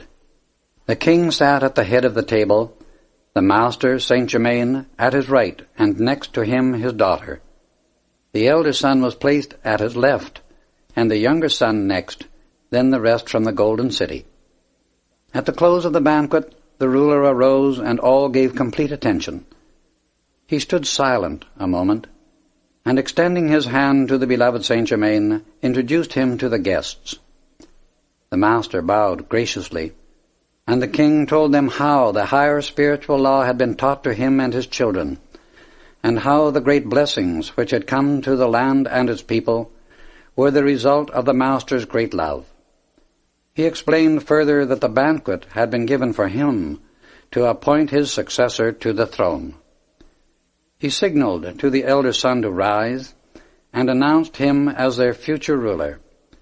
Removing the royal robe, he placed it upon the son's shoulders, and Saint Germain, raising his hands above him in blessing, said, "I bless you, my son, in the name and power of the one mighty God, in man and governing the universe, whose supreme wisdom shall direct you, whose light shall illumine you, whose love shall bless and enfold you, the land and its people." Touching the thumb of his right hand to the forehead of the son, the beloved master raised his left hand, and a blinding flash of light enfolded them. The king then appointed those who were to take the places of his daughter and 2 sons in the temple at Mitla. Saint Germain, the king, his children, and the rest of those from the Golden City proceeded into the throne room, where the master turned and again addressed them, saying, "Beloved ones of light, your brother, the king, will soon pass to his well-deserved rest and higher instruction. Until that time I will remain with you. Your civilization will reach its apex under the rulership of this our beloved brother, and you will need much added wealth to accomplish all that is to be done. In the heart of the mountains, not far distant, is great treasure of gold and precious stones. The younger son of your ruler has not so far recalled a faculty he used formerly. I will quicken it into action again, that the requirement of your future activities be supplied." He stepped toward the younger son and touched his forehead with the thumb of his right hand. A tremor passed over the body, and his inner sight became opened. He saw in the mountain fastness a certain location, which held such vast wealth he knew they would need no other supply for whatever might be required to produce the things they were to use in the outer activities. The son made obeisance to his beloved master, and promised that with his assistance the plan for its use would be fulfilled. 3 of the mines which he opened and operated were closed and sealed when the reign of those from the Golden City was finished. They have remained closed to this day. Archaeologists, in various ways from time to time, are finding evidence and proof of the tremendous height to which this civilization reached, and the splendor of its attainment. The fragments of the Incan activities they have discovered so far are of the civilization during its decline, but the day will come when that which was expressed at its apex will be revealed to the blessing, enlightenment, and service of posterity. The following day messengers were sent to the principal points in the empire, announcing the ascension to the throne of the king's son. His reputation had preceded him from the city of Mitla, for his wisdom, nobility of character, and justice were known throughout the kingdom during the years he served there. A few days later the younger son directed the head mining engineer to prepare equipment, men, and supplies for going into the mountains and opening the mine that he had been shown through the use of his inner sight. When they were ready to start, the son remained alone, and held his attention fixed steadily on the God-self within, knowing that he would be directed unerringly in finding the mine, and because of this had no difficulty or delay in going directly to the location shown him in the vision. He put a large number of men to work, and in 60 days had opened the mine to the point where they made contact with the richest gold vein that has ever been located in South America before or since that time. The discovery and operation of that mine has come down to the present day in legend among the people. The younger son returned from his achievement amidst the warm welcome of the people and received the blessings of his father, Saint Germain, his older brother and sister. The location of the mine was at an altitude of 8,000 feet, and during the time the king's son was there, he became highly sensitized, an activity that always occurs at high elevations. Upon his return to the palace, he felt clearly the time had arrived for the Inca ruler to make the great change, and knew his passing was near. The day arrived for the coronation of the king's son, when he was to assume legally and publicly the responsibility and duties of the realm. The royal family asked their beloved master and friend to perform the act of crowning the new ruler, to which he graciously agreed. Elaborate preparation for the important event had been completed, and the ceremony had progressed to the moment when the crown was to be placed upon the head of the new ruler. All noticed that Saint Germain made no effort to receive it. Suddenly there was a blinding flash of light, and before them stood a most wonderful being. She seemed to be a girl of only 18, but from her eyes and presence shone forth a dazzling radiance, filled with the love, wisdom, and power of a goddess. The light that filled the atmosphere around her was crystal white, sparkling within itself and scintillating constantly.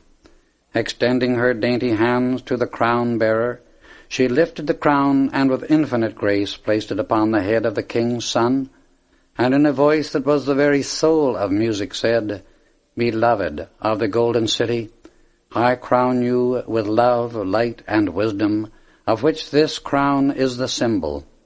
May your justice, honor, and nobility ever continue. By a divine order I shall reign with you, invisible to all but those of the Golden City who are here." The new ruler knelt to receive the crown, and the wondrous being stooped and kissed his forehead. She then turned to the assembled guests, extended her hands, and blessed them. Immediately a soft rose-colored light filled the entire place, it being the outpouring of her love to them. She blessed the former king, and turning to his daughter held her in a fond embrace. To the younger son she extended her hand, and he, kneeling, kissed it with deep reverence. The new king ascended the throne and bowed to his guests. Offering his arm to the beautiful being, he led the way to the banquet hall, and here they celebrated the coronation by a feast. He gave the signal to be seated, and then addressed them. "My greatly beloved people," he said, "I know there is but one mighty presence, God in mankind and the universe governing all. It is my desire, as it ever has been, to so live that my mind and body are clear channels and perfect expressions of the one great indwelling presence. May you, my friends, my people, our land and its activity be always blessed with God's greatest love, peace, health, and happiness. May this empire, which is God's domain, and of which we are but the custodians, continue in abundant prosperity. The love of God in me shall always enfold you, and I ask God's eternal light to raise you into His divine perfection." As the banquet progressed, the former king grew very pale. The new ruler signaled his brother, who stepped to his father's side and assisted him to the private rooms of the royal family. The king lay down and remained motionless nearly 4 hours.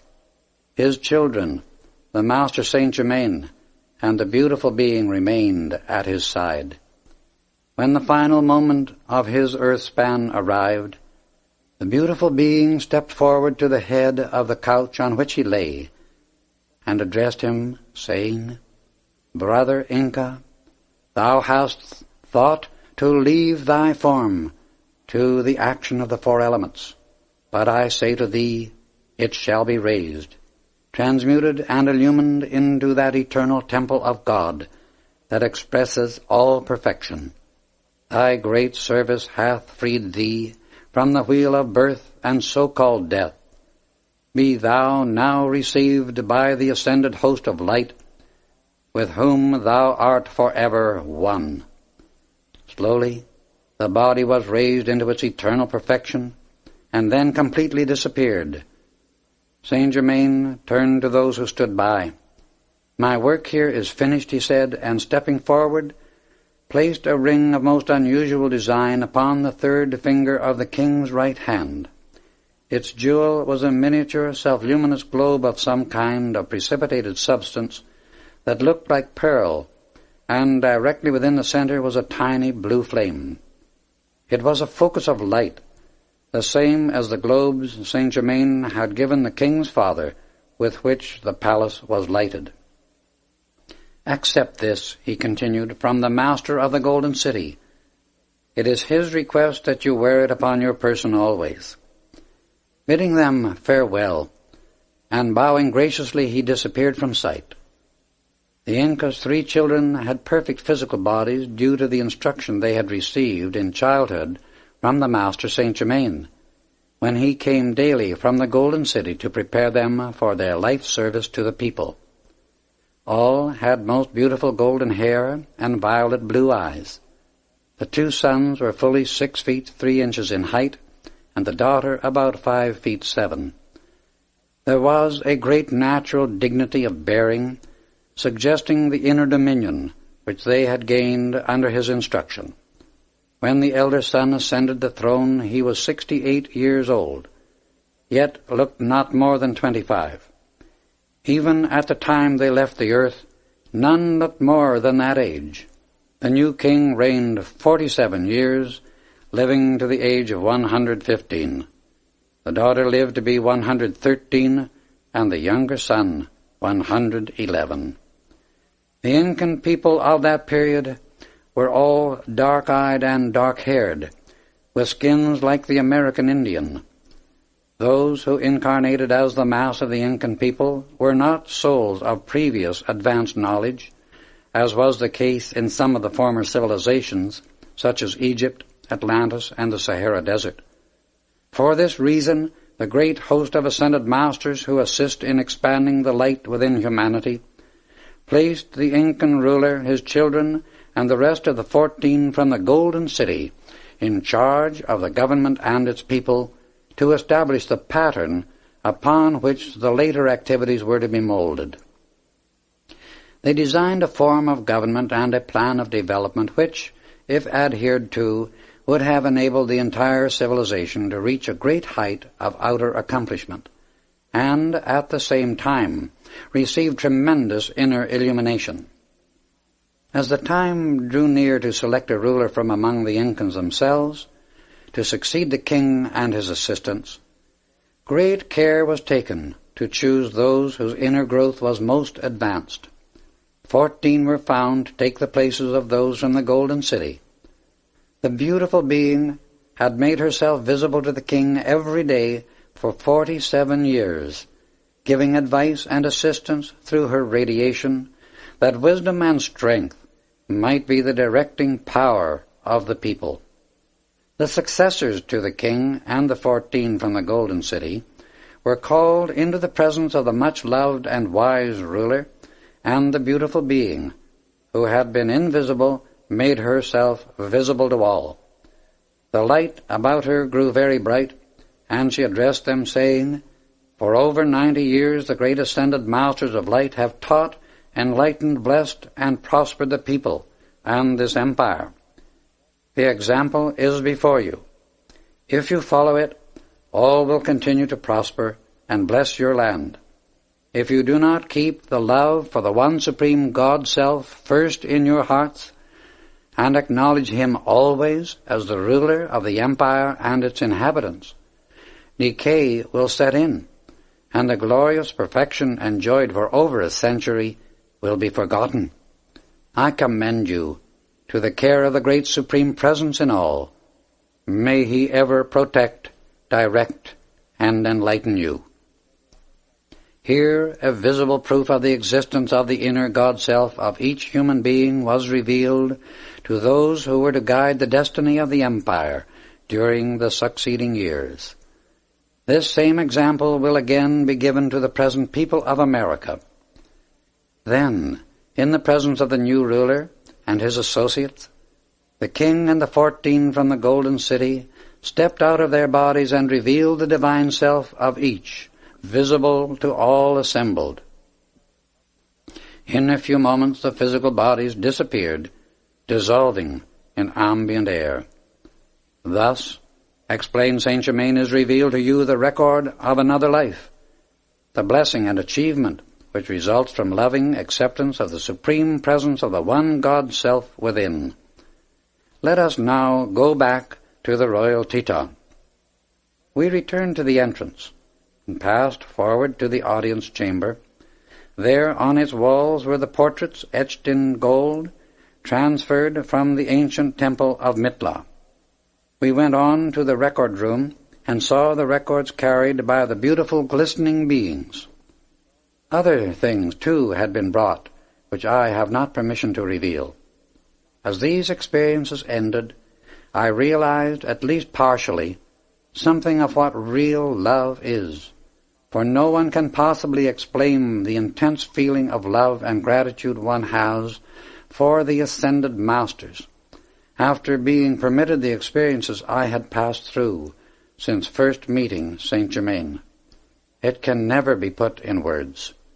There is only one overwhelming desire in life after such contact, and that is to be what they are. Then one comes to realize what Jesus meant by the Father's house, and where the home of the soul really is. Once he has really, even for the fraction of a second, experienced the ecstatic bliss radiating from an ascended being, there is nothing in human experience he would not endure or sacrifice in order to reach that height of attainment, and work for in order to express such dominion and love also. One really knows such perfection is for all of God's children, and is as real as reality can be.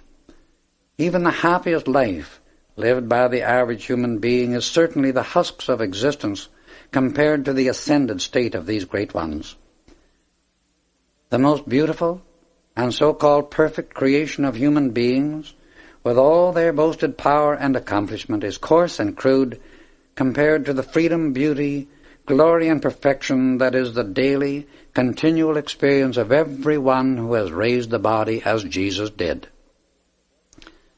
I was almost overwhelmed by a feeling of gratitude and love to Saint Germain as it came time to return to my body. He realized how I felt and understood my position. "My son," he said, "you cannot receive what has not been earned. You deserve this and much more, which will become evident as we advance. Remember, however, what seems mysterious only appears so because it is unexplained. When understood, all unusual occurrences will be found natural and according to law. The following truth shall remain engraved on your memory forever. It is this: every one of God's children who will acknowledge and accept the presence of the one mighty God, anchored within his heart and brain, and feel that truth deeply many times a day, realizing and knowing God fills his mind and body so full of light there is no room for anything else, he can be free. The one all-powerful presence is the mighty harmonious activity of one's life and affairs. And if his attention be fixed firmly with determination on this eternal truth, no height of attainment is too great for him to reach. There is but one source and principle of life to which we should give our undivided attention, and that is the God Self within every individual. To the great harmonious Self, the personal self should give conscious recognition at all times and keep in constant inner communion with it, no matter what the outer activity of the mind is. This one great Self is the life energy flowing through every human body each moment, by which all are enabled to move about in the world of form. It is the wisdom flowing through the mind, the will directing all constructive activities, the courage and strength sustaining every one, the feeling of divine love with which all force can be qualified as it flows through the individual, the only power that can ever accomplish any good thing. It is the all-victorious, conscious dominion over every condition of human activity, when released through the personal self without resistance or interruption. This mighty God-self within you is the supreme ruler of all creation, and the only dependable, permanent, and eternal source of help in existence. Only through its love, wisdom, and power can anyone ever rise into the ascended mastery, for constant, conscious communion with it is freedom and dominion over all human creation. When I say human creation, I mean all that is discordant and less than perfect. We returned to my body, and as soon as I had re-entered it, Saint Germain took my hands and poured a stream of his divine energy through me to sustain and give strength. I instantly felt revivified in both mind and body. I sat down, fixed my attention with deep intensity upon my own God presence, and offered up a prayer of gratitude for the tremendous blessings I had been privileged to receive. He bowed graciously and disappeared. Chapter 6. Buried Cities of the Amazon. A short time later I was working intently one evening when I heard Saint Germain's voice distinctly. "Be ready," he said, "tonight at 9 o'clock, and I will come for you." I was alert in an instant, hurried through my work, bathed, and was preparing for an early dinner. "I will bring you the proper nourishment," he explained. So I waited and entered into the deepest meditation of which I could be aware, recognizing only God's perfect manifestation. Promptly, at 9 o'clock, he appeared in my room, wearing garments of glistening, metallic-like substance that looked as if made of burnished steel, but felt like a combination of very soft silk and rubber, extremely light in weight. I touched the beautiful, wonderful fabric, and was so fascinated that I stepped forth from my physical body and was unaware of it until I turned and saw it lying in bed. Stepping forward to a large mirror in the door, I saw my garments were exactly like those of Saint Germain. I wondered at this, and did not understand why they were different from the ones in which we had gone forth before. He saw that question in my mind and answered it. "Try to realize, my son, that in the ascended condition of life we are always free to use the pure universal substance for whatever purpose we choose, and give it any specific quality we desire for the requirement at hand. If we wish to use material that is imperishable, we impose that quality upon the pure universal substance, and it responds accordingly. If we wish a form to be manifest only a definite length of time, we give the substance of which it is composed that quality or command, and the form manifests accordingly. In the present instance, we are going to pass through water, and the radiation from the material in your garment so surrounds your finer body as to insulate you from the natural qualities and activities of the water element.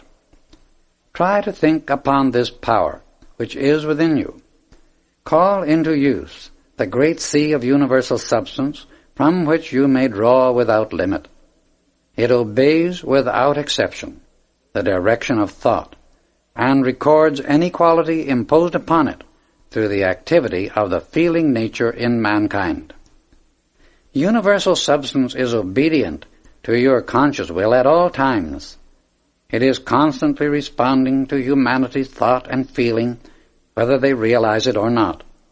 There is no instant at which human beings are not giving this substance one quality or another, and it is only through the knowledge that the individual has conscious control and manipulation of a limitless sea of it that he begins to understand the possibilities of his own creative powers and the responsibilities resting upon him in the use of his thought and feeling. Mankind through the centuries has qualified the universal substance with perishability and limitation, and the bodies it uses today are expressing those characteristics. The entire human race has storms of hate, anger, revenge, and many other outbursts of feelings, and the four elements which have recorded those qualities return them to man through the world of nature as storms. The people of earth have cataclysms of thought and feeling as resentment against each other, against injustice, against places and things, knowingly and unknowingly sending out the feeling of revenge. The great sea of universal substance upon which these qualities have been recorded expresses them back to their source, the individual, by means of the four elements as cataclysms in nature. Such activities are but nature's way of purifying and shaking herself free from the contamination of human discordant thought and feeling, and returning to her pristine condition of God's purity. Every moment, each individual is receiving into his mind and body the pure and perfect life of God. Each moment, he is also giving quality of some kind to the pure universal substance of God. This quality he alone creates and generates, and he must receive it back into his mind and body, for all things in the universe move in circles, and thus return unto their source. The ascended masters have learned the law of the circle, the law of the one. Hence we impose upon the pure universal substance only the quality we wish to use for the special work in hand. If we desire a manifestation to express a certain length of time, we set the time, give the command, and the substance of which that special manifestation is composed responds accordingly. In the case of the records at the Royal Teton and certain retreats throughout the world, it is necessary for our work that certain things be made imperishable, in order to be maintained during the centuries. We decree that quality into them, and they record exactly our decree, for nature never lies. She is a truthful recorder of the qualities playing upon her. She obeys us, and also obeys man, but there is a certain activity within her that mankind is either in ignorance of, or else stubbornly refuses to acknowledge. For this ignorance and stubbornness it pays, and pays, and pays continually, until the individual personal self learns and does acknowledge this fundamental eternal truth. It is the law of the one, the law of love, the law of harmony, the law of the circle, the law of perfection. When humanity really does learn that truth and obeys its everlasting decree, the discords of earth and the destructive activities of the four elements will cease. There is a self-generating and self-purifying force within nature that rises and throws off all that disagrees with the law of the one. This force or energy is a pushing activity from within out, and is the one power expanding. If discord is imposed upon pure universal substance, the electronic energy becomes temporarily dammed up within it. When such accumulated energy reaches a certain pressure, expansion takes place, shattering the discord and limitation. Thus, the great life of the One, the ever-expanding luminous essence of creation, God in action, overpowers whatever seeks to oppose it, and goes on its appointed way, the supreme ruler of the universe. The ascended masters of light know this, and are one with that knowledge. Mankind may know it, and be at one also, if it only will. It is within the capabilities and possibilities of every individual for it is the innate eternal principle within self-conscious life. All human beings are self-conscious life. This principle plays no favorites, and all can express its fullness. Within the life of every human being is the power by which he can express all that the ascended masters express every moment, if he but choose to do so. All life contains will, but only self-conscious life is free to determine upon its own course of expression. Hence the individual has free choice to express either in the human limited body or the superhuman divine body. He is the chooser of his own field of expression. He is the self-determining creator. He has willed and chosen to live as self-conscious life. When one individualizes within the absolute all-pervading life, he chooses of his own free will to become an intensified individual focus of self-conscious intelligence. He is the conscious director of his future activities. Thus, having once made his choice, he is the only one who can fulfill that destiny, which is not inflexible circumstance, but a definitely designed plan of perfection. It is a blueprint which he elects to express in the realm of form and action. So you see, my son, a human being may at any time determine to rise out of his human qualities or limitations, and if he will give all of his life, his energy, to that determination, he will succeed. Those of us who have raised the body accomplish the ascension by giving all unto the God-self within, and hence it expresses through us its perfect qualities, the divine plan of life. Come, let us go.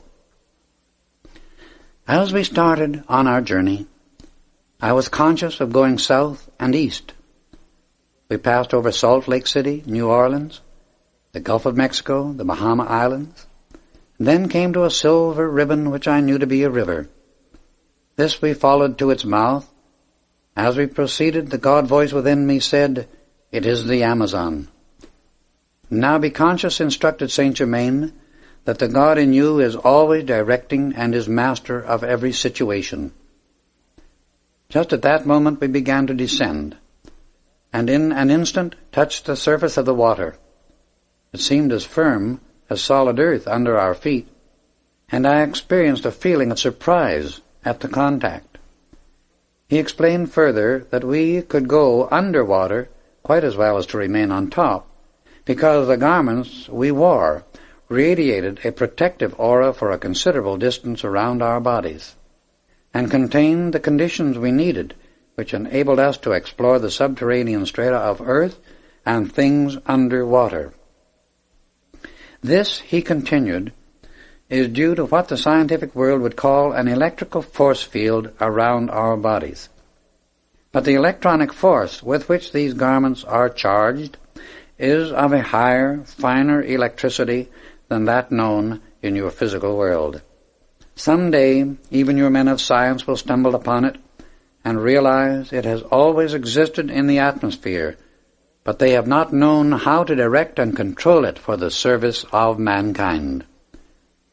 It is much more easily directed by the mind than by physical apparatus of any kind, yet it can be drawn and controlled through mechanical means. That which the outer world knows as electricity is but a crude form of the great spiritual energy of life. It exists throughout creation. As man raises and keeps his consciousness in contact with his inner God-self, he will become aware of the gigantic possibilities in the use of this higher power and force. Its service to him is infinite in the creative work that he can do in all phases of activity. We then entered the water, passing through it with no resistance at all. I was slightly startled at the novelty of the experience, but remembered instantly the admonition to be conscious only of the God within me as the master of every condition. Presently we came near the shore and passed over many crocodiles who saw us but were undisturbed by our presence. Proceeding inland, we came to what looked like the top of a monument. "This is the top of a 60-foot obelisk," explained Saint Germain.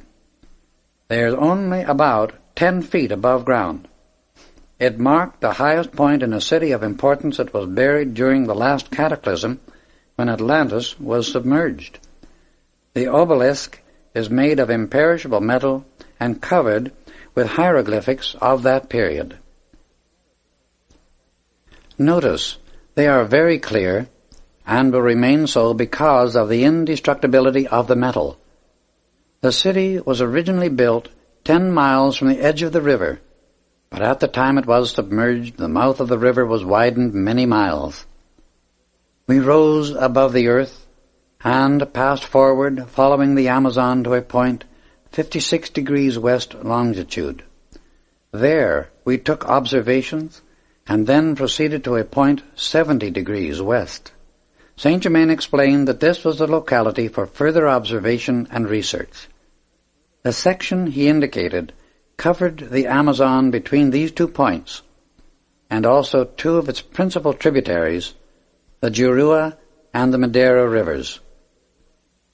This civilization, said Saint Germain, was built during the period between 12 and 14,000 years ago. The portion of the country we are concerned with is that section reaching from where the Madeira River empties into the Amazon to a point west where the Amazon touches Colombia and Peru. 13,000 years ago, the Amazon was held within great dikes of stone. The entire country around it lay at an altitude of at least 5,000 feet, and instead of the tropical climate it has today, a semi-tropical temperature existed the year around. For a great distance in this locality, the country formed a tableland or plateau. Near the mouth of the Amazon were wide, beautiful falls. The city in which the obelisk stood was built between the falls and the seacoast, about 10 miles south of the river. There were great reptiles and vicious animals to be found in the Orinoco River to the north. We came to a place near the Madeira River, and Saint Germain continued, "This is the site of an ancient city, the capital of the empire and most important place in the civilization of that period." Here he raised his hand, and it became as clearly visible as any physical city is today. Notice, he explained, how it was built in a series of circles, and the business streets go out from its center like the spokes from the hub of a wheel. The outer circles were pleasure drives built every 3rd mile. There were 7 of these, making the city 46 miles in diameter, including the central circle. Thus, the business activities did not interfere with the beauty and convenience of the drives. The inmost circle was 4 miles in diameter, and within it were placed the executive buildings of the whole empire. The streets were all beautifully paved and constructed 18 inches to 2 feet below the surrounding buildings and grounds. They were flooded every morning and washed thoroughly clean before the activities of the day began. Observe the unusual magnificence of the pleasure drives and how gorgeously beautiful were the plants and flowers forming the banks on both sides. One very predominant feature of their architecture was that the top floors of almost all the buildings, especially residences, were built with adjustable domes. These could be opened or closed at will, as they were constructed in 4 sections and arranged so to serve for either sleeping or entertaining purposes. The days were never uncomfortably warm, and at evening the wonderful cool air from the mountains came as regularly as day appeared. We entered the capital, an enormous structure of great beauty. The interior was finished in cream-colored marble, veined in green, and the floor, made of a dark moss-green stone resembling jade in its texture, had been laid so perfectly as to seem almost like one piece. There were large tables in the rotunda of the same kind of green stone as the floor, but lighter in shade. These had heavy bronze pedestals placed about 3 feet from each end. Here Saint Germain again held out his hand, and we were among living people, moving through the buildings and grounds. I held my breath, astonished, for I saw an entire race of golden-haired people with beautiful pink and white complexions. The men stood fully 6 feet 2 to 6 feet 4 inches in height, and the women averaged about 5 feet 10. Their eyes were a most beautiful violet blue, very clear and brilliant, expressing great calm intelligence. We passed through a door at our right and entered the throne room of the emperor. It was evidently his audience day, for he was receiving foreign and local guests. This was the emperor, Casimir Poseidon, said Saint Germain in explanation. He was truly God incarnate. Note the kindly nobility of his face, and yet the tremendous power within him. He was and is an ascended master, blessed and greatly beloved. For many centuries in myth and fable, his memory was kept alive and the perfection of his kingdom described in epic poems. But as time passes into eternity, the memory of such great accomplishments fades and is often forgotten by succeeding generations. Casimir Poseidon was every inch a magnificent driller. He was fully 6 feet 4 inches in height, well built and straight as an arrow. When he stood, he towered above those around him, and the very atmosphere seemed charged with mastery. His golden hair was heavy and hung full to the shoulders. The royal robe was made of a material that looked like violet silk velvet, trimmed in gold, and under it he wore a close-fitting garment of soft golden fabric. His crown was a simple band of gold with an immense diamond in the center of the forehead. These people, said Saint Germain, were in direct contact with all parts of the world through marvelous aerial navigation that had been brought forth for their use. All light, heat, and power were taken directly from the atmosphere. Atlantis, during this period, was in a wonderful state of progress because she had been governed and shown the way to perfection by various ascended masters appearing from time to time and ruling for the spiritual uplift of the people. Again and again, all the way down the ages, whenever a great civilization has arisen, it has been founded on spiritual principles in the beginning, and maintained obedience to those laws of life during the time of its ascendancy. However, the moment any government or the people themselves begin to drift into lax ways, so that injustice and the unclean use of life become habits, either of officials or the people, disintegration begins and continues until they either return to the fundamental laws of balance and purity or are wiped out by their own discord, that the balance may be re-established and a new start given. Casimir Poseidon was a direct descendant of the mighty ascended master rulers of Atlantis. In fact, the civilization over which he ruled was a child of the Atlantean culture and attainment. His capital city was famous throughout the world for its magnificence and beauty. As the rural districts are shown, watch the method by which objects are transported. For the power these people used was generated in an instrument-like box 2 feet square and 3 feet long, attached to the mechanism of the implement in use. The water supply from the streams was placed under control and its power also utilized. There was no need for police or military organization of any kind because of the method by which the people were reminded of the law and the wonderful sustaining power that was radiated, enabling them to give obedience unto it. To the east, in the park, stood a magnificent building. We approached it. Over the entrance were placed the words, God's living temple to man. We entered and found it much larger within than seemed apparent from the outside. There must have been seating capacity for at least 10,000 people. In the center of this immense temple stood a pedestal about 2 feet square and 20 feet high, made of a self-luminous milk-white substance that gave off a white light with a breath of pink in it.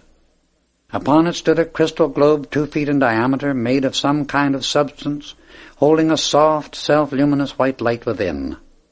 It was very soft, and yet so intensely luminous that the entire building was brilliantly lighted. That sphere, remarked Saint Germain, was made of a precipitated material enclosing an intense focus of light. It was drawn and placed in the temple at that period by one of the great ascended masters as a sustaining and life-giving activity for the people. It continually sent forth not only the light, but an energy and power which stabilized their activities and the empire. The sphere of light was focused by the great being, and the building erected around it afterward. It was really a precipitated focus and concentrated activity of the Supreme God Presence.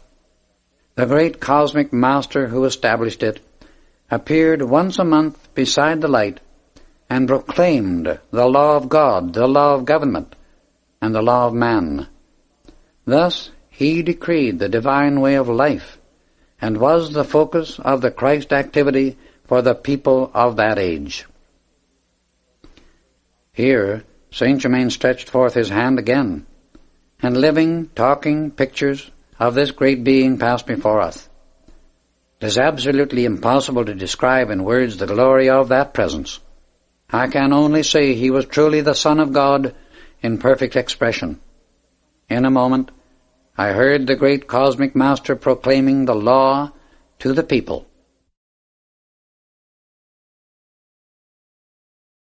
The record, the majesty of his presence, and decree are burned into my memory for eternity. So clearly do they remain in my consciousness. I give his decree to you, just as it still stands before me. Beloved children of the one mighty God, knowest thou not the life thou art using is from the one supreme presence, eternally pure, holy, and perfect? If thou dost aught to mar the beauty and perfection of that one life, thou cuttest thyself off from the gifts of thy God. Thy life is the sacred jewel of thy God's love, the source of the secrets of the universe. Thy God doth trust thee with his own heart's light. Cherish it, adore it, let it ever expand unto greater light and greater glory. Thy life is the pearl of great price. Thou art the keeper of God's wealth. See thou use it for him alone, and know thou hast received the light of life, for whose use thou shalt give an accounting. Life is a continuous circle, the principle upon which thy city is builded.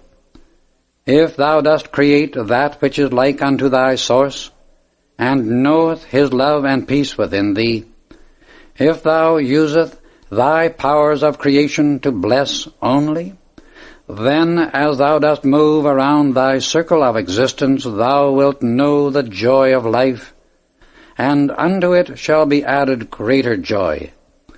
If thou dost not create like thy source, thine evil will return unto thee with more of its kind. Thou alone choosest thy destiny, and thou alone answereth to thy God for thy use of life, thy being. The great law no one can escape. Long I have proclaimed this law of life, the law of thyself. Thou art unto thyself, because thou canst always come unto thy God if thou desirest the perfection of life. I come not always, as now, to hold thy straying feet upon the pathway of truth, nor to remind thee of thy eternal light, set upon a mountain top for thy guidance. In a far distant day I will speak within the heart of man, and if thou lovest life, thou wilt call unto me, abiding in many cells. Let this not confound thee, my children. If thou wouldst know me, the light, thou wilt have to seek me, find me, and having found, abide within me always. In that day, the Father, Mother, Son will be one in the heart of man. The Son is forever the door, the way unto God. In thy mind and in thy heart is my light, ever reminding thee of my presence, or in the time to come I will be present only in that light. Then will I be wisdom in thy mind, to govern the love in thy heart, that thou mayest be filled with the peace of the one life, God. Thy body is but the instrument of thy soul, and into thy soul must stream my light, or thou wilt perish. My light in thy mind is the way into the heart of all light. Only by my light in thee canst thou expand the light in every cell of thy being into greater and greater being. In thy throat is my light, which is thy power to speak my words. Through these I always illumine, protect, and perfect my children. Words that do not this threefold mission are not my words, and can only bring misery when spoken. Meditate upon my light in thy mind, in thy heart, and thou shalt see within all things, know all things, and do all things. Then that which is not of me can never confound thee. I speak these words now, for they shall be engraved upon the tablets of earth, and the memory of its children. In the far-off day of which I speak, one of God's children shall receive these my words, and shall give them forth to bless the world. In that time, when thou hast fully received my presence, and are letting it always act in thy life and thy world, thou wilt find the cells of the body thou dost then occupy becoming bright with my light, and thou wilt realize thou canst continue on into that eternal body of light, the seamless robe of Christ. Then, and then only, wilt thou be free from the wheel of rebirth. Having traveled thy long journey through human experience and fulfilled the law of cause and effect, thou shalt transcend all conditions governed by law, and shall thyself have become the law, all love, the one. Such is the eternal ascended body of Christ, said Saint Germain, turning to me, in which one is able to wield the scepter of dominion and be free. My son, even now you can ascend into the light of the One, for the light is in your mind, the light is in your heart, and if you will stand in it firmly, you can and will raise your physical body of limitation into your pure eternal body of light, forever youthful and free, transcending time, place, and space. Your glorious self stands ever waiting for you. Come into its light and receive eternal peace and rest in action. It needs no preparation. It has all power. Come fully into the embrace of your light self, and that moment, even today, your present body can become ascended. As he finished speaking, the pictures ceased. We went a short distance farther on and stopped at a place where a large flat stone lay on the ground. As Saint Germain focused his power upon it, the stone raised from the earth and moved aside, disclosing an opening with steps leading downward. We descended about 40 feet and came to a sealed door. He passed his hand quickly over the door, unsealing it and revealing certain hieroglyphics. "Center your attention on this writing," he instructed. I did so, and saw the words, "God's living temple to man," stand out clearly on the door before me. There in front of me stood the physical door we had just seen a short while previously in the living pictures. The door opened, and we entered a room under one of the small domes built at each corner. In this were a great number of metal boxes about 2 feet long, 14 inches wide and 6 inches deep. Saint Germain opened one, and I saw they contained sheets of gold on which the records of that civilization had been written with a stylus. I realized there must be rooms which had been sealed and preserved under each of the 4 small domes, and that the large central dome had been built over the sphere of light. We found a secret passage connecting the 4 small rooms, passed on to the second of these, and saw the containers filled with jewels belonging to the temple. The third room contained golden and jeweled ornaments, the throne chair, and other chairs of gold. The throne chair was a striking example of the goldsmith's magnificent workmanship. The back formed into a shell, making a canopy over the head of the ruler, and from its sides hung golden drapes made of tiny golden links, each forming a figure 8. These were looped back against the chair, making a delicate and extremely graceful effect. In the center of the room was a table about 14 feet long and 4 feet wide, made of real jade, resting upon a golden bronze pedestal.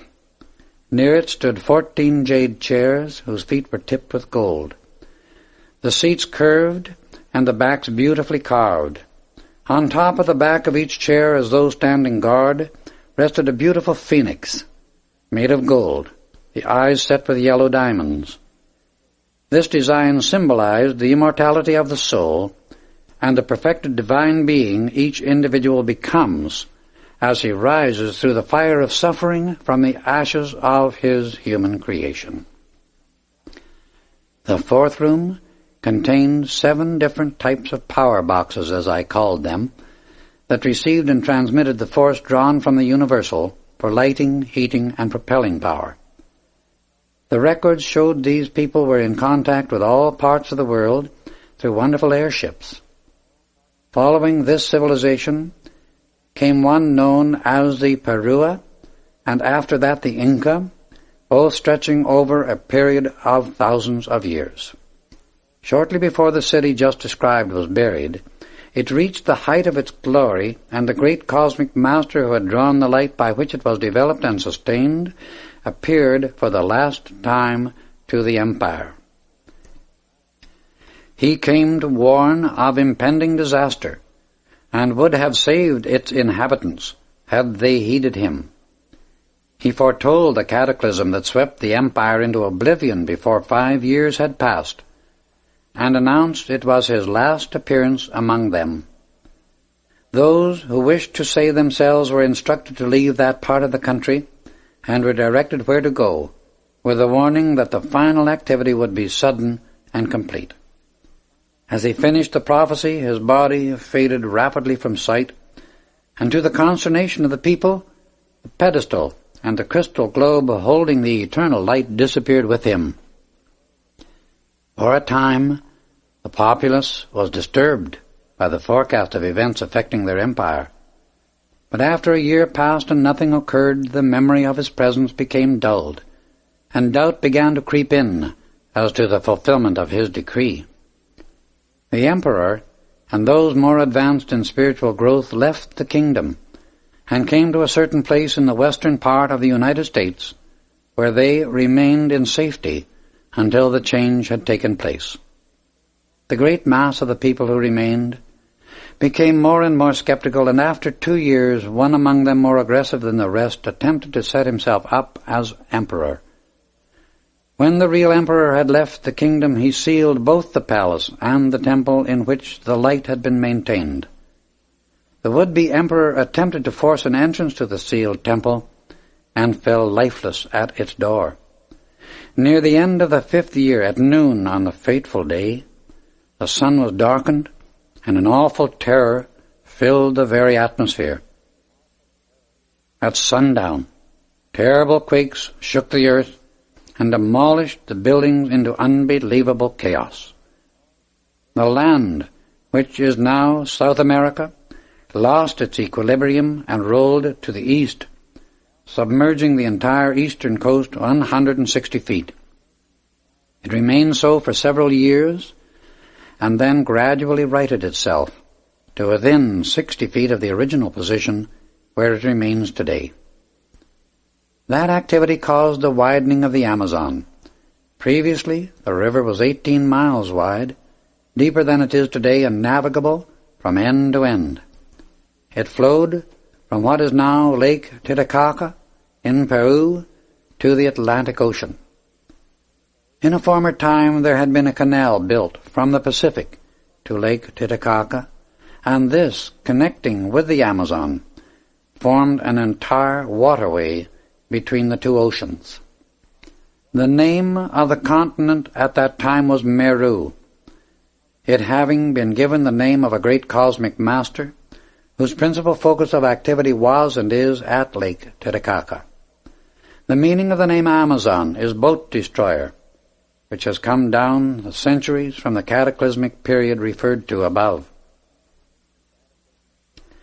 The rolling of the entire continent of South America explains many conditions on its western coast that geologists and men of science have been unable to explain from the scientific data they have discovered up to the present time.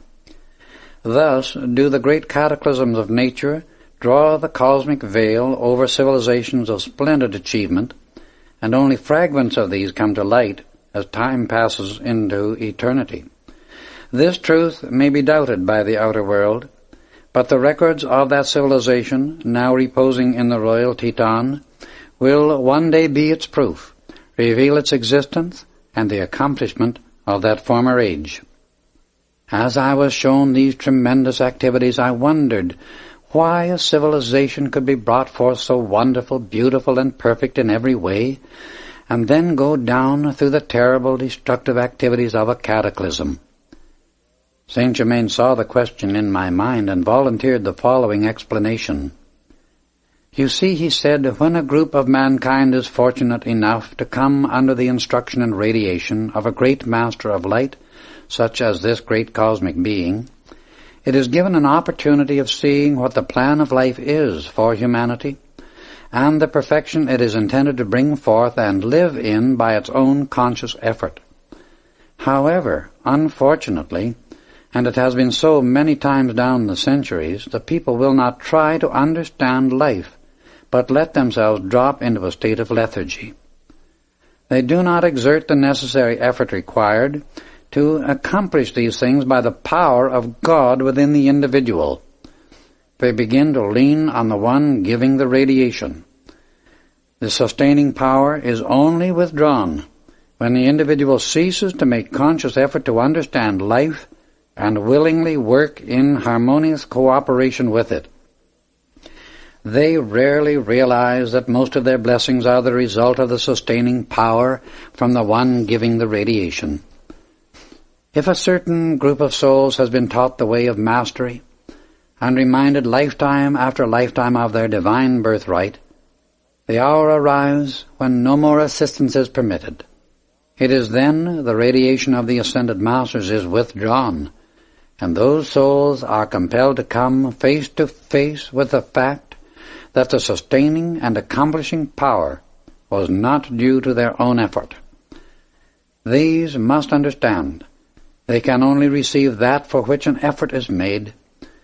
In such activity, the experiences passed through compel them to make the necessary self-conscious application, and when that is accomplished, expansion and God-dominion begin to express. There is no failure for anyone who continues to make self-conscious effort to express dominion of the divine over the human, because failure only comes when self-conscious effort ceases. All experience through which the individual passes exists for one purpose only, and that is to make him aware of his source. He must learn who he is, recognize himself as a creator, and as such, master of what he creates. Everywhere throughout the universe, whenever the power to create is given to a being, the responsibility of creating is always coexistent with the power. All creation is by self-conscious effort, and if the individual upon whom this great gift of life has been bestowed refuses to take his responsibility and do his duty, his experiences in life will prod him with misery until he does. For mankind never was created in a condition of limitation, and it can have no rest until the perfection with which it was endowed in the beginning is fully expressed. Perfection, dominion, harmonious use, and control of all substance and force is the way of life, the original divine blueprint for humanity. God within the individual is that perfection and dominion. It is that presence within the heart of everyone, which is the source of life, the giver of every good and perfect thing. When the individual looks to and recognizes his source as the outpouring of all good, he that moment automatically starts the flow of all good things unto him and his world, because his attention to his source is the golden key that opens every good thing unto him. The life in every person is God, and only by the self-conscious effort to understand life and express the fullness of good through himself can the discord in the outer experience cease. Life, the individual, and the law are one, and so it is unto eternity. Come, he continued, we will go to a buried city near the Jurua River. We traveled west and soon came to a slight elevation. Saint Germain extended his hand and again vivified the etheric records of these people. The place we observed was the second city of importance in the empire. The one from which we had just come was the focus of spiritual power and activity, while the second we were now to see was the seat of commercial and governmental operations concerned with the physical welfare of the population. Here was located the national treasury, mint, and governmental, experimental, and inventive activities. Not far from this city rose the mighty Andes, the source of the immense mineral wealth of the empire. I noticed one thing among these people that seemed most remarkable. All were so completely at peace and thoroughly contented. They expressed quiet and exquisite rhythm as they moved about. The pictures came to an end, and we proceeded to the only rocky spot visible. Saint Germain touched one of the rocks. It moved aside, and we saw a flight of 20 metal steps leading downward. These we descended and came to a metal door. We passed through, went down 20 steps more, and found ourselves before a massive sealed bronze door. He reached to the right and unsealed a square opening in which were metal stops, like those of an organ. He pressed 2 of these. The great mass slowly opened, and we stood in an immense room, with everything just as it had been in that far-off time. It had been used as a display room for inventions to which the public had access. All the fixtures were made of metal combined with what looked like opalescent glass. This, said Saint Germain, was made by a fusing process combining certain metals with glass in such a way as to make the metals strong as steel and imperishable. One man in the present age came very near the discovery of the same process, for he had all but one element, and that would have made it imperishable. The entire room was lined with the same peculiar metal, and 3 massive doors led from it. Saint Germain went to a box of stops, pressed 3 of them, and all the doors opened at once. We entered the first one, found a passage long and narrow, more like a vault than a room, was lined with containers, filled with discs of gold about the size of a silver dollar, stamped with the head of the emperor and an inscription that read, God's blessings to man. Entering the second door, we found similar containers filled with uncut jewels of all kinds. In the third room, the containers were flat and held thin sheets of gold on which were written the formula and secret processes used in that period. Among these, said Saint Germain, are many formulas and processes which were not used in that former time. They will be given into the use of the present age. He went back to the box of stops and pressed another. A fourth door opened, which I had not noticed before. This led into an arched tunnel, or passageway, connecting the treasury with the mint. It must have been at least 1/4 of a mile long, and at the far end we entered an enormous room. It was the main part of the mint and was filled with a maze of machinery of most wonderful construction. Among many things I saw were machines used for stamping the gold and cutting and polishing the jewels. They simply fascinated one, so perfect was their operation. Here Saint Germain showed me a specimen of malleable glass, clear as crystal. In this room were great quantities of native gold nuggets, gold dust, and gold ingots, weighing 8 and 10 pounds each. I was speechless at such an amazing quantity of wealth in one place, and Saint Germain, knowing how I felt, remarked, "It is utterly impossible for such quantities of wealth as you see before you to be released under the mass of mankind, because the selfishness within the commercial world at the present time makes it the height of folly to let humanity waste more of nature's gifts. God and nature bestow their wealth lavishly upon the earth for the use and blessing of the souls who incarnate there. But the selfishness and lust for power within the feelings of mankind make them forget the higher way of life and cause man's inhumanity to man. The few who rise to control of the mass should have the intelligence to know that what helps the mass helps the individual most. But if they refuse to recognize this law, self-destruction follows, brought about by their own selfishness. Selfishness and the feeling of power to control others blind the reason and dull the perception of the outer mind to its own dangers. And such individuals ride headlong to ruin in every case, ruin spiritually, mentally, morally, and physically, extending many times into the third and fourth embodiment following. Only light can raise the individual above selfishness. Only when mankind rises out of the mire of its own selfishness and lust in all its forms can human beings be entrusted with all that God and nature hold ready for right use. But any individual, as he cleanses himself of his own selfishness and lust, may have the fullest use of all these riches, when he will use them harmoniously and for the blessing of others.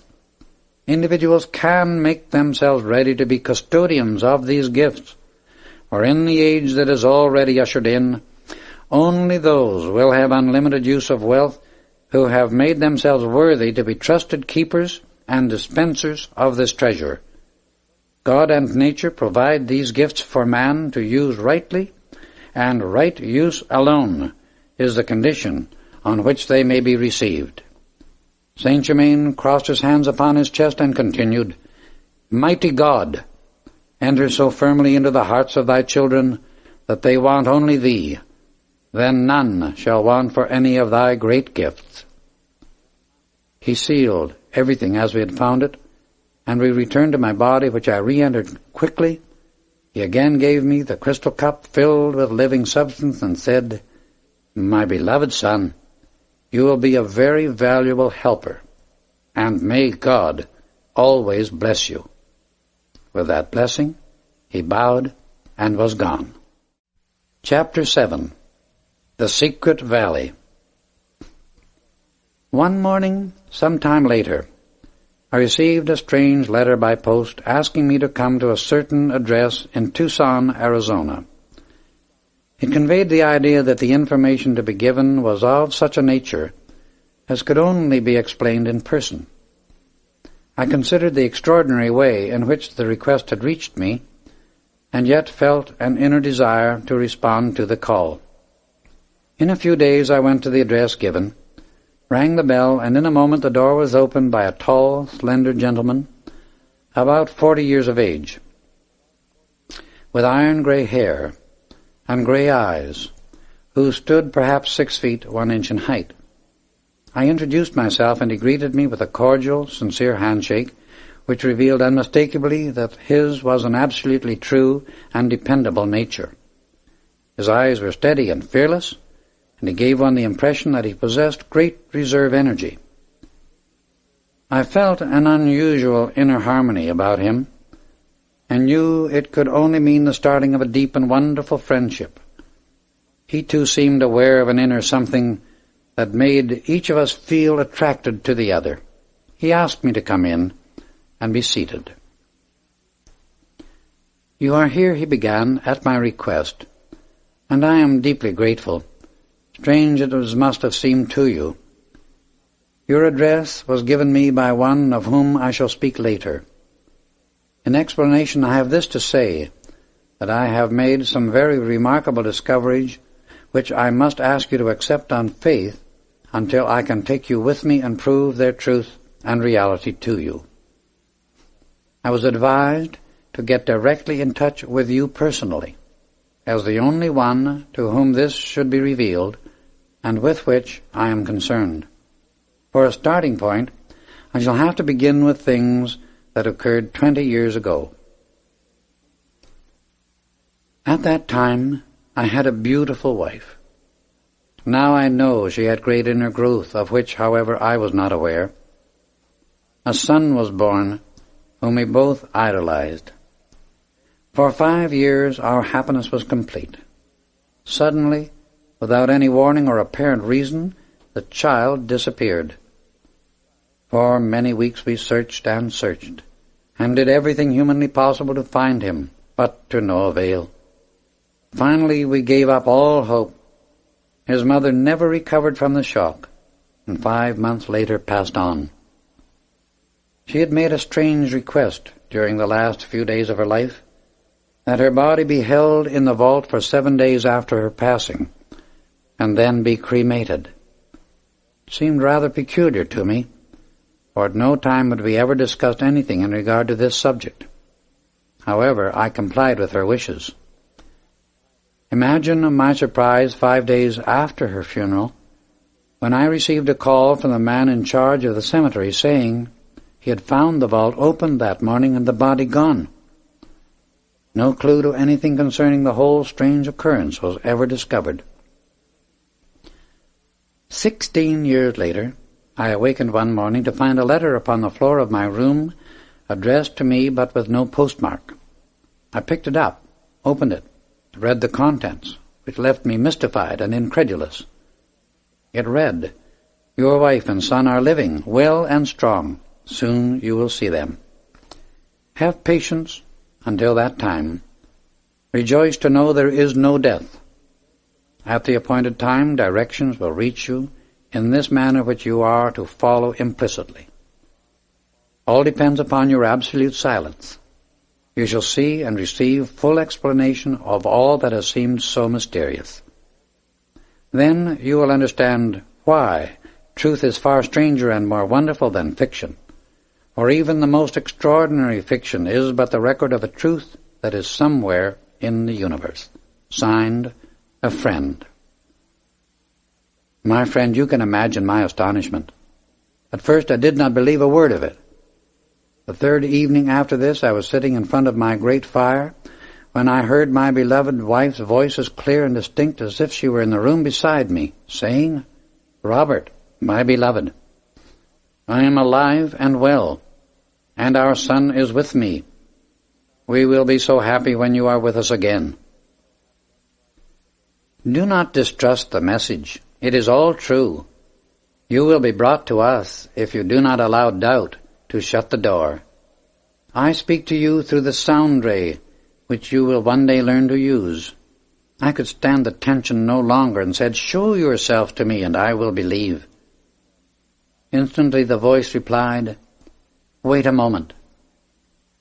In about 3 minutes, a brilliant ray of golden light came into the room, forming a tunnel, at the other end of which stood my beautiful wife. It was she, unmistakably. "Beloved," she said, "seeming miracles have taken place in the midst of your life for years. But because your attention has not been called in the right direction, we had to wait until this time. Trust the message that will come to you. Then you will come to us, and I assure you, a new world will open. To our great love there is no barrier." Instantly the light ray vanished, and with it the voice. My joy knew no bounds. I could no longer doubt. I felt a relaxation, peace, and rest I had not known for years. Then came weeks of waiting, which I now know was a preparation going on within me. At last, the message I longed for so much came, and with it a diagram and directions to be followed. I saw this would lead me into the high mountains southeast of Tucson, Arizona. I made preparation to go at once, saying to my friends I was going to do a little prospecting. I took a horse and pack animal, finding very little discomfort and no difficulty in following the directions given. If I could have gone as the crow flies, I would easily have covered the distance in 2 days.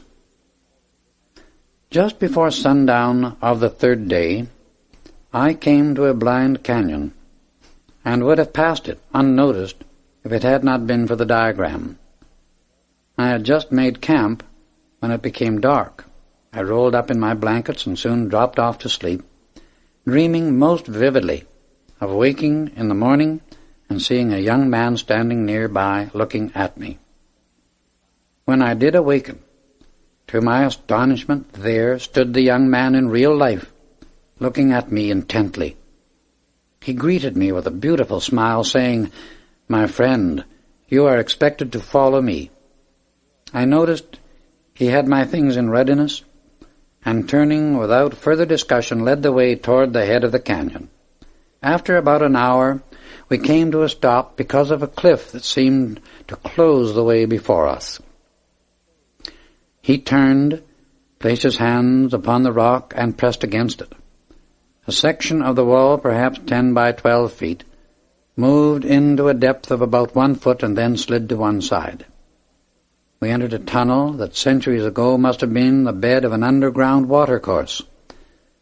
My companion closed the entrance behind us, and as we turned to go forward, a soft radiance spread everywhere, so we could see quite clearly. I was astonished at all I saw, but I remembered the admonition I had received in my instruction to be silent. We continued in the tunnel for more than an hour, and finally came to a massive metal door. This opened slowly at my companion's touch. He stood aside and waited for me to pass through. I stepped out into the bright sunlight, almost breathless with delight at the beauty of the scene before me. Ahead of us lay a valley of surpassing loveliness, about 100 acres in extent. "My friend," said the young man, "you have returned home after a long absence, all of which you will soon understand." He then led the way to a beautiful building near the foot of a sheer cliff at the upper end of the valley. As we came nearer, I could see many kinds of fruit and vegetables growing in abundance, among them oranges, dates, English walnuts, and pecans. A beautiful waterfall poured over the cliff, making a limpid pool at its base. The building was a massive one, and looked as though it had stood there for centuries. We had almost reached it when a beautiful woman in white appeared at the entrance. We came nearer, and my beloved wife stood before us more beautiful than ever. In another instant I held her in my arms, and after all the agony I had been through in those years, It was almost more than I could stand. She turned, putting her arm around the young man who had brought me, and said, "Robert, this is our son." "Son," was all I could say. So nearly was I overcome by my emotions. He stepped forward, put his arms around both of us, and we three stood there for a moment in deepest love and gratitude, happy once more. I suddenly realized it was 16 years since he had disappeared, and by now he must be 21. He answered my thought by saying, "Yes, Father, I am 21. Tomorrow is my birthday." "How can you read my thoughts so readily?" I asked. "Oh, that is a very ordinary and easy thing for us. It is all quite natural when you understand how to do it, and really quite simple," he replied. "Come," he continued, "you must be hungry. Let us have something to eat." With their arms around me, we entered the ancient building. The interior was finished in pink marble and white onyx. I was shown to a beautiful room where the morning sun flooded everything with its glorious radiance. I refreshed myself and found a suit of white flannel had been provided for me. I tried it on, and it fitted perfectly. This surprised me, but again I remembered the admonition to be silent. I went downstairs and was presented to a striking-looking gentleman about my own height, with large, dark, piercing eyes. "Father," said my son, "this is our beloved master, Ariel. He is the one who saved the lives of both Mother and me, and has trained us all these years until you could be prepared to join us here. It was he who sent you the message and directions to come, because the time had arrived for your definite training to begin." We entered the dining room, which was magnificent, and I could not refrain from expressing my admiration. It had been placed at the southeast corner of the building on the main floor and was flooded with sunshine morning and afternoon. The walls were made of heavily carved walnut, and the beamed ceiling inlaid between the beams with motifs in hexagonal design.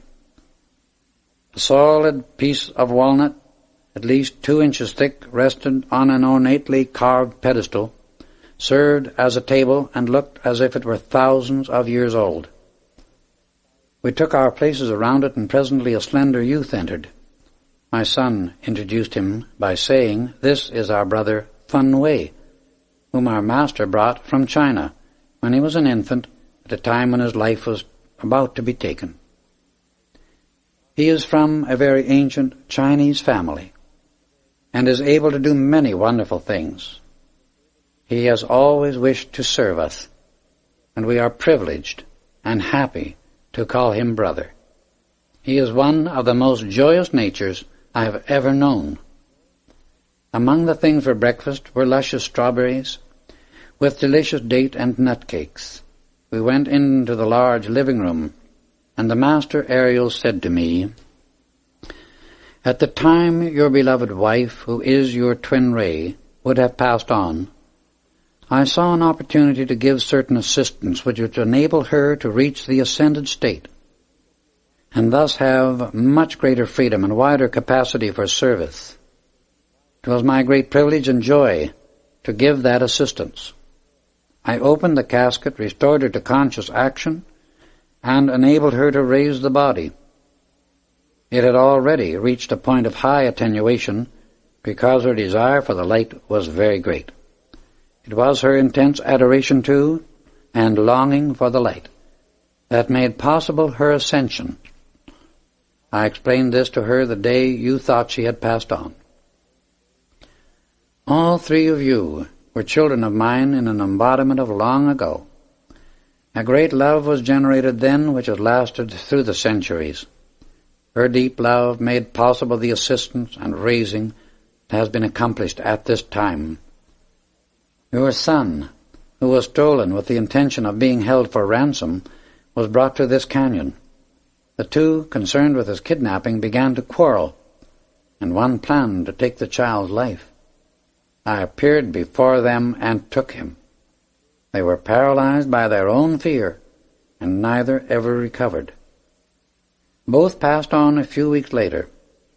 If one deliberately takes the life of another human being, or determines mentally to take it, he has set a cause into motion that will surely take his own.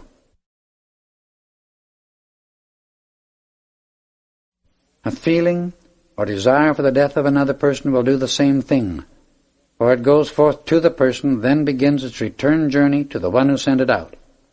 Many times, individuals allow resentment against injustice to flash forth with an intense feeling to rid the world of a certain individual.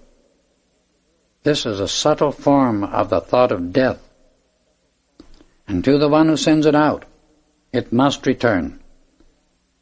Many, many people bring about their own dissolution by this very subtle activity of the human self, for no one ever escapes this immutable law. There are many phases of its reaction, and it is because humanity indulges in such thoughts and feelings that the race as a whole has been experiencing the dissolution of body after body. The number of mankind that pass out through physical violence is infinitesimal compared to the deaths brought about by these subtle activities of thought, feeling, and the spoken word. The human race has been killing itself off for thousands of years in this subtle way, because it will not learn the law of life and obey it. There is only one law of life, and that is love. The self-conscious thinking individual who will not or does not obey that eternal, beneficent decree cannot and will not retain the physical body, because all that is not love dissolves form, and it matters not whether it be thought, word, feeling, or deed, intentional or unintentional. The law acts regardless. Thoughts, feelings, words, and deeds are each but so much force acting, and eternally move in an orbit of their own. If man knew that he never ceases creating, even for an instant, he would realize through the presence of God within himself he could purify his miscreations and thus be free from his own limitations. He spins a cocoon of human discord around himself and goes to sleep within it, forgetting, at least for a time, that if he can build it, he can also break through. By using the wings of his soul, adoration and determination, he can break through his self-created darkness. Then he lives once more at the center of his being, in the light and freedom of his God-self. However, in the activity of you and your beloved family, or shall I say my beloved family, the cloud that has seemed to hold so much of sorrow is now turned inside out and reveals its glorious golden lining. You have now come within the radiant splendor of the light, from which you will never again recede. In most cases, if human beings knew the wonderful things that are sometimes planned for them, they would unknowingly prevent the approach of this greater good. You have been invited here not only to join your loved ones, but to receive definite instruction concerning the existence, use, and direction of the mighty God power latent within you. When you understand how to release and control it, anything will be possible for you. Your loved ones use the light and sound rays in communicating with you. This knowledge, with its power, will be explained, and you too shall be enabled to operate them consciously and at will.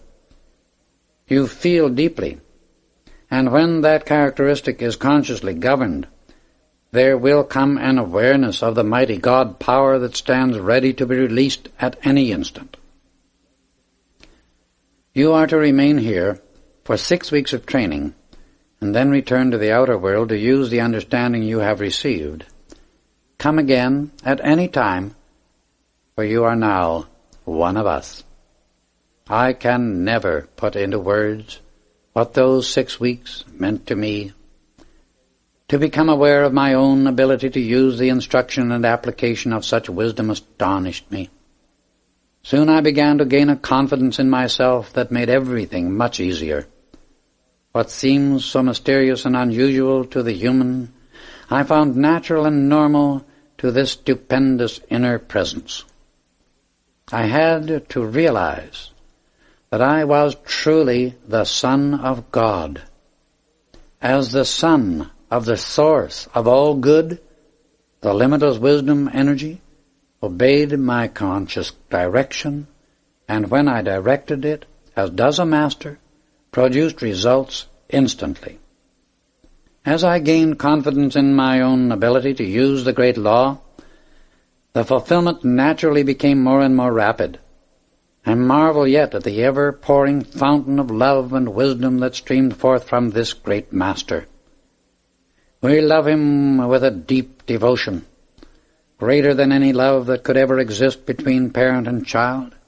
For the love tie formed by the giving of spiritual understanding is eternal and far deeper than any love generated through human experience, no matter how beautiful and strong it may be. He often said to us, "If you will make yourselves an eternal fountain of divine love, pouring it forth into every place your thought goes, you will become such a magnet for all good that you will have to call for help to dispense it. Peace and calmness of soul release a power which compels obedience of the outer mind. This must be claimed with authority. Our home here in this secret valley has been used for over 4,000 years. One day, after giving a remarkable discourse on God's ownership, he looked at me very intently and suggested we take a walk. He led the way to the opposite side of the valley from which we had entered. Near the south wall, and running parallel with it from east to west, was a ridge, beginning at the ground, rising to about 7 feet in height, extending about 2,000 feet in length, and then descending to the ground again. As we came closer, I saw it was a vein of white quartz. The Master Ariel stepped to where the vein came to the ground and kicked a piece loose with his foot. I saw it was immensely rich in gold. My human love for gold attempted to surge forth, but the inner presence instantly checked it. And with a smile, the Master remarked, "That is well done. Now I have work to do in Europe, and must leave you for the present." He smiled, and was gone instantly. It was the first time he had shown the full dominion he possessed, and the things he was able to do in this manner. Immediately my son became visible in exactly the same spot where Ariel had been standing the instant before, and laughed heartily at my surprise. "Mother and I," he said, "can take our bodies with us wherever we choose in the same way. Do not be surprised. It is a natural law, and only seems strange and unusual because you are not using it as yet. It really is no more extraordinary than the telephone would have been to the people of the Middle Ages. If they had known the law of its construction, they could have used it then, just as well as we of this century. Since that visit to my family in the secret valley, I have been there 7 times. The last time I returned to the outer world, the Master gave me your address, which accounts for my asking you to come here. He extends the invitation for you to return with me." My host suddenly realized he had been talking several hours, and begged indulgence for taxing my patience. I told him the experiences were so fascinating, and I had been so intensely interested that time was non-existent so far as I was concerned. I accepted, and was deeply grateful for the Master Ariel's invitation to visit them, and said so frankly. A moment later a tall young man came into the room. "Let me present our brother, Unveiled," said my host, introducing him, and in the most perfect English he replied, "My brother, with the heart of light, has journeyed far. My heart leaps in ecstasy and joy. My soul feels your serenity and radiance." Addressing my host directly, he continued, "Knowing you are busy, I am here to serve you." "It will give us great pleasure to have you break bread with us," said my friend, turning to me, and together we passed into the dining room. Our dinner was delicious, and when finished my host again resumed his conversation, relating many of his personal experiences with Ariel. They were remarkable indeed. That is, speaking from the human side of our consciousness only. But from the standpoint of our divinity, all was and is supremely natural. Suddenly, a ray of light, or rather a tube of light, came into the room. And from the conversation I knew it was my host's twin ray speaking. In a moment, the ray was directed to me, and he said, "Beloved, allow me to present the brother whom our master Ariel has requested I meet." I saw his twin ray and heard her as clearly as if she stood in the room beside us. This way of communicating is a wonderfully happy experience, and it is possible to so condense light as to form a tube in which sound and vision can be conveyed. It was as real as a searchlight. My host insisted that I make his home mine until the day of our departure into the mountains. We started before daylight the 7th day after our meeting, and it was one of the most memorable experiences of my life up to that time. All he had told me proved to be true in the minutest detail. Our arrival at the secret valley was a most joyous event, and our happiness was very great. I met my host's twin ray and their son, and then was shown over the ancient building where so many students had received the true understanding of the laws of being and attained their eternal freedom. It was a marvelous sensation to stand where the great God power had been focused for so many centuries, and the ascended masters had made a retreat for some of their work. I sat contemplating the blessings the students had received who were privileged to come there, when the master Ariel addressed me. "My son," he began, "you are nearing a wonderful liberation. Hold close to the continuous acceptance of your own indwelling master presence, and you will have just cause for great rejoicing." He extended his right hand, and the veil between the visible and invisible was drawn aside. "I want you to see," he continued, "as we who are ascended, the sublime and majestic activity of our world. Here we continually bear witness as sons of God, because there is no longer doubt, fear, or imperfection within us. I shall always remember the joy and privilege that was mine during the days I spent with those wonderful people. Every day," said Ariel, "you shall witness the use of the light and sound rays that annihilate time and space, and which mankind is destined to use in the near future, as naturally as it now uses the telephone. This is one of the most stupendous activities the individual may learn how to direct. A light ray can be drawn and controlled so it may be used as a pencil to write upon metal or in the sky, and the writing remain visible as long as the one directing it desires. When the student is strong enough to stand against the opinions of the world of ignorance, then he or she is ready to bear witness to the marvels of the individual activities of God manifested by the ascended masters. Until he can do this, the power and suggestion and the radiation of doubt from others will disturb him intermittently to such an extent that he many times gives up the quest for truth. Interruption to the steady flow of instruction is discord. Discord is the wedge and subtle way by which the sinister force on the earth enters the outer activity of a student who has determined to face the light. Such activity is very subtle, because it is a feeling, and creeps in upon one before he is really aware of its existence.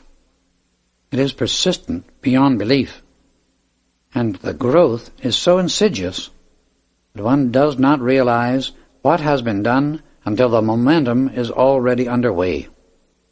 This feeling begins as a slight doubt. A doubt need only be felt 2 or 3 times until it becomes distrust. Distrust whirls a time or two in the emotional body and becomes suspicion, and suspicion is self-destruction. Remember this, my son, as you return again to the outer world, and you will find it a safeguard that will carry you through every experience in life, keeping you untouched by discord.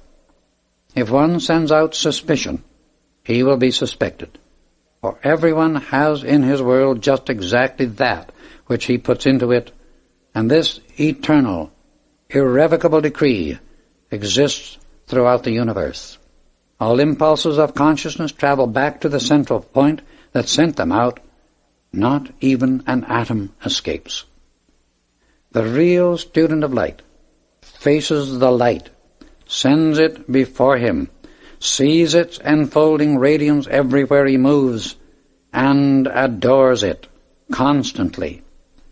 From the doubt, fear, suspicion, and ignorance of the human mind, he turns away and knows only the light. This is his source, his true self.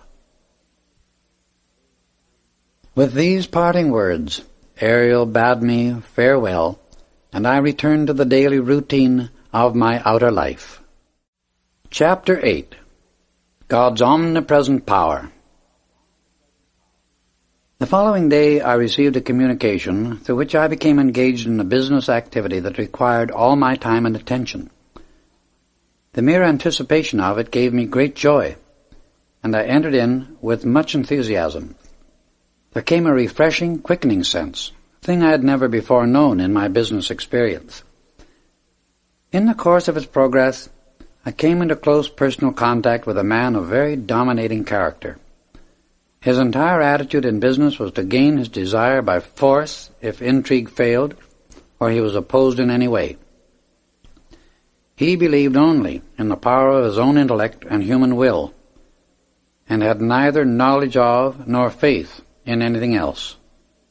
At no time did he hesitate to crush or ruin persons or things that stood in the way of his success, and used all means to gain his own selfish ends. I had met him some 3 years before the following experience took place, and at that time had felt almost helpless in his presence. So overpowering was the feeling of domination he continually sent out. Yet I knew, in spite of my own reaction to him, that his control over others was only force, focused into the outer activity. I was somewhat disturbed as I realized I would have to associate with him. Immediately, I sought a way to deal with him by application of the God law, when the inner voice said to me clearly, "Why not let the mighty God within take full charge and handle this condition? That inner power knows no domination and is always invincible." I was immensely grateful and completely released everything into its management. I met this man with 2 others and agreed to go with them to inspect a mining property in a distant state. I felt it to be a very valuable one. The owner was an elderly lady whose good husband had passed on by an accident in the mine some months before. He had left things in a precarious condition, and our dominating friend had determined to buy the mine at his own price, not an honest one. After a long trip by auto, we reached our destination about 2 o'clock the second day. We met the owner, whom I realized was a blessed soul, true and honorable. Then and there I took the determined stand that she should have a square deal and receive full value for the property. She invited us to a lovely luncheon, and we proceeded to examine the mine. We went through the workings, tunnels, drifts, shafts, and stopings. The more I watched, the more certain I became that something was wrong. The very atmosphere seemed to breathe it to me. I was certain a rich strike had been made which had not been reported to the owner. I somehow knew the buyer had secretly placed one of the workmen on duty to watch for such an activity, and that during the weeks of watching he had gained the confidence of the superintendent. I realized at heart the superintendent was a good man, but not awakened, spiritually speaking. As we stood talking to him, my God-self disclosed fully what had occurred. A short time previously, as these two were on their inspection of the work, they had come to a spot where the shots had broken into the face of a tunnel, leading directly into the heart of the mountain. The blast had broken into a very rich vein of gold-bearing quartz. The superintendent was about to rush out and report it to the owner when the spying workman remarked, "Wait, I know the man who is going to buy this mine. If you want to continue in your present position, don't mention that strike. I'll see to it. You not only stay here as superintendent, but there'll be 5,000 in it for you. The old lady'll get enough to keep her anyway." The superintendent, fearing the loss of his position, had agreed. In our examination of the mine, we came to the end of the main tunnel, and I felt strongly this was the place the rich strike had been made. It had been cleverly covered up and disguised as a loose formation where it was dangerous to work. Such was the report they had made to the woman who owned the mine. As I stood at this place talking with the others, my inner sight was opened and I saw all that had taken place.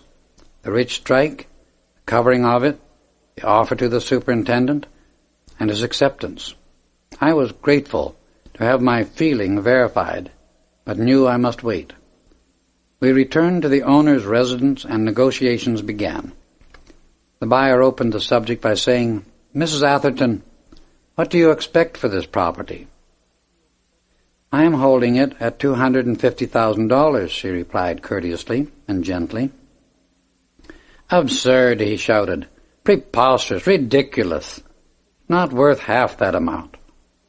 He carried on in this vein for some few moments, blustering as was his habit. It had worked many times before, and he was still following the old line of procedure.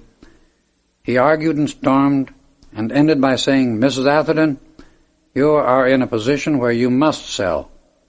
I will be generous and give you $150,000.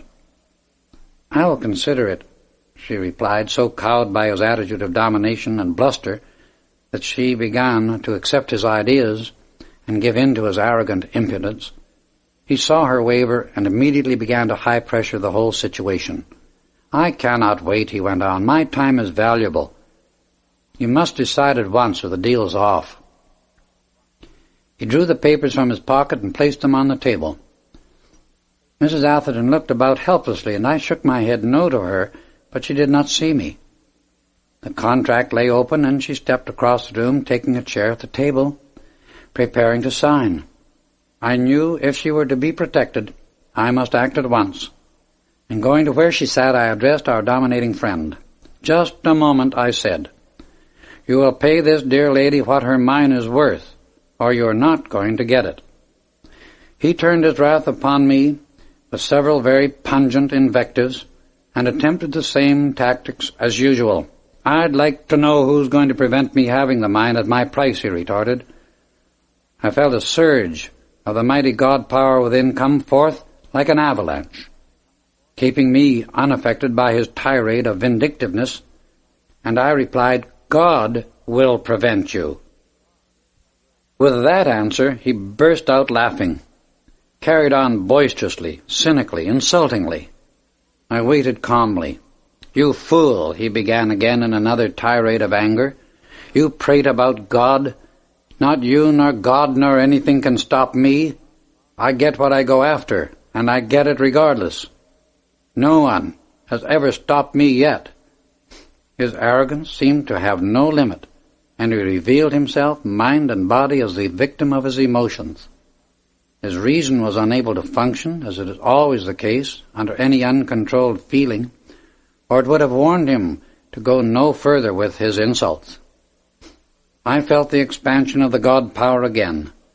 This time it came stronger and stronger, until, in a tone like a clarion, the mighty inner voice of my God self revealed the truth of the whole transaction and the deception at the mine. "Mrs. Atherton," I said, "there has been gross deceit practiced upon you. Your workmen made a rich strike, This man had a spy among them who has bribed your superintendent to remain silent concerning it. The superintendent and the others in the room went white and speechless as my inner self continued to expose their treachery. The prospective buyer seemed equal to any emergency and interrupted me in his wild anger, shouted, "You lie! I'll brain you for such interference." He lifted his steel cane, and as I raised my hand to seize it, a white flame suddenly shot forth, flashing full in his face. He dropped to the floor as if struck by lightning.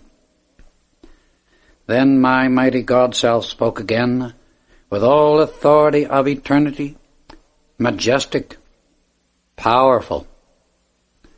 "Let no one in this room move until given permission." My outer self, no longer me, but God in action, stepped to where the man lay, and went on.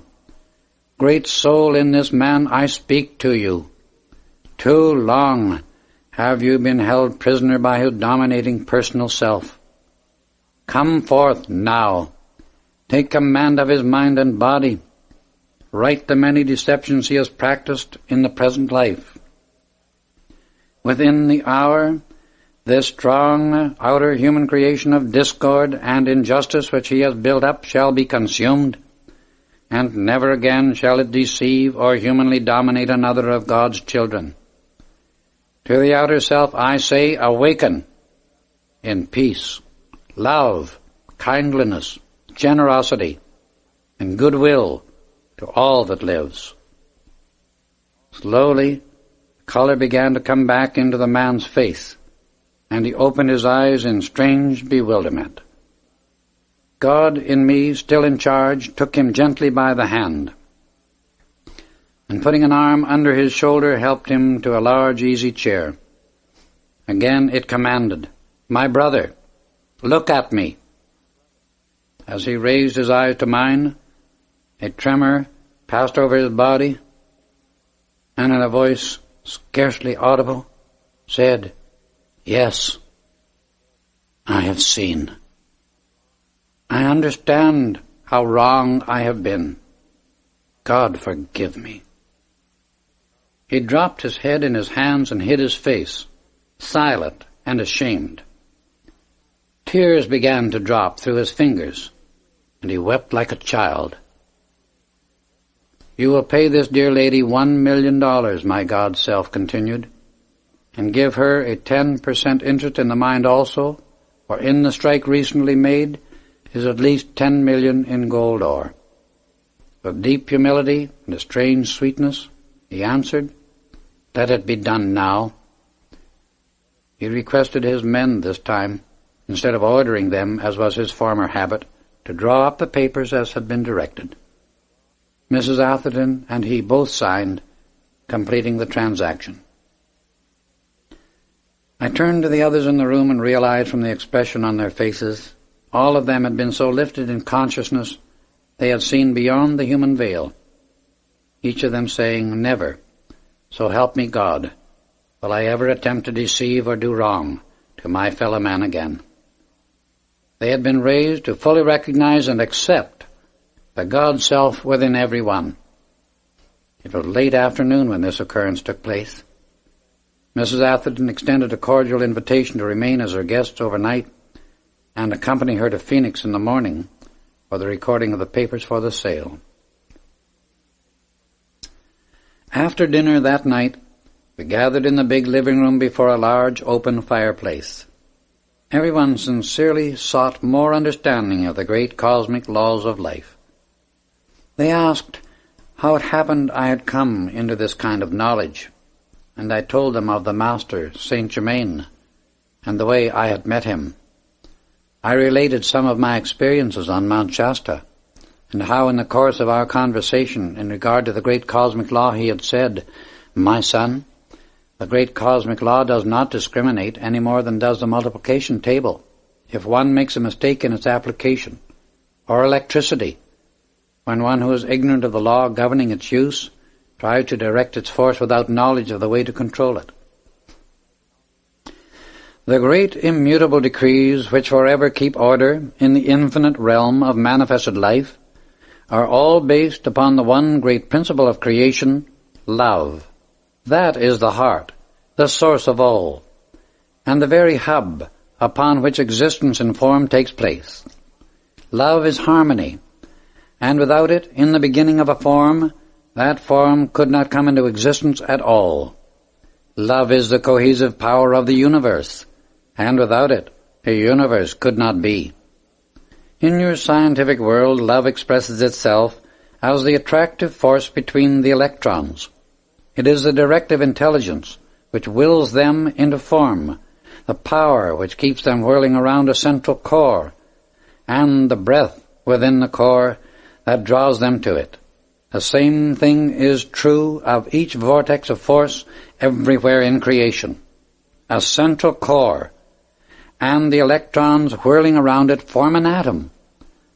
This core of love is to the atom what the magnetic pole is to the earth, and what the spine is to the human body.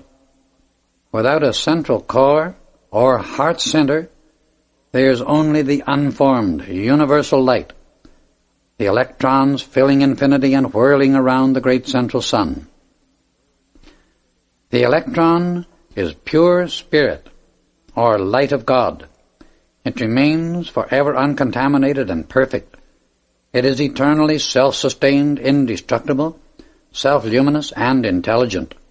If it were not, it could not and would not obey the law, the directing activity of love. It is immortal, ever pure, intelligent, light energy, and the only real, true substance out of which everything in the universe is made, the eternally perfect life essence of God. Interstellar space is filled with this pure light essence. It is not dark and in chaos, as has been the ignorant, limited concept of puny human intellects. This great sea of universal light that exists everywhere throughout infinity is constantly being drawn into form and given a quality of one kind or another, according to the way the electrons are held around a central point or core by love.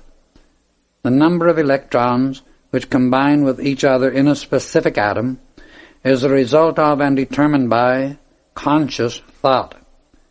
The rate at which they whirl around the central core is the result of and determined by feeling.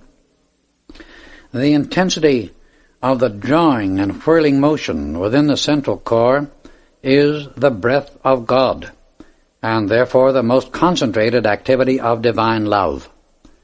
Speaking in scientific terms, it would be called centripetal force. These are the determining factors which make the quality of an atom. Thus, you will see the atom is an entity, a living, breathing thing created or brought into existence by the breath, the love of God, through the will of the self-conscious intelligence. In this way, the Word is made flesh.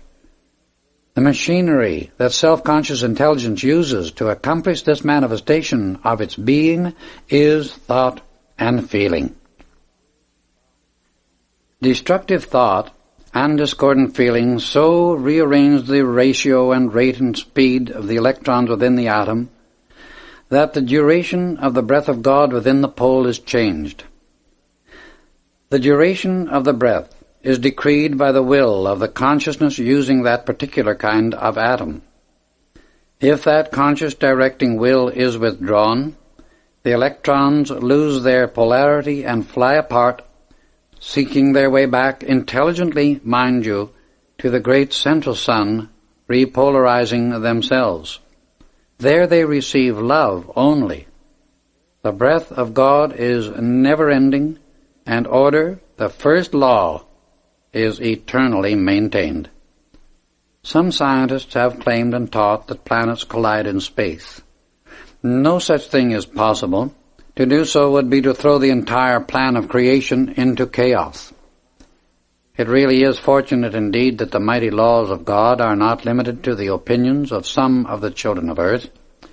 It does not matter what any scientist, mundane or otherwise, thinks. God creation is ever moving forward and expressing more and more perfection. The constructive thought and harmonious feeling within a human mind and body are the activities of love and order. These permit the perfect ratio and speed of the electrons within the atom to remain permanent, and thus they stay polarized at their particular point in the universe as long as the duration of the breath of God within their core is held steady by the will of the directing self-conscious intelligence using the body in which they exist. In this way, the quality of perfection and the maintenance of life in a human body is always under the conscious control of the will of the individual occupying it. The will of the individual is supreme over his temple, and even in cases of accident, no one leaves his body temple until he wills to do so. Very often, pain in the body, fear, uncertainty, and many other things influence the personality to change its decisions concerning what it has willed in the past. But everything that happens to the body is and will always be under the control of the individual's free will. To understand the above explanation concerning the electron and the conscious control the individual has through his thought and feeling to govern the atomic structure of his own body is to understand the one principle governing form throughout infinity. When man will make the effort to prove this to himself, or within his own atomic flesh body, he will then proceed to master himself. When he has done that, all else in the universe is his willing co-worker to accomplish whatsoever he wills through love. Whoever makes himself willingly obedient under the law of love has perfection in his mind and world permanently maintained. Under him and him alone does all authority and mastery belong. He only has the right to rule because he has first learned to obey. When he has obtained obedience from the atomic structure within his own mind and body, all atomic structure outside of his mind and body will obey him also. Thus mankind through thought and feeling has the power, each individual within himself, to rise to the highest or sink to the lowest. Each one alone determines his own pathway of experience. By conscious control of his attention as to what he allows his mind to accept, he can walk and talk with God face to face, or looking away from God become lower than the animals, sinking his human consciousness into oblivion. In the latter case, God flame within him then withdraws from its human habitation. After aeons of time, it tries a human journey once again into the world of physical matter, until final victory is accomplished consciously and of its own free will. I told them of the limitless possibilities which Saint Germain had shown me were before mankind for accomplishment whenever it is willing to accept the great God presence within every individual as the directing and accomplishing power. The buyer of the mine asked me why I used the word acceptance so often, and I recalled the words Saint Germain had used in explaining it to me, for he said, "Even in the outer activity of your life, if you purchase a thing or are offered something marvelous and perfect, if you do not accept it, it would be impossible for you to use or have the benefit from it. So it is with the great God present within us. Unless we accept that our life is God life, and that all power and energy we have with which to do anything is God power and God energy, how can we have God qualities and accomplishment in our world? As sons of God, we are commanded to choose whom we shall serve, the mighty presence of God within us or the outer human self. The gratification of the outer human appetites and sense demands has one and only one result, misery and destruction. All constructive desire is really the God self within pushing perfection forward into the use and enjoyment of the outer self. The great energy of life is flowing through us constantly. If we direct it to constructive accomplishment, it brings joy and happiness. If directed to sense gratification, there cannot be anything but misery as a result, because it is all the action of law and impersonal life energy. Keep before the outer activity of your mind the constant reminder that you are life, God in action in you and your world. The personal self is continually claiming things and power of its own, when the very energy by which it exists is loaned it by the God Self. The outer personal human activity does not even own its skin. The very atoms of its body are loaned to it by the Supreme God Presence from the great sea of universal substance. Train yourself to return all power and authority to the great glorious God flame which is your real self and the source from which you have always received every good thing. We talked until 2 o'clock in the morning, and then I had to suggest we retire. No one wanted to sleep, but I said to them, "You will sleep in the arms of God." And the next morning they were surprised to realize how quickly they had dropped off to sleep.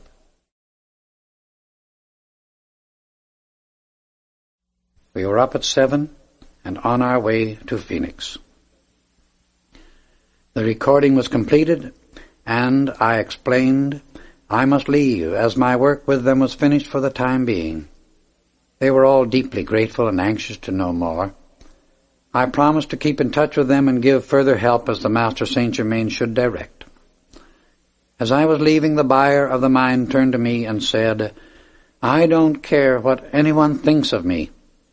I want to embrace you and thank you from the bottom of my heart for saving me from the ruin of my outer self and for revealing the great light."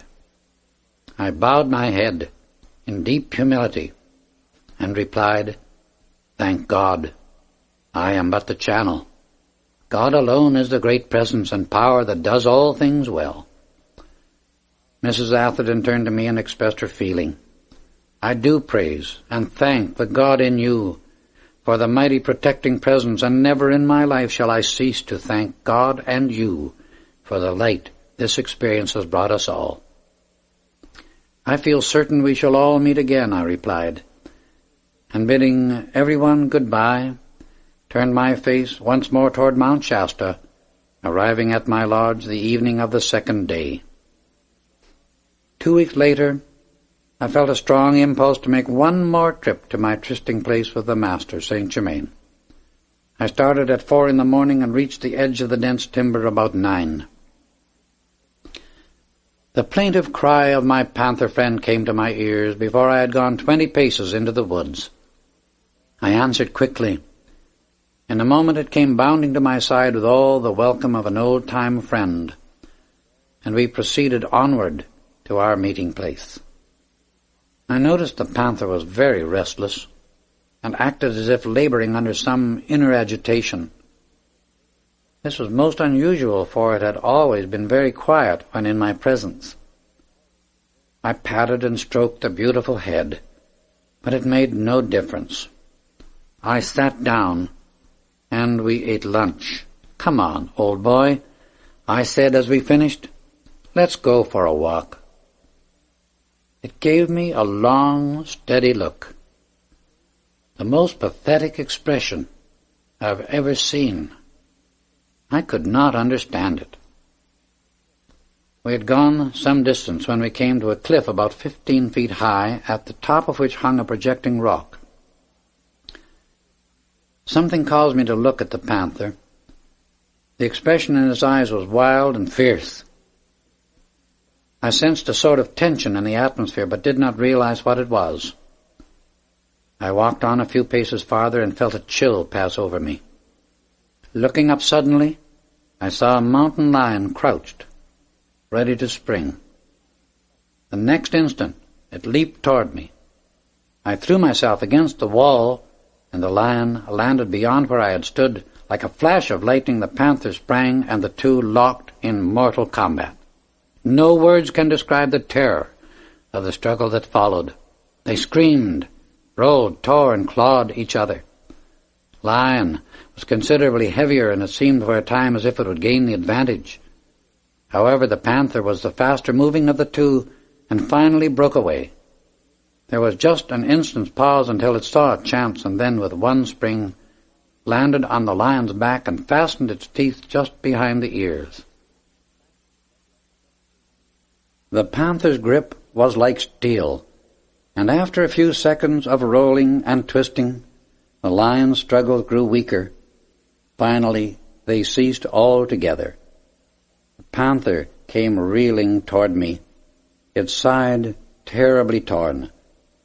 It looked up at me, all the fierceness gone from its eyes, and its energy ebbing fast. There passed an expression of contentment over the face, and suddenly, giving a plaintive cry, it fell over dead at my feet. I stood motionless, and wept silently at the loss of my friend, for I had become almost as attached to it as to a human companion. The next instant I looked up, and beside me stood Saint Germain. "My beloved brother, be not sad or dismayed," he said. "Your contact with the panther had so quickened its consciousness that it could no longer remain in that present body, and the great cosmic law demanded from it some service to you. This it gave in love by saving your life. All is truly well." He touched the thumb of his right hand to my forehead. "Be at peace," he continued, as the feeling of grief left me, and I felt completely relieved. The great cosmic law is unerring. We cannot receive without giving, and we cannot give without receiving. Thus the great balance of life is maintained. I congratulate you sincerely on the service rendered at the mine, and your serenity during the occurrence. All concerned with that transaction will become great helpers to humanity.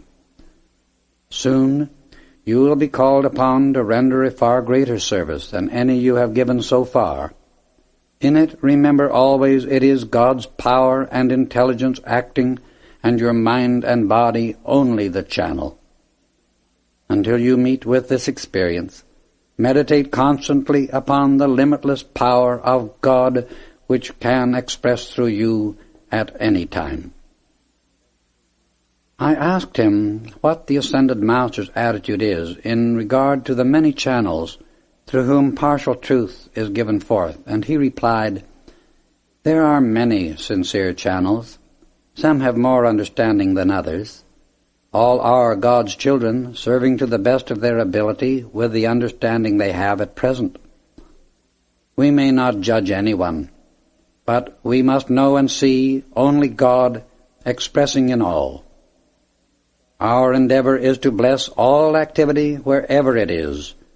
We see the inner light radiating through such activities, and this makes it impossible for us to be mistaken as to whether they are or are not giving forth truth.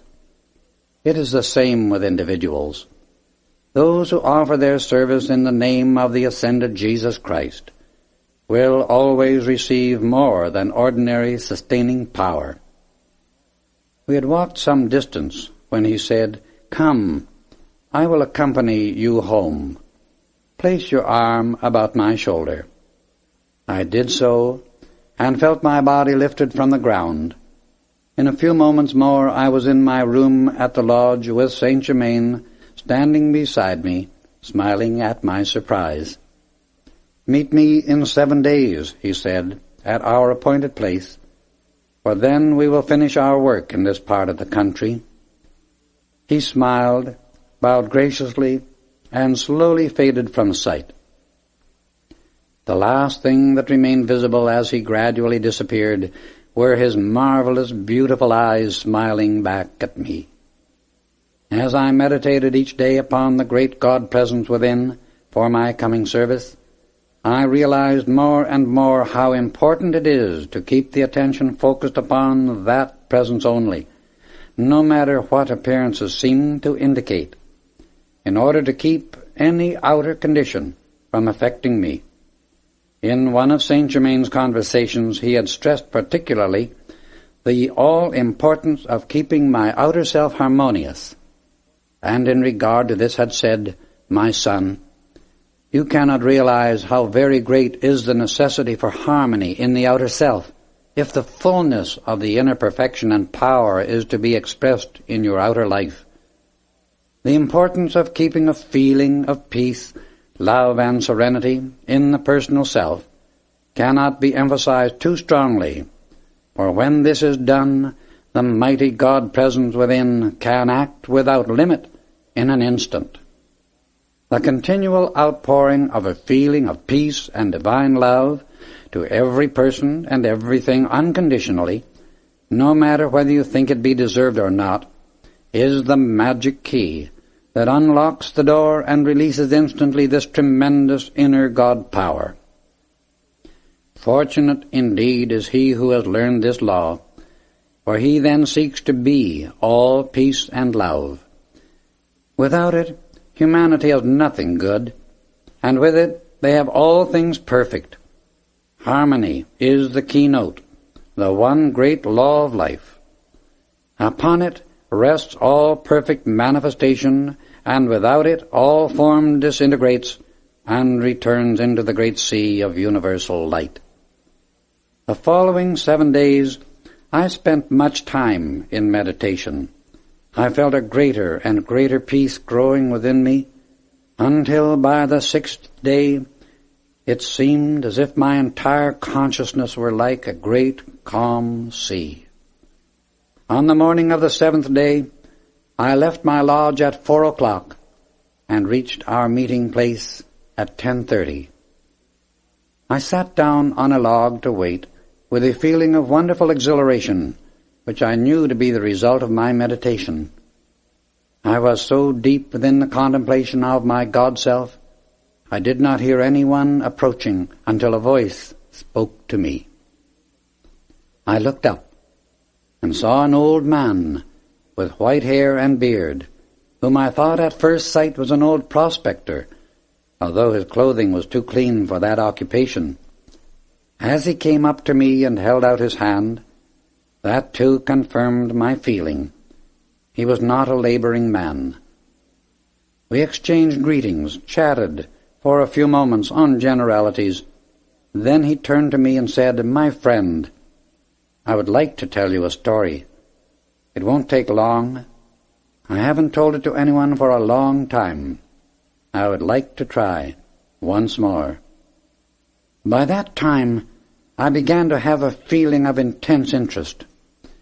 It occurred to me he might be thirsty, and as I reached for a cup to get him a drink from the spring by which we stood, a crystal cup formed within my hand, like the one Saint Germain had held out to me several times. The old man looked up, and with eyes shining and excited, almost shouted, "It is he! It is he!" I did not know what to do, so I insisted he drink. As I looked within the cup, I saw it was filled with the same clear, sparkling liquid the Master had given me. The old man grasped it eagerly, and with an intense expression of the deepest gratitude I have ever seen, drank the contents. He immediately became very calm and quiet, but with it all a deep, intense sincerity. I asked him again to tell me the story, and he began by saying, "My father was a British officer stationed in the Punjab of India, where we made our home. When I was 16, he financed a friend who went to South Africa to try his luck in the diamond mines, but my father never heard from him afterward. The year I was 20, a tall, handsome stranger, a man of great wisdom, visited my father at our home. He had come to bring a message from father's friend. 'I bring you news,' he explained, 'from the friend whom you financed 4 years ago. He met with great success on that venture, in fact became very wealthy. He has recently passed on at the mines and left no relatives. His entire fortune has been left to you, and in case of your passing, it is to go to your son. If you desire, I will take charge of the matter and have it transferred at once." "I cannot leave India at the present time," my father said, "for I am on government duty here. I appreciate greatly your offer to take care of the matter for me." I was standing nearby during their conversation, and when they had completed arrangements, the stranger turned to me. "My son," he said, "when you find the man who will offer you a crystal cup of sparkling liquid, you will have met the one who can assist you in raising the body. I cannot tell you more than this, except that you will find him on a great mountain in North America. This may seem vague to you now, but it is all I can say."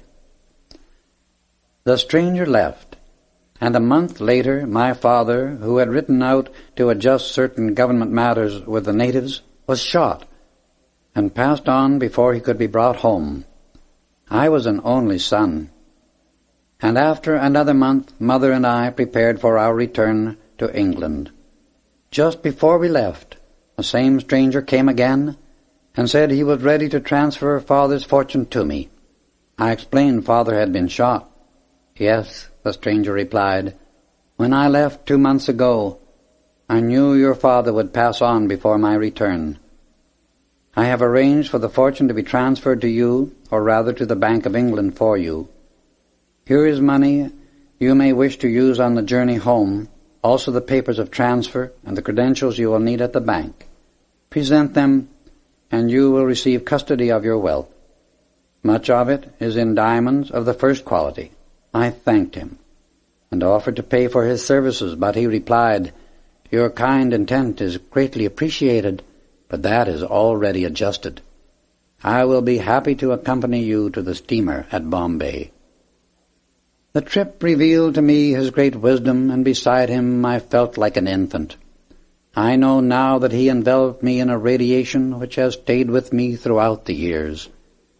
He arranged for transportation, accompanied us to the boat, and his last words to me were, "Remember the crystal cup. Seek, and you shall find." After a most wonderful voyage, we arrived at Southampton, went on to London, and presented my credentials to the Bank of England. The official to whom I presented them remarked, "Yes, we were expecting you today. Here are your bank and checkbooks." I looked at them to see how much my fortune amounted to, and was amazed to learn £100,000 had been placed to my credit. 5 years later my mother passed on. I transferred one half of my wealth to a bank in New York and began the search for the man with the crystal cup. I can never repeat the disappointments, the trials, the sorrow I have been through, but in the face of everything somehow I could never give up. The thing which seems so strange to me is, while I have grown old in outer appearance, my energy and strength are as great as ever. Sometimes I think greater than in my fullest youth. In years I am 70. Today I just wanted to follow this trail, and praise God I have found you. My desire was so great it was almost irresistible.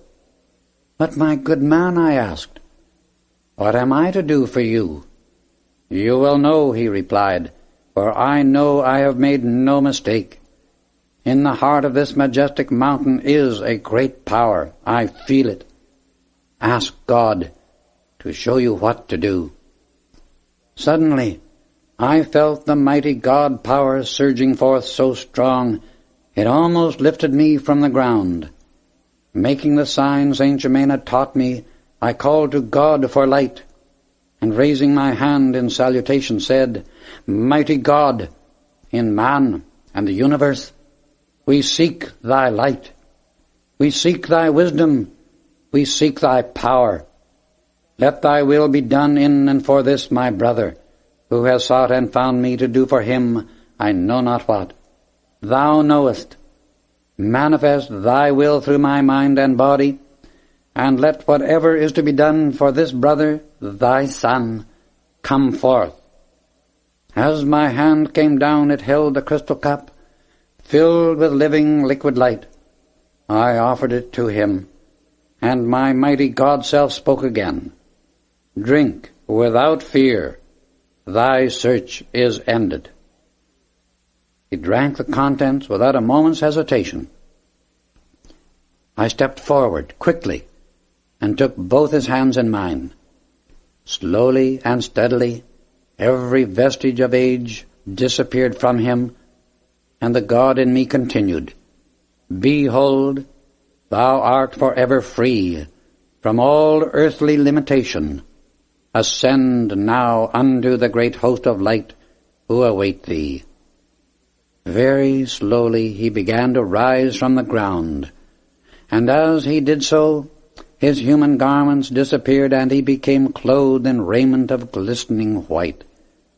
I let go his hands. Then, in a voice of deepest love, he said, "I shall return to thee, beloved brother. Well shalt thou be repaid for this transcendent service. Thou wert the only one through whom this could be done for me. Some day thou shalt see why." And with a happy smile, he disappeared on a radiant pathway of light.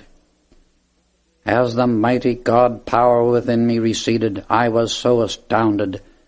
I fell on my knees and offered the deepest prayer of my life in grateful humility and praise for the privilege of giving such service. I rose, and the Master Saint Germain received me into his wondrous embrace. "My beloved brother," he said, "I am greatly pleased. Noble and faithful was your attendance upon the great God within you. Beautifully did you receive your mighty God in action. I do indeed congratulate you. You will ever be held within our embrace, even though outwardly you may not always be aware of it. You have become a worthy messenger of the great white brotherhood and the ascended host. Hold close to your mighty God self. Thus you will ever be ready for service wherever and for whatever is required. My love enfolds you until we meet again. I will keep you informed."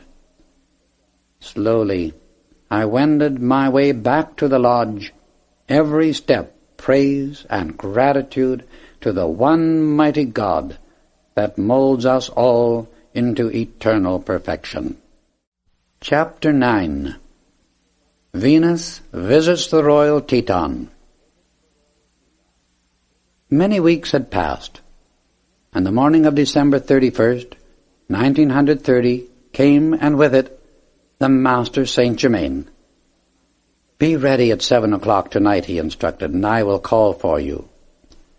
Focus your attention as much as possible on the glory of God within yourself, that you may receive the full benefit intended on this divine occasion.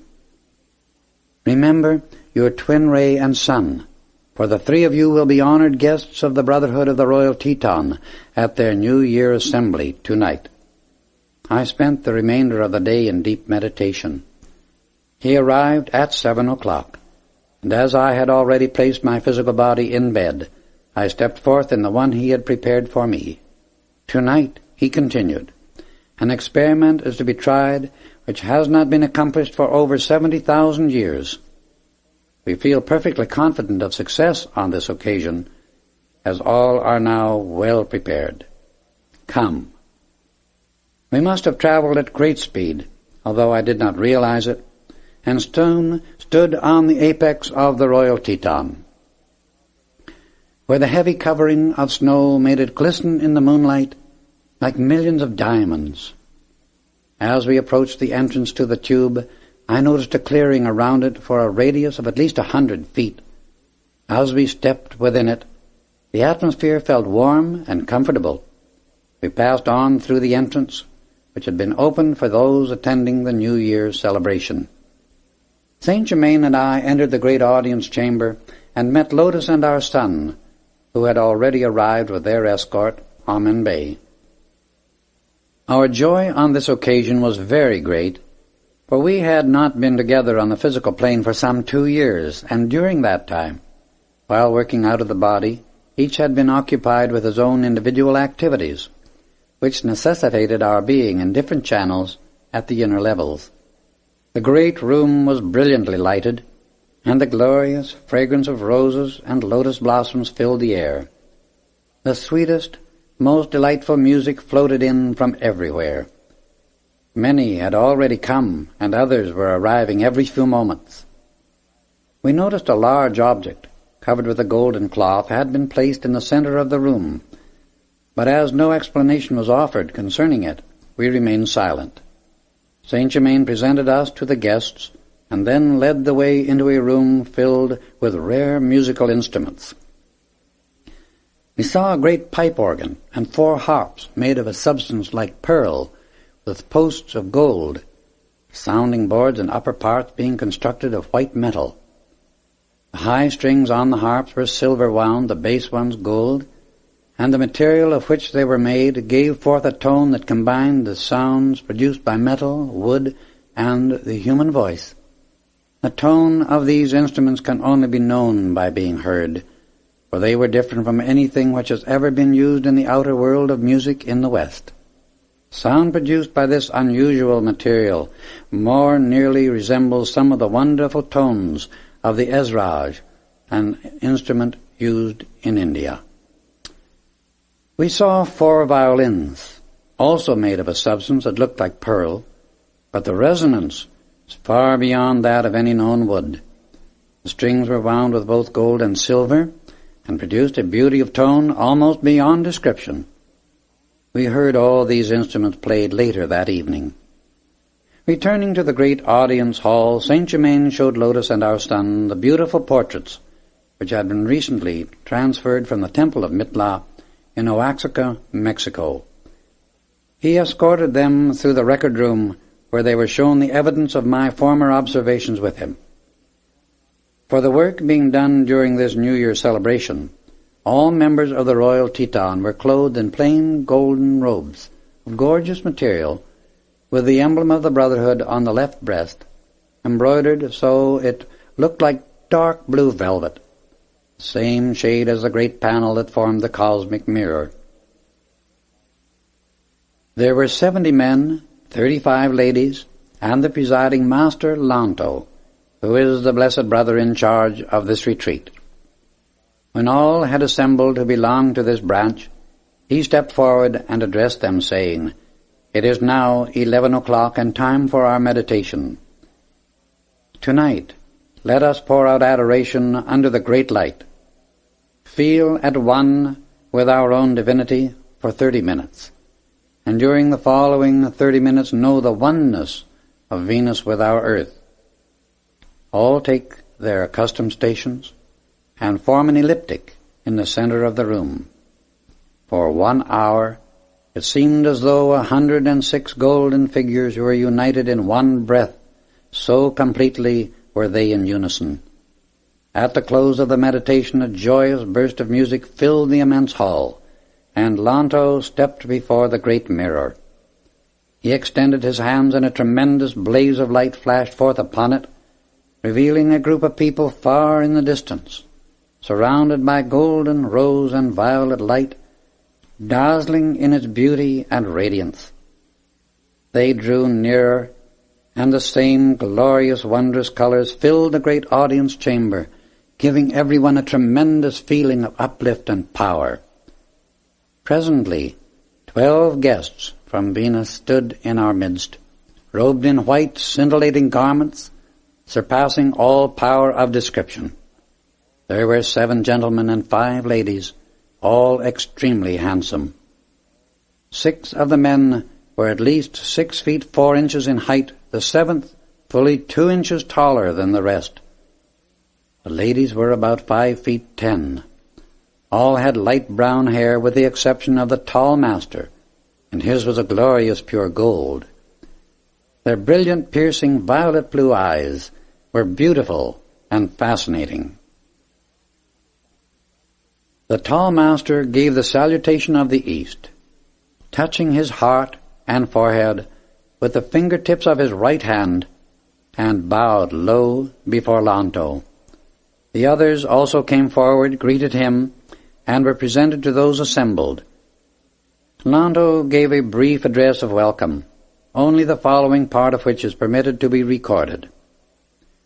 In the presence of the one supreme God, and those of the great white brotherhood assembled here, these 12 guests from Venus are made members of the brotherhood of the Royal Teton. The tall master was made presiding master for the evening. He acknowledged the welcome, stepped to the center of the room, and caused the golden cloth to be removed from the objects it covered. Lo! Before us stood the 3 crystal caskets still containing the sustained bodies of Lotus, our son, and myself. They looked as if the forms had just gone to sleep, glowing with perfect health. Presiding Master turned to us and said, "Are you ready?" And we 3 answered in the affirmative. "Then take your place by the containers," he directed. We obeyed, and immediately a marvelous radiance gathered and drew close around the bodies and ourselves, the intensity increasing rapidly until we must have been invisible to the outer sight. In a few moments the radiance diminished, and, to our amazement, the caskets were empty. We stood there, clothed in those bodies we had laid aside so long ago, which had been sustained and purified by the flame of life during these many centuries. The transformation was amazing, and the feeling cannot be described, for we were as much astonished as is the reader. However, the human side of anyone, even at his best, knows so little of the tremendous wonders existing everywhere around us all the time, and the infinite possibilities within every plane of life, that all things are possible. And the closer we live in love and recognition of our divinity, the more of these wonders throughout creation will be revealed in our individual lives. The experiment had proved a success, and as we moved about among the brothers and sisters, all congratulated the Master and ourselves upon the accomplishment. They greatly rejoiced that so strange an experiment had become a mighty truth, many commenting upon how much those bodies resembled the ones of the visitors from Venus. The crystal caskets were then removed to their room, and the wonderful musical instruments brought into the audience chamber. Saint Germain played the first number on the great organ, a composition he called Hearts of the Future. It seemed to me the most delicate, colorful, yet powerful music that ever came from an organ on earth. While he played, the most beautiful colors, gorgeous past description, poured through the atmosphere of the enormous room. A group played the next number, the Master Saint Germain at the organ, 3 of the Lady Masters from Venus, and Lotus played 4 harps. 2 of the brothers from Venus, our son and I, played 4 violins. When all were in readiness, the words "Souls in Ecstasy" flashed out above the organ as Saint Germain played the prelude. All entered deeply into the fullness and joy of that marvelous music. The volume and power swelled into such magnitude, it seemed as though the beauty and glory of that joy must send forth enough God consciousness to lift all mankind, yes, even the earth itself, into everlasting perfection. There were 4 more numbers played with the same tremendous power to lift and harmonize everywhere until we felt as if the very mountain would float away. At the close of the music, the instruments were returned to their room, and the presiding master seated all in proper order before the great mirror. He took his place at the point of Earth's triangle, and scenes of wonder from Venus began to appear. He explained every detail that did not explain itself. The pictures revealed much of their system of education, showing astronomical instruments whose perfection would make the scientific world of today speechless with admiration and astonishment, and geologists' equipment for examining the interior and the strata of the planets of both Venus and the Earth. We saw inventors and several of their tremendous discoveries surpassing our fondest imagination. Many of these inventions, explained the Master, will come into use on earth in the golden crystal age we have now entered. Some of the principal inventions that are to be utilized on earth were explained, and could humanity have seen them, it would take heart and be tremendously encouraged in regard to the future. It may be that these pictures from Venus will be taken up and described in a separate work later, providing permission can be obtained. The scenes from Venus finished, and those concerning the earth came on the screen. Many changes were shown to take place in the next 70 years. These affected Europe, Asia, India, North and South America, and revealed to us that regardless of all appearances at the present time, the sinister force attempting to create chaos and destruction throughout the world will be completely destroyed. When that is accomplished, the mass of humanity will turn to the great God present within each heart, and also governing the universe. Peace shall reign on earth, and man send out goodwill to man.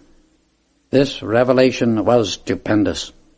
Closing scenes followed next, and these concerned principally the United States in the next century. The progress and advancement she will make is almost unbelievable. These things are true, for the great God-law makes no mistakes, and the revelations of that New Year's night are God's eternally true records. Certain great souls were shown who would awaken, be raised, and added to the host of ascended ones to carry forward this great progress. The presiding master then reminded those present of the blessed Kumaras, and in a voice filled with love and adoration gave the following explanation in tribute to them. The 7 Kumaras, whom some inner students have known as Lords of the Flame from Venus, were the only ones from this entire system of planets who, of their own free will and infinite love, offered to guard the children of earth and assist their upward progress. They came and gave transcendent help here at the most critical period of earth's growth. It was the time of initiation that is most dangerous in the life of a planet and its humanity. But through their protection and guidance, the goal was attained, and mankind has been enabled to reach the greater heights. Many of the brothers understand that every 2,500 years, the Kumaras release a greatly increased outpouring of cosmic love, wisdom, and energy. This blazing light and transcendent radiance flooding the earth and its inhabitants, interpenetrating all, is a tremendous lifting process and gives a forward impulse to the growth of the entire earth as well as its humanity.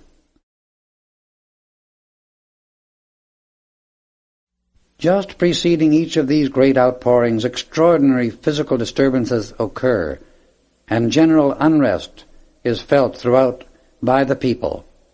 Such disturbance is due to the discord that has accumulated during the last of the preceding period. The generation of such inharmony is due always to the wandering away from the fundamental principle of life, and the human sense disturbance, thus created, pollutes the outer activity of mankind, the earth, and its atmosphere. It is to cleanse this and bring humanity back to the original purity of life that cataclysmic action takes place. It is following these periods the Kumaras released an enormous outpouring of light to illumine and strengthen Earth's children, ultimately enabling them to make the supreme attainment. We are approaching another such period, and this time the release of the great cosmic love, wisdom, and energy, the mighty rays of light, will not only quicken the minds of the race, but the atomic structure of Earth as well, making it more luminous in our solar system. Never since these great lords of the flame came to earth have conditions permitted such a great outpouring to take place as will occur ere long. Many who have seemed to become hardened by their former activities will awaken, as it were, almost overnight, and feel the nearness of the great God present within each heart. Many who have been meek and humble but holding close to the inner presence, will suddenly blaze forth, amazing themselves as well as others. By the transcendent light they will manifest. All will be done by the power of God love, and humanity will truly begin to realize that it is the height of folly for one part of God's creation to war against another part. The desire to bless others instead of themselves will almost involuntarily enter into the hearts of mankind and send forth a light that will illumine the rest of the way to perfection. Selfishness alone holds the children of this sphere in the bondage and misery which have been allowed to express upon earth. But when the light of the Christ expands the love in the heart, selfishness flees and returns to the sea of forgetfulness. Great natural physical changes will take place. Two great centers of light will pour forth their blessing to humanity. One, the glorious glistening presence of Shambhala in its dazzling radiance, and the other will appear in the United States, not, however, where any so far have been led to believe, but at a point which has not yet been indicated to outer channels of the world. During the present activity of assistance and intense outpouring of light by the great ascended host who assist the children of earth, hundreds of humanity will find their present physical bodies being quickened by the rapid raising of the vibratory rate, and as this is completed will realize that human physical limitation and discord have dropped away like an old worn-out garment, and that they, the children of light, stand forever at one with the flame of life everlasting, and the perfection of eternal youth and beauty of visible, tangible reality. Beloved children of earth, you stand upon the threshold of the ages. Its door is being held open by the great ones of love, who ever invite you to walk consciously by their side in the light. No matter what the activities in the world without, walk with the light and in the light, regardless of appearances. Then will you find a master of light, who has trod this self-same path before you, ever watches and stands by your side, revealing the true way. The cycle changes and we enter a new dispensation that brings with it a safer, more powerful, and yet rapid means by which the one climbing the path to attainment is enabled to hold permanent contact with the great cosmic light. In this new order, the discipline for the neophyte will be the focusing and maintaining of his attention entirely upon the three highest centers of the body, and he will do all his work at these points. Only the centers in the heart, throat, and head will receive conscious consideration and attention. The entire effort of the aspirant will be to hold his attention upon these, for only by looking away from the lower centers will he ever be able to rise out of misery and limitation. The center at the top of the head is the highest focus in the human body, and there the silver cord of liquid white light from the great source of creation enters. When the attention of the mind is held steadfast upon this, the door of the soul is opened, and the threefold activity of the pure white light encircles the waist just below the solar plexus, cutting off forever the destructive activities of the animal nature in man. This permits his soul to leap forth into its complete divine activity, united once more with the perfection of its source, and eternally thereafter master of all human creation, which means the discords of earth. Sincere students should meditate frequently upon the perfect action of the golden light within the head, for it will illumine and teach the outer mind all good things. This is the light of the God within. One should feel it filling his entire consciousness, his body, and world. This is the light that lighteth every man that cometh into the world, and there is no human being in existence who has not some of this light within him. There are many throughout the earth who are rapidly awakening, and feeling the mighty surge of this inner light pouring itself out through them, and thus finding greater expression. if these will rigidly keep themselves harmonious, unflinchingly hold their attention upon the God-self within, accept and visualize the full activity of its dazzling radiance, they can encircle themselves in the threefold activity of the white light. This cuts off the discordant creation of the outer world. Beloved brothers and sisters, it will be our great joy and privilege to meet with you in January and July of each year, here in your retreat, because of the nearness and outpouring of the all-controlling God-light, which will soon be flooding America from shore to shore. Now, while the crystal containers are being brought in, let us meditate deeply upon the oneness of Venus and the earth, the omnipresence of divinity abiding in form. We remained in deep silence for about 10 minutes, and then the presiding master instructed us three to take our places beside the caskets. He made the sign of the heart and head, crossed his hands upon his chest, and called unto the God-presence. Thou mighty Creator of the universe and all it contains, Thou one omnipresent God, we await the manifestation of Thy great beneficent presence. A soft, rose-colored luminous essence enveloped ourselves and the containers, drawing close about us. Suddenly, a great shaft of dazzling white light entered the enveloping radiance, remained 3 or 4 minutes, and gradually faded from sight. As we looked into the containers, the 3 bodies were resting within them. Observing each other, we were again clothed in the bodies the Master Saint Germain had prepared for us, and because of which we were enabled to visit the great assembly in the Royal Teton. The presiding Master blessed those assembled, the Brotherhood of the Royal Teton, and all upon earth, promising to be with them again the following July. The 12 from Venus then took their stations upon the circle in the floor of the audience hall. The entire mountain trembled with the mighty God power which they drew, and the light thus focused took the form of an enormous eagle, its body violet and the head and feet of gold.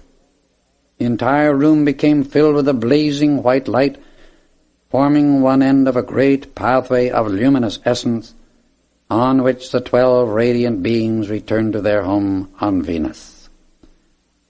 The supreme vision on which those assembled gazed surpasses anything words can describe. As the great vibratory activity was lowered, a wondrous crystal radiance illumined the cosmic mirror, and the words peace and illumination to all the earth and its inhabitants, blessings from Venus, appeared across its surface. Each guest touched his heart and forehead, crossed his hands upon his chest, and bowed in acceptance of the mighty outpouring. All passed before Lanto and received individual instruction for the work of 1931. Then sat in deep silence and adoration under the great light. At the end of the meditation, a glorious burst of music filled the great hall, and heads were bowed to receive his blessing. His voice, clear, beautiful, and resonant, rang out. There is nothing supreme but God. There is nothing eternal and real but the Christ. There is nothing true but the light. These 3 are the one. All else is shadow. Remember, shadows hide, shadows mislead, and shadows make mankind stumble. He who walks the pathway of light stands true to the Christ, and looks always Godward, lives in a world of his own, untouched by the seething vortex about him, yet ever working in it while the shadows last. These he turns his light upon, and thus compels them to pass into the sea of forgetfulness. There is no happiness apart from facing and adoring the one great God, the source of all. There is nothing permanent but Christ. There is no way to proceed through the universe but on the pathway of light. If you will arm yourselves with this eternal understanding of life, swear allegiance only to your source, God, stand true to the Christ, and carry the light, you will accept as your code of honor the obligation to love and bless life, no matter in what form it may be expressing, wherever you meet it.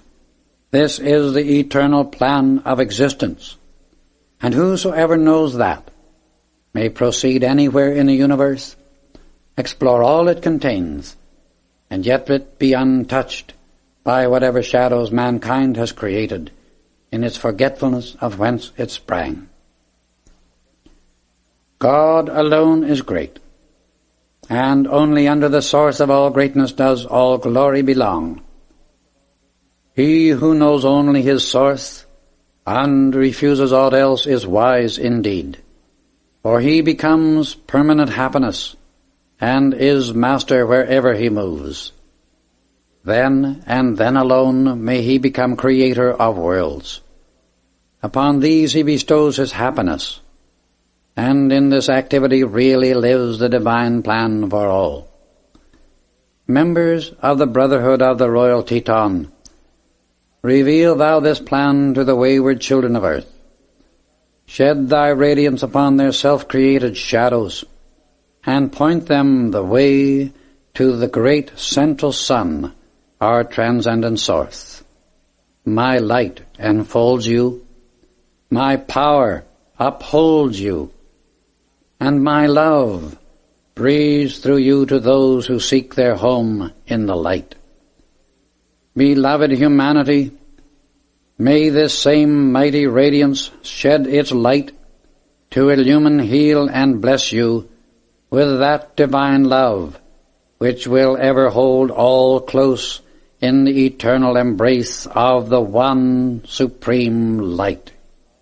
America, God bless you and clothe you now with the everlasting shadowless light.